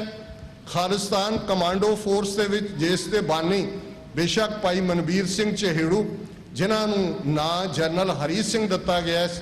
ਔਰ ਇਹੀ ਕਾਰਨ ਹੈ ਕਿ ਖਾਲਿਸਤਾਨ ਡੈਕਲੇਰੇਸ਼ਨ ਦੇ ਵਿੱਚ ਜਿਹੜਾ ਐਲਾਨਨਾਮਾ ਹੈ ਉਹਦੇ 'ਚ ਲਿਖਿਆ ਗਿਆ ਹੈ ਕਿ ਖਾਲਿਸਤਾਨ ਕਮਾਂਡੋ ਫੋਰਸ ਦੇ ਜਨਰਲ ਹਰੀ ਸਿੰਘ ਭਵਿੱਖ ਦੇ ਖਾਲਿਸਤਾਨ ਦੀ ਇਹ ਸੈਂਟਰਲ ਡਿਫੈਂਸ ਫੋਰਸ ਹੋਏਗੀ। ਸੋ ਜਨਰਲ ਲਾਭ ਸਿੰਘ ਨੇ, ਔਰ ਜਨਰਲ ਲਾਭ ਸਿੰਘ ਨੂੰ ਜਿਵੇਂ ਜੂਨ 84 ਚ ਉਹ ਜੂਝੇ ਘੱਲੂਘਾਰੇ ਦੇ ਮੌਕੇ ਵੀ ਉਹ ਬਰਾਬਰ ਅਕਾਲ ਤਖਤ ਸਾਹਿਬ ਦੀ ਨੂੰ ਡਿਫੈਂਡ ਕਰਨ ਦੇ ਲਈ, ਤੇ 5 ਤੇ 6 ਜੂਨ ਦੀ ਉਹ ਰਾਤ ਬੈਟਲ ਆਫ ਟੈਂਕਸ, ਤੇ ਜਦੋਂ ਸੰਤਾਂ ਨੇ ਇਹ ਹੁਕਮ ਕੀਤਾ ਕਿ ਭਾਈ ਇਸ ਸੰਘਰਸ਼ ਨੂੰ ਜਾਰੀ ਵੀ ਰੱਖਣਾ, ਤੁਸੀਂ ਬਾਹਰ ਜਾ ਸਕਦੇ ਹੋ, ਤੇ ਜਨਰਲ ਲਾਭ ਸਿੰਘ ਨਿਕਲੇ। ਲੇਕਿਨ ਬੇਸ਼ੱਕ ਗਲੀਆਂ ਜਾਂ ਦੂਸਰਿਆਂ ਤੋਂ ਵਾਕਿਫ ਸਨ, ਕਿਤੇ ਨਾ ਕਿਤੇ ਜਾ ਕੇ ਗ੍ਰਿਫਤਾਰੀ ਹੋਈ, ਜੋਧਪੁਰ ਜੇਲ੍ਹ 'ਚ ਪਹੁੰਚਾ ਦਿੱਤੇ ਗਏ। ਤੇ ਜਦੋਂ ਜਲੰਧਰ ਉਹਨਾਂ ਨੂੰ ਰਮੇਸ਼ ਚੰਦਰ ਦੇ ਉੱਤੇ ਹਮਲੇ ਦੇ ਕੇਸ ਦੇ ਵਿੱਚ ਲਿਆਂਦਾ ਗਿਆ, ਤੇ ਫਿਰ ਬਹੁਤ ਡੇਅਰਿੰਗ ਅਟੈਕ ਦੇ ਨਾਲ ਭਾਈ ਮਨਬੀਰ ਸਿੰਘ ਚਹੇੜੂ ਔਰ ਉਹਨਾਂ ਦੀ ਫੋਰਸ ਨੇ ਜਨਰਲ ਲਾਭ ਸਿੰਘ ਤੇ 2 ਹੋਰ ਸਿੰਘਾਂ ਨੂੰ ਜਲੰਧਰ ਕਚਹਿਰੀਆਂ 'ਚੋਂ ਛਡਵਾਇਆ। ਔਰ ਫਿਰ ਜਿਵੇਂ ਉਹਨਾਂ ਨੇ ਮੂਵਮੈਂਟ ਨੂੰ ਲੀਡ ਕੀਤਾ, ਲੁਧਿਆਣੇ ਦੀ ਗੱਲ ਹੋਈ ਹੈ ਬੈਂਕ ਆਪਰੇਟ ਕਰਨ ਦੀ, ਪਰ ਜਿਹੜੇ ਇਨਸਾਈਡਰ ਨੇ ਉਹ ਜਾਣਦੇ ਨੇ। ਔਰ ਅੱਜ ਅਸੀਂ ਜਦੋਂ ਭਾਈ ਹਰਜਿੰਦਰ ਸਿੰਘ ਜਿੰਦਾ, ਭਾਈ ਸੁਖਦੇਵ ਸਿੰਘ ਸੁੱਖਾ, ਇਹਨਾਂ ਦੋ ਨਾਵਾਂ ਨੂੰ ਬਹੁਤ ਪਿਆਰ ਕਰਦੇ ਹਾਂ ਤੇ ਇਹ ਖਾਲਿਸਤਾਨ ਕਮਾਂਡੋ ਫੋਰਸ ਦੇ ਲੈਫਟੀਨੈਂਟ ਜਨਰਲ ਸਨ ਔਰ ਇਹ ਡਿਸਾਈਡਡ ਸੀ ਕਿ ਜਨਰਲ ਲਾਭ ਸਿੰਘ ਦੀ ਸ਼ਹਾਦਤ ਤੋਂ ਬਾਅਦ ਭਾਈ ਹਰਜਿੰਦਰ ਸਿੰਘ ਜਿੰਦਾ ਖਾਲਿਸਤਾਨ ਕਮਾਂਡੋ ਫੋਰਸ ਨੂੰ ਲੀਡ ਕਰਨਗੇ। ਹੁਣ ਜ਼ਾਹਰ ਹੈ ਕਿ ਜਿਨ੍ਹਾਂ ਦੀ ਕਮਾਂਡ ਥੱਲੇ ਇਸ ਲੈਵਲ ਦੇ ਡਿਸਟਿੰਗੁਇਸ਼ਡ ਯੋਧੇ ਉਹ ਬਹਾਦਰ ਲੋਕ ਆਏ, ਉਹਨਾਂ ਨੇ ਬਹਾਦਰੀ ਦਾ ਪੈਮਾਨਾ ਮਿੱਥਿਆ, ਆਚਰਣ ਦਾ ਪੈਮਾਨਾ ਮਿੱਥਿਆ। ਕੋਈ ਬੇਖਲਾਕੀ ਬਦ ਇਖਲਾਕੀ ਦੀ ਥਾਂ ਨਹੀਂ ਸੀ, ਕਿਸੇ ਬੇਗੁਨਾਹ ਨੂੰ ਮਾਰਨ ਦੀ ਗੱਲ ਨਹੀਂ ਸੀ ਔਰ ਇਸ ਹੱਦ ਤੱਕ ਉਹਨਾਂ ਦਾ ਨਾਂ ਜਿਹੜਾ ਲੋਕਾਂ ਦੇ ਵਿੱਚ ਹਾਊਸ ਹੋਲਡ ਨੇਮ ਸੀ।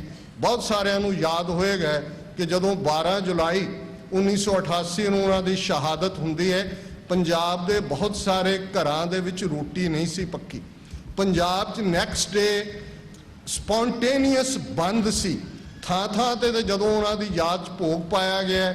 ਰਈਏ ਤੋਂ ਲੈ ਕੇ ਉੱਥੋਂ ਤੱਕ ਛਬੀਲਾਂ ਤੇ ਲੰਗਰ ਸਨ ਔਰ ਇਹ ਹਕੂਮਤ ਦੇ ਲਈ ਫਿਕਰ ਦਾ ਕਾਰਨ ਹੁੰਦਾ ਹੈ। ਐਵੇਂ ਨਹੀਂ ਹਕੂਮਤ ਘਬਰਾਈ ਹੋਈ ਕਿ ਬੁਰਹਾਨ ਵਾਨੀ ਜਿਹੜਾ ਕਸ਼ਮੀਰ ਦੇ ਵਿੱਚ 21-22 ਸਾਲਾਂ ਦਾ ਮੁੰਡਾ ਹੈ ਜਿਹਨੇ ਕੋਈ ਡਾਇਰੈਕਟ ਐਕਸ਼ਨ ਨਹੀਂ ਸੀ ਕੀਤਾ ਹੋਇਆ, ਉਹ ਪੋਸਟਰ ਬॉय ਸੀ ਆਜ਼ਾਦੀ ਦਾ, ਹਥਿਆਰਾਂ ਨਾਲ ਉਹ ਲੈਸ ਹੁੰਦਾ ਸੀ ਪਰ ਸੋਸ਼ਲ ਮੀਡੀਆ ਨੂੰ ਉਹਨੇ ਯੂਜ਼ ਕਰਨਾ ਕਿ ਭਾਈ ਉਹਦੇ ਜਨਾਜ਼ੇ ਤੇ 2.5 ਲੱਖ ਕਸ਼ਮੀਰੀ ਪਹੁੰਚ ਗਿਆ ਹੈ। ਸਾਰੇ ਕਸ਼ਮੀਰ ਵਾਦੀ 'ਚ ਕਰਫਿਊ ਲੱਗਾ ਹੋਇਆ ਹੈ। 18-18 ਸਾਲਾਂ ਦੇ 14-14 ਸਾਲਾਂ ਦੇ ਮੁੰਡੇ ਬਾਹਰ ਆ ਕੇ ਆਜ਼ਾਦੀ ਆਜ਼ਾਦੀ ਕੂਕਦੇ ਨੇ। ਉਹ ਕਹਿੰਦੇ ਨੇ ਕਿ ਇਹ ਵਰਹਾਨ ਵਾਨੀ ਜਿਹੜਾ ਜਿਉਂਦੇ ਨਾਲੋਂ ਮੋਇਆ ਜਿਹੜਾ ਜ਼ਿਆਦਾ ਵੱਡਾ ਲੀਜਨ ਬਣ ਗਿਆ।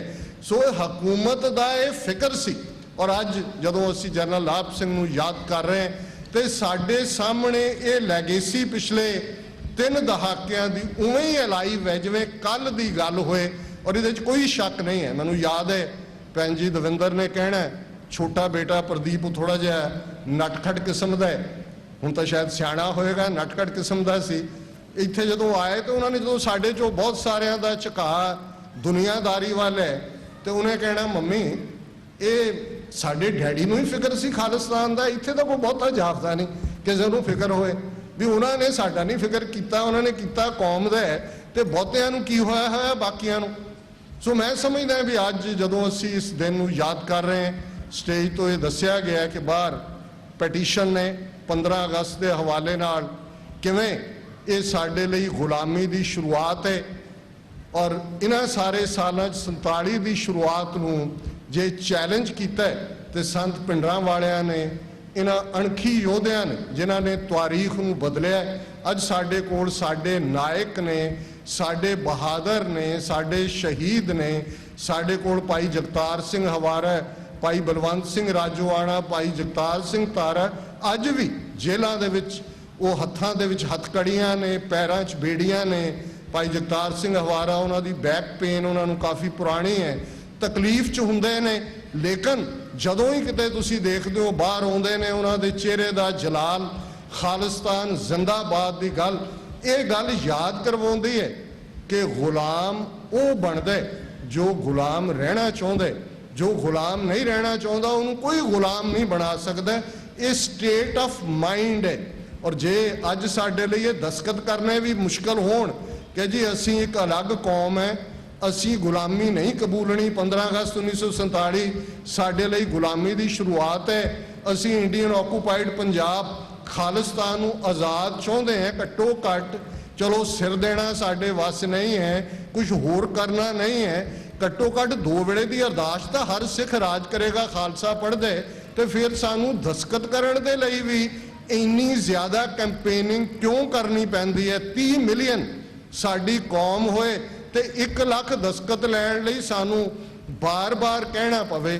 ਸੋ ਮੈਂ ਇਹ ਜ਼ਰੂਰ ਗੁਜ਼ਾਰਿਸ਼ ਕਰਾਂਗਾ ਕਿ ਵੱਧ ਤੋਂ ਵੱਧ ਗਿਣਤੀ ਦੇ ਵਿੱਚ, ਕਿਉਂਕਿ ਇਹ ਟਾਈਮ ਫਰੇਮ ਹੁੰਦਾ ਹੈ 1 ਮਹੀਨੇ ਦੇ ਵਿੱਚ 1 ਹਫ਼ਤਾ ਆਲਰੇਡੀ ਹੋ ਚੁੱਕਾ ਹੈ ਤੇ ਮੈਂ ਜਦੋਂ ਆਇਆ ਅੰਦਰ ਦੀਵਾਨ ਹਾਲ 'ਚ ਬਾਹਰ ਦੱਸਿਆ ਗਿਆ ਕਿ 18,000 ਦੇ ਕਰੀਬ ਦਸਤਖਤ ਹੋ ਚੁੱਕੇ ਨੇ। ਇਸ ਦੇ ਵਿੱਚ ਤੁਸੀਂ ਵੱਧ ਤੋਂ ਵੱਧ ਜਿਹੜੀ ਹੈ ਉਹ ਸ਼ਮੂਲੀਅਤ ਕਰੋ।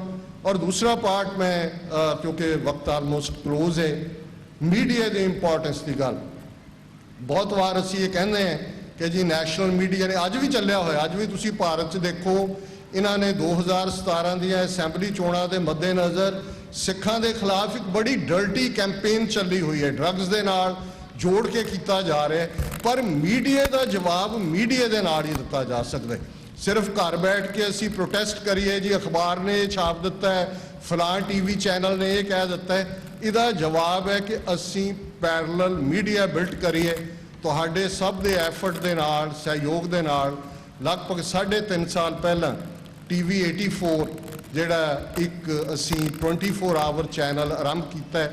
ਅੱਜ ਸਾਨੂੰ ਇਸ ਗੱਲ ਦੀ ਖੁਸ਼ੀ ਹੈ ਔਰ ਗੁਰੂ ਦੀ ਹਜ਼ੂਰ ਵਿੱਚ ਖਲੋ ਕੇ ਮੈਂ ਮਾਣ ਨਾਲ ਕਹਿ ਸਕਦਾ ਕਿ ਦੁਨੀਆ ਭਰ ਦੇ ਵਿੱਚ ਇੱਕ ਓਪੀਨੀਅਨ ਮੇਕਿੰਗ ਚੈਨਲ ਦੇ ਤੌਰ ਦੇ ਉੱਤੇ TV 84 ਵੱਲ ਸਾਰੇ ਦੇਖਦੇ ਨੇ। ਅੱਜ ਅਸੀਂ ਟਾਈਮ ਵਾਰਨਰ ਤੇ ਹੈ ਜਿਹੜਾ ਕੇਬਲ ਨੈਟਵਰਕ ਹੈ, ਬੈਲ 5 ਕੈਨੇਡਾ ਦੇ ਵਿੱਚ, ਔਰ ਪਿਛਲੇ ਆਲਮੋਸਟ 3 ਹਫ਼ਤੇ ਪਹਿਲਾਂ ਜਾਦੂ ਦੇ ਉੱਤੇ ਜਿਹੜੇ ਵੀ ਜਿਨ੍ਹਾਂ ਦੇ ਕੋਲ ਜਾਦੂ ਬਾਕਸਿਸ ਨੇ ਉਹਨਾਂ ਦੇ ਉੱਤੇ ਵੀ ਅਸੀਂ ਹੈ। ਇਸੇ ਤਰ੍ਹਾਂ RCN ਔਰ ਹੋਰ ਬਹੁਤ ਸਾਰੇ ਨੈਟਵਰਕ ਜਿਹੜੇ ਨੇ ਉਹਨਾਂ ਨੇ ਸਾਨੂੰ ਅਪਰੋਚ ਵੀ ਕੀਤਾ ਹੈ, ਪਰ ਅਸੀਂ ਫਾਈਨੈਂਸ਼ੀਅਲੀ ਕ੍ਰਾਈਸਿਸ ਫੀਲ ਕਰ ਰਹੇ ਹਾਂ ਕਿਉਂਕਿ ਬਹੁਤ ਵੱਡਾ ਇਹ ਪ੍ਰੋਜੈਕਟ ਹੈ। ਸਾਨੂੰ ਇਹਦੀ ਰਿਅਲਾਈਜੇਸ਼ਨ ਨਹੀਂ ਸੀ ਸ਼ੁਰੂ ਕਰਨ ਲੱਗਿਆ, ਤੇ ਮੈਂ ਇਹ ਜ਼ਰੂਰ ਗੁਜ਼ਾਰਿਸ਼ ਕਰਾਂਗਾ ਕਿ ਅਲਟੀਮੇਟਲੀ ਬਹੁਤ ਵਾਰ ਜਦੋਂ ਕੁਝ ਵਾਪਰ ਜਾਂਦਾ ਹੈ ਫਿਰ ਸਾਡੇ ਕਹਿਣਗੇ ਜੀ ਪਹਿਲਾਂ ਨਹੀਂ ਦੱਸਿਆ, ਇਹ ਨਹੀਂ ਸੀ, ਬੰਦ ਨਹੀਂ ਸੀ ਹੋਣਾ ਚਾਹੀਦਾ। ਮੈਂ ਸ਼ਬਦ ਕਹਿਣਾ ਨਹੀਂ ਸੀ ਚਾਹੁੰਦਾ, ਪਰ ਜਿਸ ਕਿਸਮ ਦੇ ਹਾਲਾਤ ਹੁੰਦੇ ਨੇ ਤੁਹਾਨੂੰ ਫਾਈਨਲ ਜਿਹਨੂੰ SOS ਕਹਿੰਦੇ ਨੇ, save our souls, red alert. So ਮੈਂ ਸਮਝਦਾ ਹਾਂ ਵੀ ਜੇ ਸਾਡੀ ਮਦਦ ਹੋਏਗੀ ਤੇ ਇਸ ਨੂੰ ਅਸੀਂ ਕਾਮਯਾਬੀ ਨਾਲ ਅੱਗੇ ਤੋਰ ਸਕਾਂਗੇ। ਅੱਜ ਦਾ ਪ੍ਰੋਗਰਾਮ ਵੀ ਲਾਈਵ TV 84 ਵੱਲੋਂ ਔਰ ਪਿਛਲੇ ਲੰਮੇ ਸਮੇਂ ਤੋਂ ਲਾਈਵ ਪ੍ਰੋਗਰਾਮ ਹੁੰਦੇ ਨੇ, ਲਗਾਤਾਰਤਾ ਨਾਲ 24 ਆਵਰ ਸਾਰੇ ਸ਼ੋਅ ਚੱਲਦੇ ਨੇ ਔਰ ਅਸੀਂ ਸ਼ੁਕਰਗੁਜ਼ਾਰ ਹਾਂ। ਮੈਂ ਹਮੇਸ਼ਾ ਹੀ Richmond Hill cultural society gurdwara Sahib ਪੰਥਕ ਚੜ੍ਹਦੀ ਕਲਾ ਪੰਥਕ ਪ੍ਰੋਗਰਾਮਾਂ ਨੂੰ ਹਮੇਸ਼ਾ ਹੀ ਇਹਨਾਂ ਨੇ ਜਿਹੜਾ ਉਹ ਓਨ ਕੀਤਾ ਔਰ ਜਿੱਥੇ ਇੱਕ ਮਦਰ ਆਰਗੇਨਾਈਜੇਸ਼ਨ ਹੈ ਸਾਰੀਆਂ ਈਸਟ ਕੋਸਟ ਦੀਆਂ ਸਿੱਖ ਸੁਸਾਇਟੀਆਂ ਦੀ, ਉੱਥੇ ਸਾਡੇ ਲਈ ਹਮੇਸ਼ਾ ਫਖਰ ਔਰ ਮਾਣ ਹੁੰਦਾ ਹੈ ਕਿ ਜਿਹੜਾ ਵੀ ਮੈਸੇਜ ਰਿਚਮੰਡ ਹਿੱਲ ਤੋਂ ਜਾਂਦਾ ਹੈ ਇਹ ਅਮਰੀਕਾ ਦੇ ਹਵਾਲੇ ਨਾਲ ਇੱਕ ਇੰਪੋਰਟੈਂਟ ਮੈਸੇਜ ਹੈ। ਔਰ ਮੈਂ ਇਹਨਾਂ ਨੂੰ ਮੁਬਾਰਕਬਾਦ ਦੇਣਾ ਚਾਹੁੰਦਾ ਕਿ ਸ਼ਹੀਦ ਭਾਈ ਤਾਰੂ ਸਿੰਘ ਜੀ, ਜਨਰਲ ਲਾਭ ਸਿੰਘ ਜੀ ਦੀ ਯਾਦ ਨੂੰ ਸਮਰਪਿਤ ਇਹ ਸਮਾਗਮ ਇਹਨਾਂ ਨੇ ਆਰਗੇਨਾਈਜ਼ ਕੀਤਾ ਹੈ। ਕਿਸੇ ਵੀ ਭੁੱਲ ਚੁੱਕ ਲਈ ਮੁਆਫੀ। ਬਹੁਤ ਬਹੁਤ ਧੰਨਵਾਦ। ਵਾਹਿਗੁਰੂ ਜੀ ਕਾ ਖਾਲਸਾ, ਵਾਹਿਗੁਰੂ ਜੀ ਕੀ ਫਤਿਹ।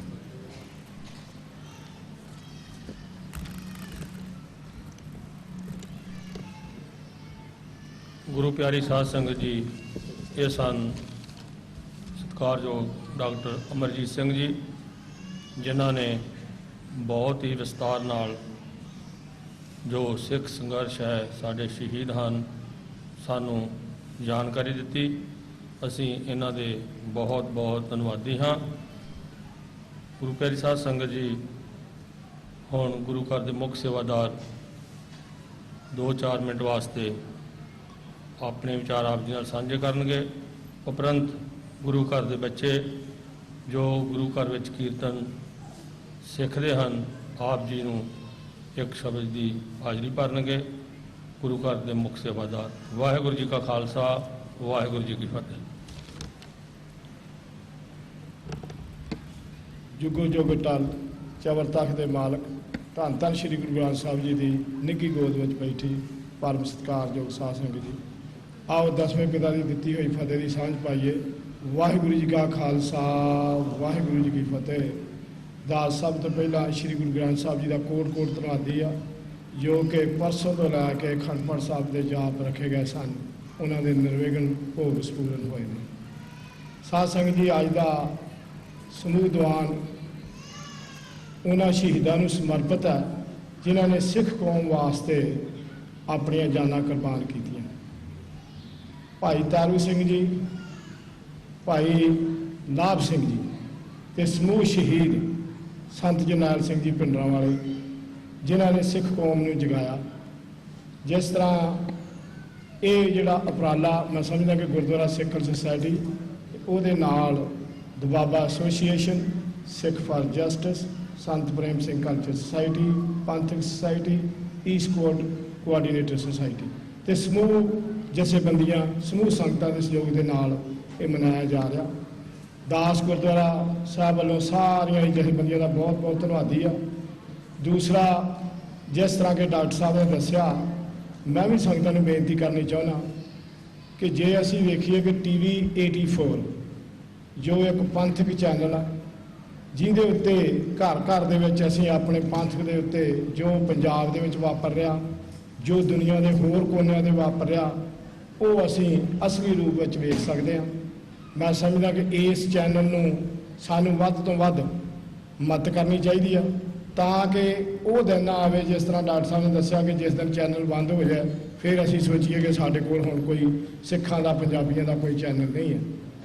ਅਸੀਂ ਇਹ ਮਹਿਸੂਸ ਕਰਦੇ ਹਾਂ ਵੀ ਇਸ ਚੈਨਲ ਨੂੰ ਅਸੀਂ ਵੱਧ ਤੋਂ ਵੱਧ ਸਪੋਰਟ ਕਰੀਏ, ਕਿਉਂਕਿ ਇਸ ਚੈਨਲ ਨੂੰ ਹੋਰ ਕੋਈ ਇਨਕਮ ਨਹੀਂ ਹੈ। ਦੂਜੇ ਚੈਨਲ ਜੋ ਆ ਉਹ ਕਮਰਸ਼ੀਅਲ ਨੇ, ਪਰ ਇਹ ਇੰਟਰਨੈਟ ਤੇ ਆ, ਇਸ ਕਰਕੇ ਸਿਰਫ ਸਿੱਖਾਂ ਦੀ ਆਵਾਜ਼ ਜਿਹੜੀ ਬੁਲੰਦ ਹੁੰਦੀ ਆ ਉਹਦੇ ਸੰਬੰਧ ਦੇ ਵਿੱਚ ਅਸੀਂ ਇਹਦੀ ਸਪੋਰਟ ਕਰੀਏ। ਦੂਸਰਾ, ਜਿਸ ਤਰ੍ਹਾਂ ਕਿ ਬਾਹਰ ਟੇਬਲ ਲੱਗਾ ਹੋਇਆ, ਉਹ ਜੋ ਸਿਗਨੇਚਰ ਨੇ, ਉਹਦਾ ਮਤਲਬ ਇਹ ਆ ਕਿ ਸਿੱਖ ਜਿਹੜੇ ਨੇ ਉਹ ਗੁਲਾਮ ਨੇ।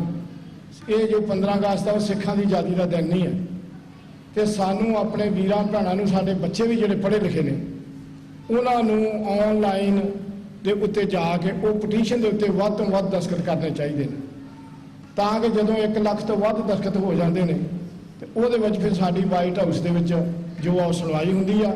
ਜਿਸ ਤਰ੍ਹਾਂ ਕਿ ਕੱਲ ਰਾਤ ਤੱਕ 12,000 ਦੇ ਸੀ, ਹੁਣ 18,000 ਦੇ ਆ, ਮੇਰਾ ਖਿਆਲ ਆ ਸ਼ਾਮ ਤੱਕ ਮਸੀਂ 25,000 ਦੇ ਹੋਣੇ ਨੇ। ਪਰ ਇਹ ਜਿਹੜੀ ਪਟੀਸ਼ਨ ਆ ਇਹ 15 ਅਗਸਤ ਤੋਂ ਪਹਿਲਾਂ ਕੰਪਲੀਟ ਹੋਣੀ ਚਾਹੀਦੀ ਹੈ, ਤਾਂ ਕਿ ਇਹਦੇ ਉੱਤੇ ਮੁੜ ਕੇ ਕੋਈ ਰਿਵਿਊ ਹੋ ਸਕੇ। ਇਹਦੇ ਵਿੱਚ ਜਿੰਨੇ ਵੀ ਮੇਰੇ ਵੀਰ ਭੈਣਾਂ ਆਪਣੇ ਘਰਾਂ ਤੋਂ ਤੁਸੀਂ ਈਮੇਲ ਦੇ ਉੱਤੋਂ ਉਹਨਾਂ ਨੂੰ ਜਿਹੜੀ ਆ ਇਹਦੇ ਵਿੱਚ ਆਪਣੀ ਪਟੀਸ਼ਨ ਪਾਓ। ਦੂਸਰਾ, ਗੁਰਦੁਆਰਾ ਸਿੱਖ ਸੋਸਾਇਟੀ ਵੱਲੋਂ ਸਮੂਹ ਸੰਗਤਾਂ ਦਾ ਉਹਨਾਂ ਸ਼ਹੀਦਾਂ ਨੂੰ ਜੋ ਅੱਜ ਦਾ ਦੀਵਾਨ ਸਮਰਪਿਤ ਆ, ਸਾਰਿਆਂ ਦਾ ਬਹੁਤ ਬਹੁਤ ਧੰਨਵਾਦ। ਵਾਹਿਗੁਰੂ ਜੀ ਕਾ ਖਾਲਸਾ, ਵਾਹਿਗੁਰੂ ਜੀ ਕੀ ਫਤਿਹ।